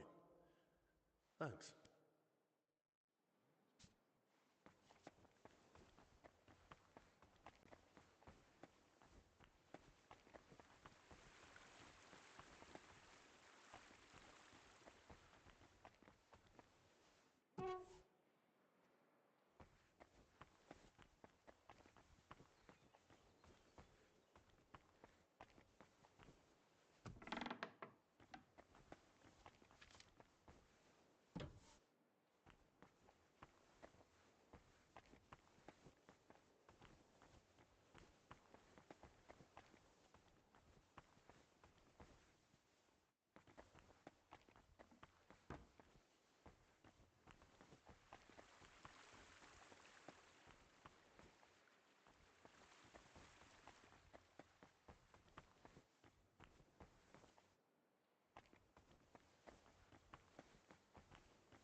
G'day.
There are scales here, too. In the hand of Archangel Michael.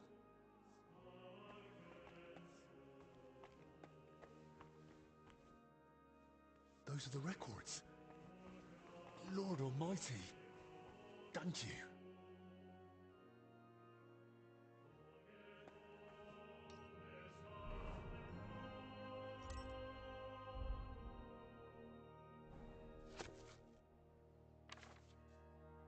Goodness. No wonder Albert guarded them so closely. There's a lot here that could be used against the king. That we, to whom the incarnation of Christ...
brother librarian. What is it? I found Chris. It was not only an honor, lad, but a... And for behind the veil, the worst... Merciful Christ, we... Oh, treacherous villainy is put... But we can still put it... I just wanted you to know the whole truth. Then go, quickly, and save Master Albic. I'll be with you. May Albic's life be spared, and the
We'd best move along.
So, how to go about it? These records should definitely resemble the original as closely as possible, so they look right at first glance. How would such a document begin, I wonder? In the records I've read, Albic didn't address the king directly and kept things factual.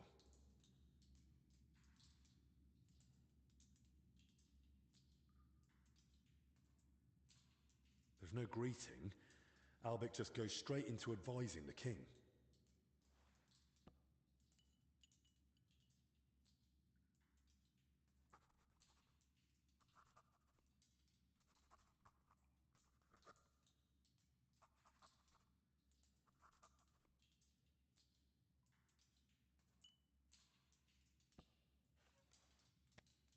Well, what next?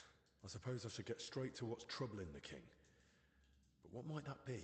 The records mention headaches and stomach pain.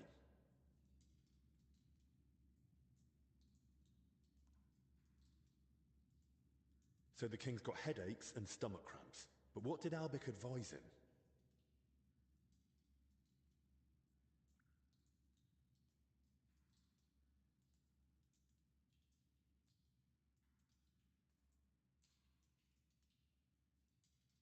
He definitely advised him to drink less.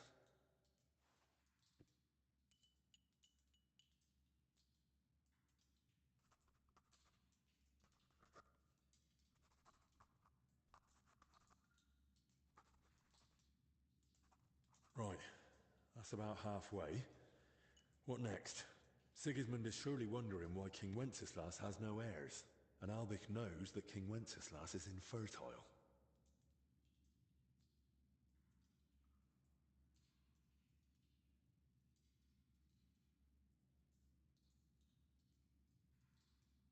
Then I'll just write that King Wenceslas shall never have an heir. He's infertile.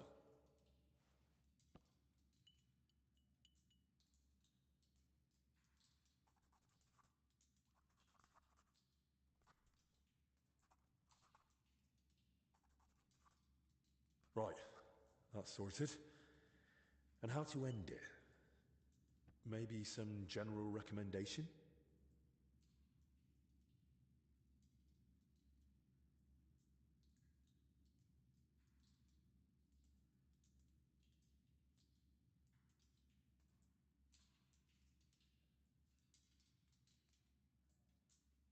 Something clever in Latin?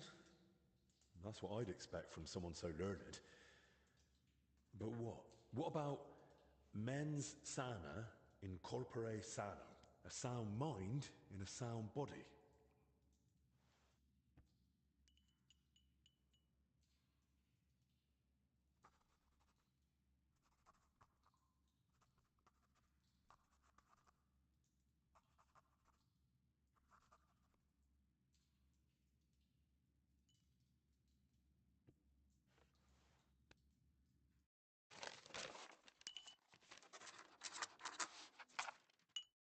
Right. That looks good.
Do you have it?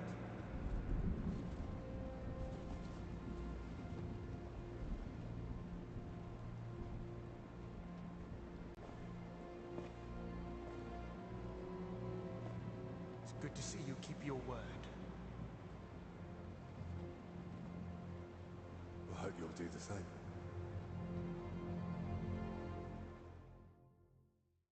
You did the right thing. It'd be a shame to let someone like Albec die so... disgracefully. But first things first. Do you have the relic? I do. Here it is. Christ. Truly. Dear God. It's unbelievable. Sigismund, he... Yes, but... Also, hand me the records. I want the antidote first. A fair exchange. Touching, but you're not the one in charge here. There. Let's hope they're worth the hellish torment you've got coming. Oh. Judging by what's written in them, I'd say they are. Thank you. May the Lord repay you.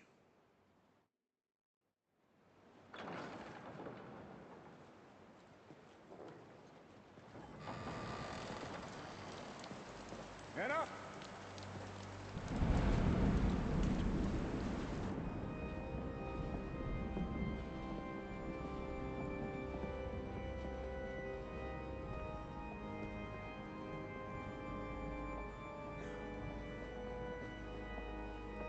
Men, hold them back!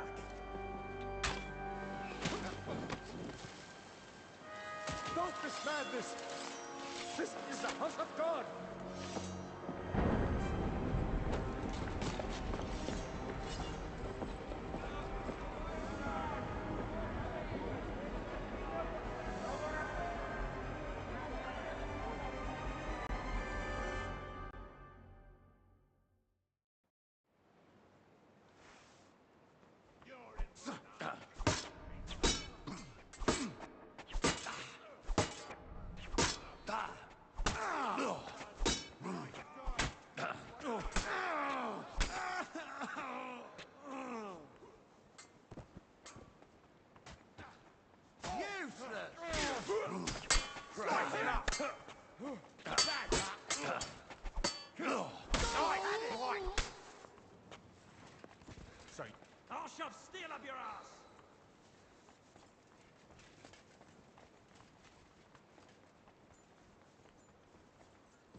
The door's open.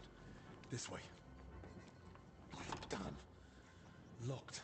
But where am I supposed to find the key now?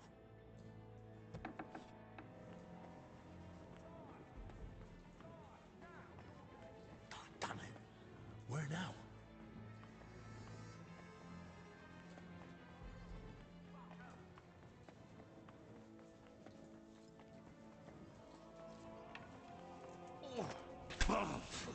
Aia, tua sorella!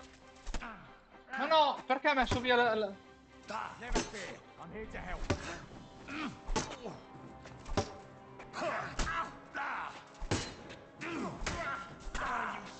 Aia, e questo? Perché ce li ho tutti contro?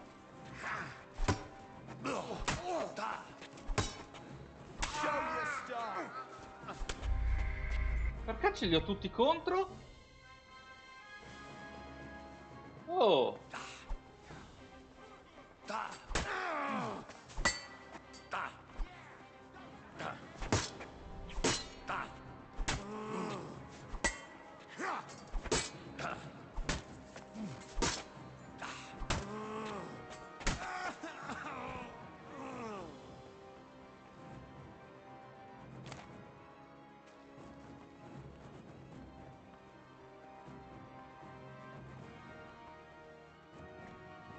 Door's open.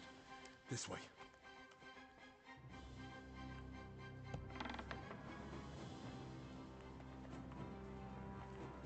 Damn it. Where now? You're mine. Show what you...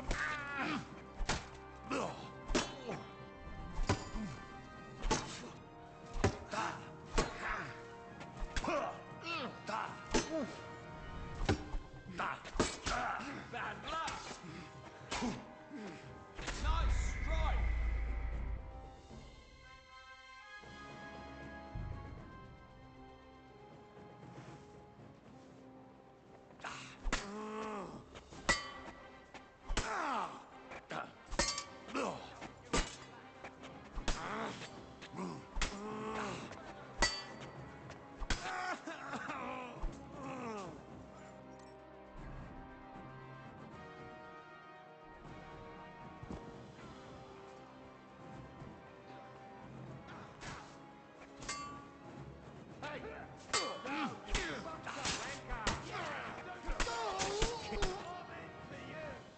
And it's done. I surrender. Enough. And it's done. Die, you wretch! Is on my side. Oh my God. Es ist vorbei.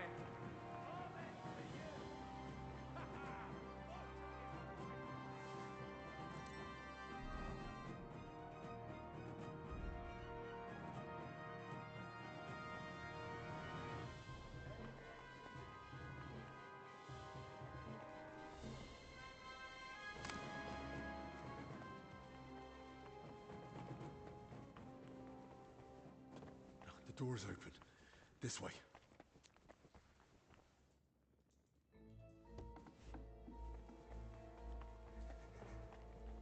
Damn it. Where now?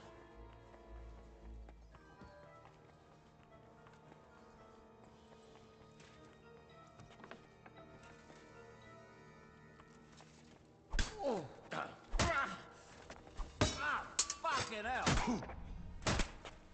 Go fuck yourself.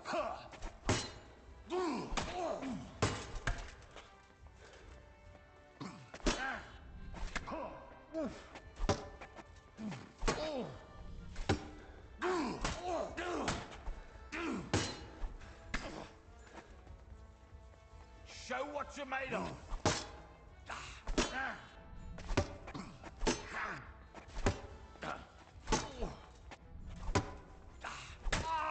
Show your stuff. Any other horse on...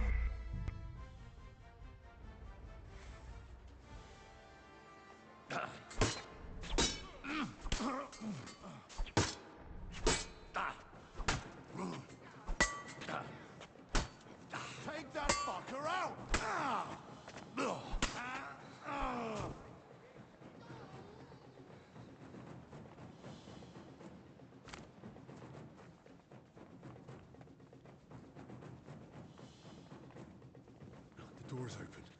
This way.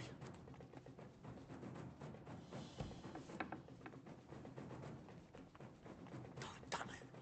Where now? You're mine!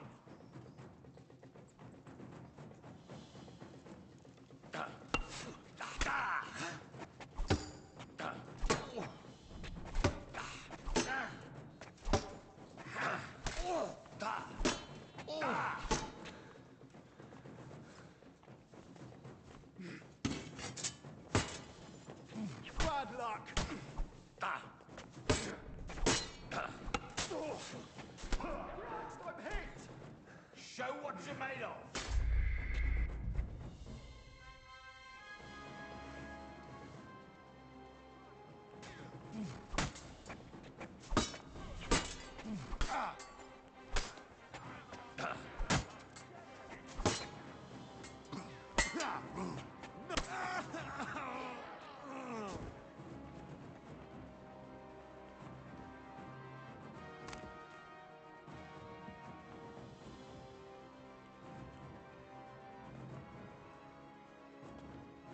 The door's open. This way.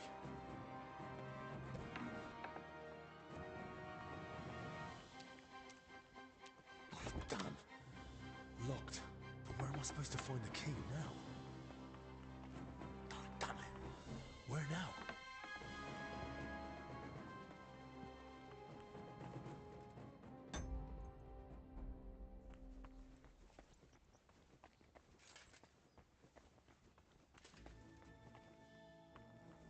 I'll slice you up!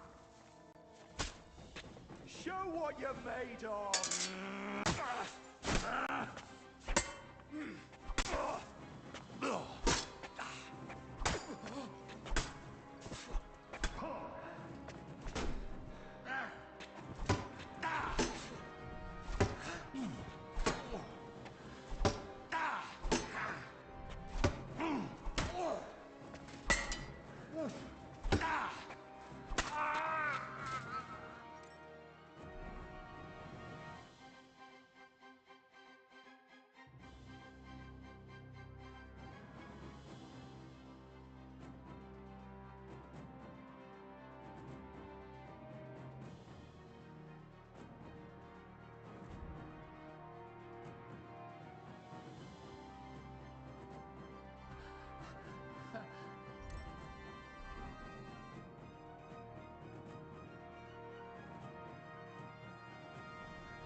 Show yourself!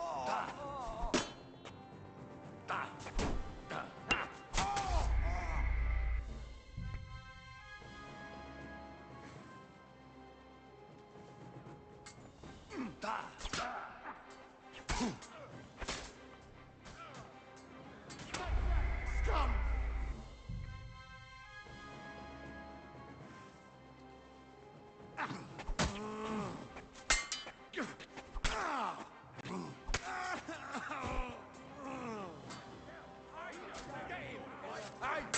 I need a hand here!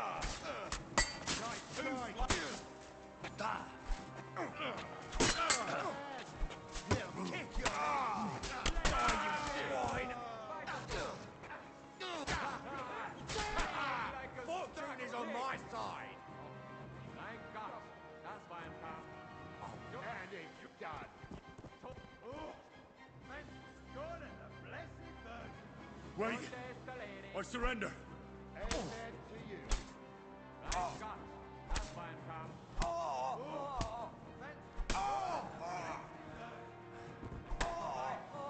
Aber das ist nicht gut. Ich blute. Amen to you. Amen to you. God and the blessed Virgin. I knew I'd get him. Thank God and the blessed Virgin. Christ, that was some butchery. Scheiße.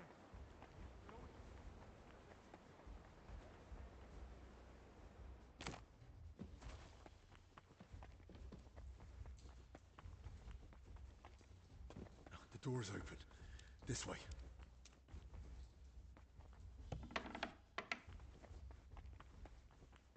Oh, damn it. Where now?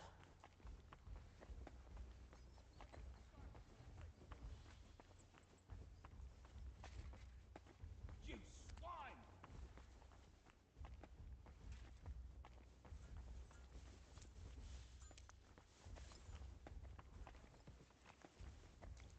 No surrender!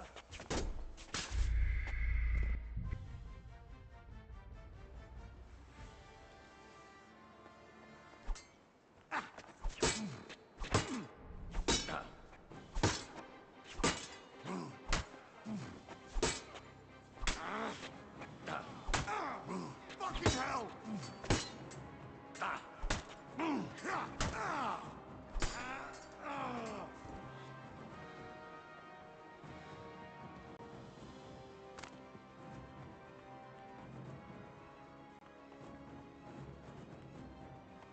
The door's open. This way.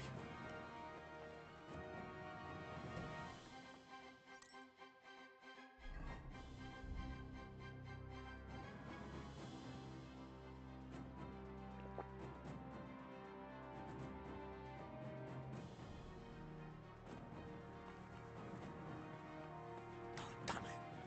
Where now?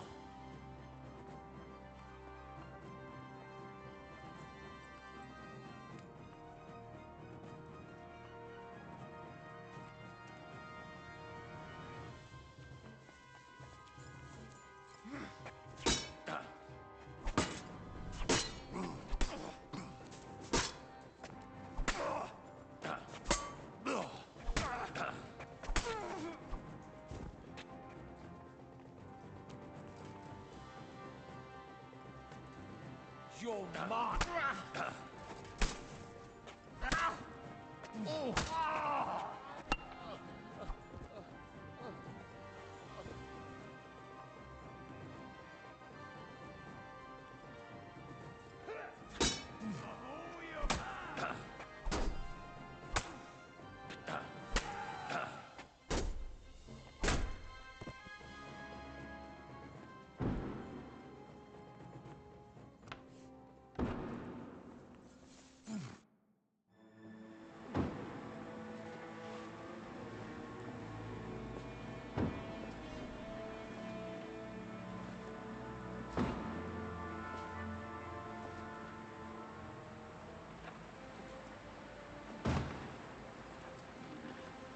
Give up!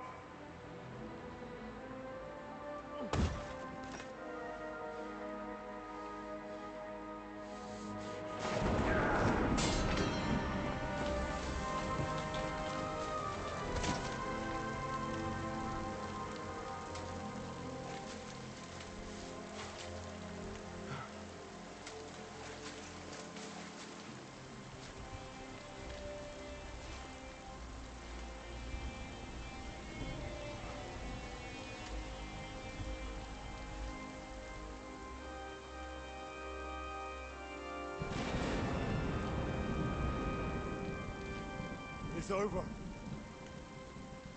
You.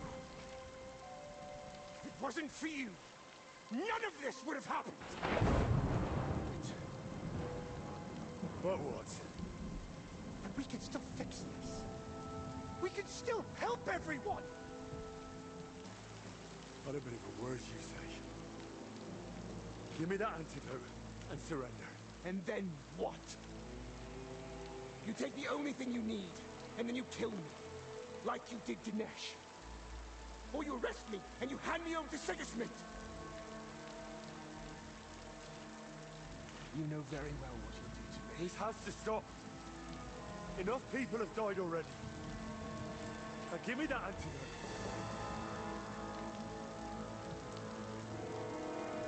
I can't. I can't disappoint Sigismund again. I'd rather take my chances with you.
Zacharias. At last.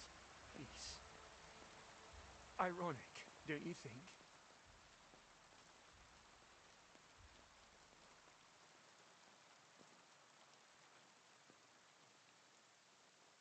You don't have to die here.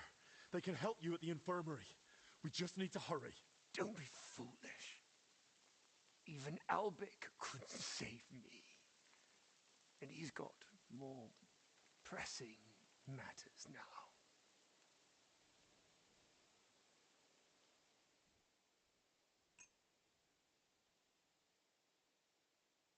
Here. At least something for the pain. Thank you.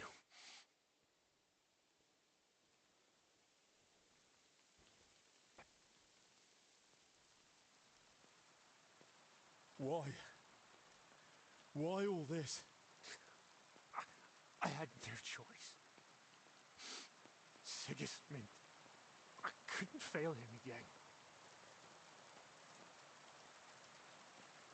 What's Sigismund got to do with it? I couldn't help him. And he doesn't forgive failure. Not in himself. And even less so in others.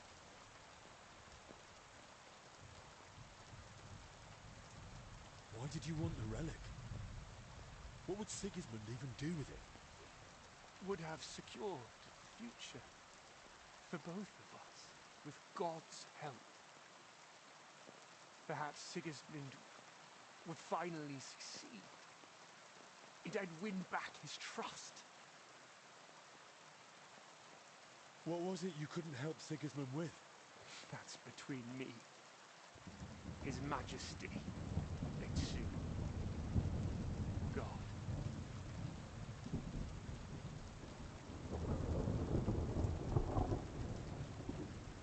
Don't you want to ease your conscience? And what would be the point? Don't you know what's waiting for you? For what you've done? I know all too well. Purgatory. And the truth won't change that. Trust me. I'd just be a fool. So why waste my last breath? Why did you want Wenceslas's records from me? I wanted to know how Albic treats Wenceslas. And Sigismund would certainly appreciate it if I told him all the secrets of Wenceslas's health. Maybe then he'd give me another chance. Give me the antidote. Don't worry. Soon, you'll be able to take it yourself. If there's anything else you want to say, now's the time. I didn't want any of this to happen. You've already said that. I mean all of it. Even before the Sigismund, I was so happy when he made me his court physician. I was so grateful to Albic. But then, when he found out I knew about poisons, at first it was just once. But then he kept asking for more, and then he didn't ask. He ordered. I didn't want to be a wicked man. Why are you telling me this? So you'll live better than I did. So you'll always think carefully about who you serve. Your time has come, Zacharias. Rest in peace. Will you pray for me, please?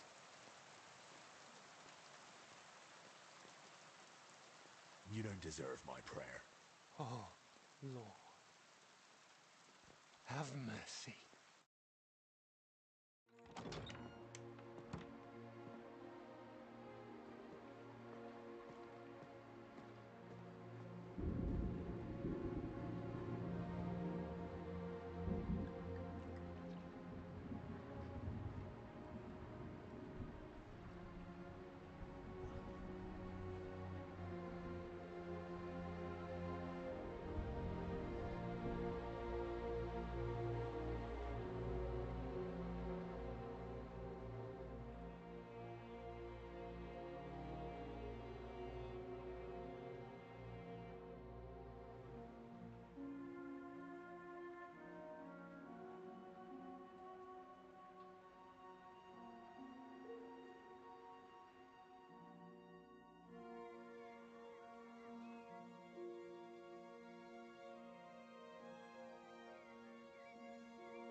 Everyone standing here is here thanks to you.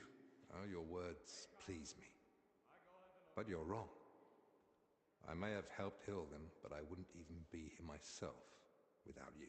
I can't imagine how it all would have turned out if not for you and your courage.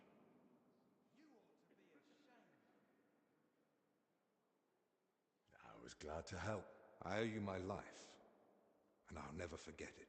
I only regret that we couldn't save Zacharias.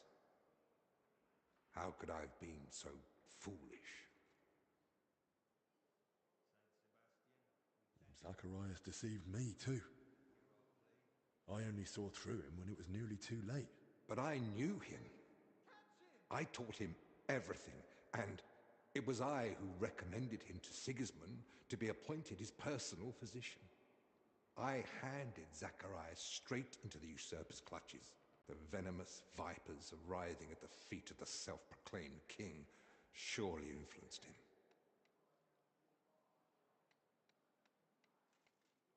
We probably should have expected it. He was loyal to Sigismund through and through, and that says something. Time will tell. Right now, I don't even know what to think. I'll go and speak with the others. I won't keep you. Perhaps we'll meet again someday. It was an honor to meet you, Master. Take care. Likewise, Henry. God be with you. Henry, it was you! Surrender, now! All right! You caught me. I surrender. The abbot will decide your fate. I'll take you to him. Take me away. Henry, I won't tolerate. You're here. I will. The guards.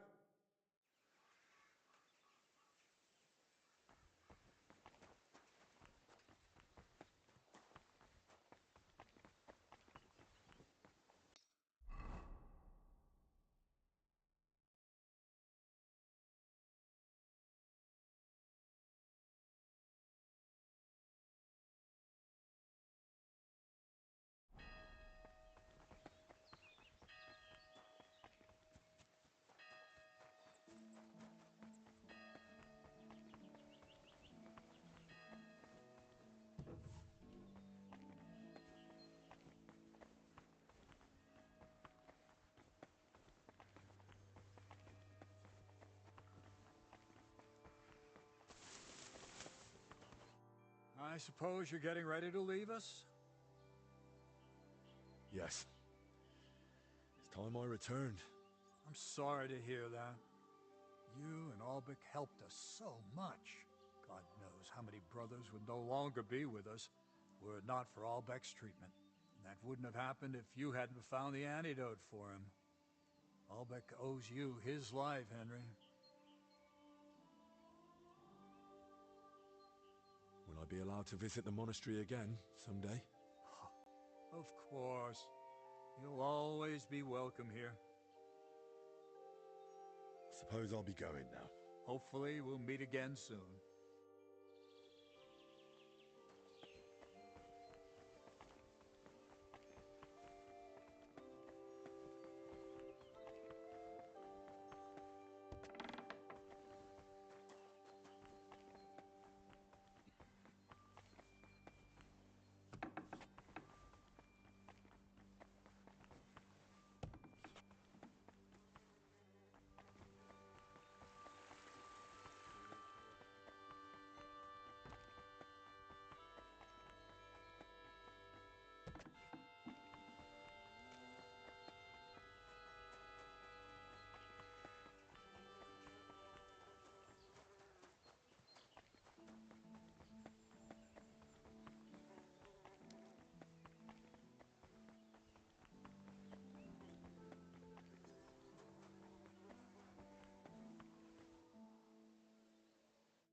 Praise God.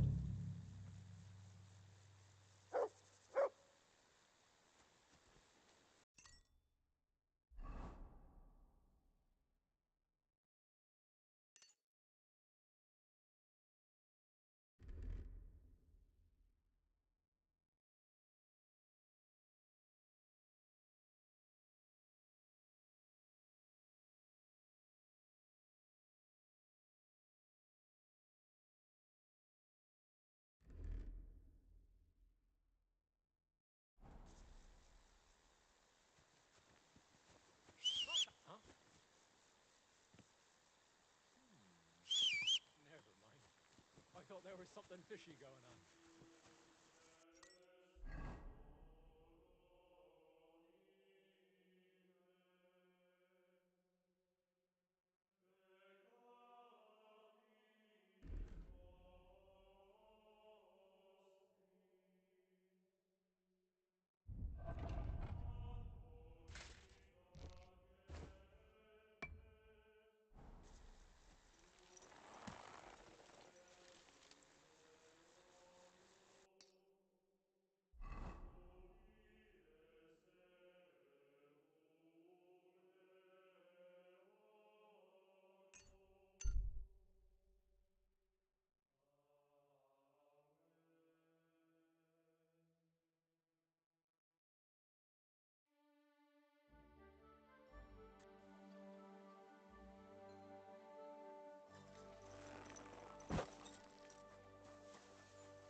How's trade? I've got the coin for you here. Thank you very much. It was good to see you, Henry.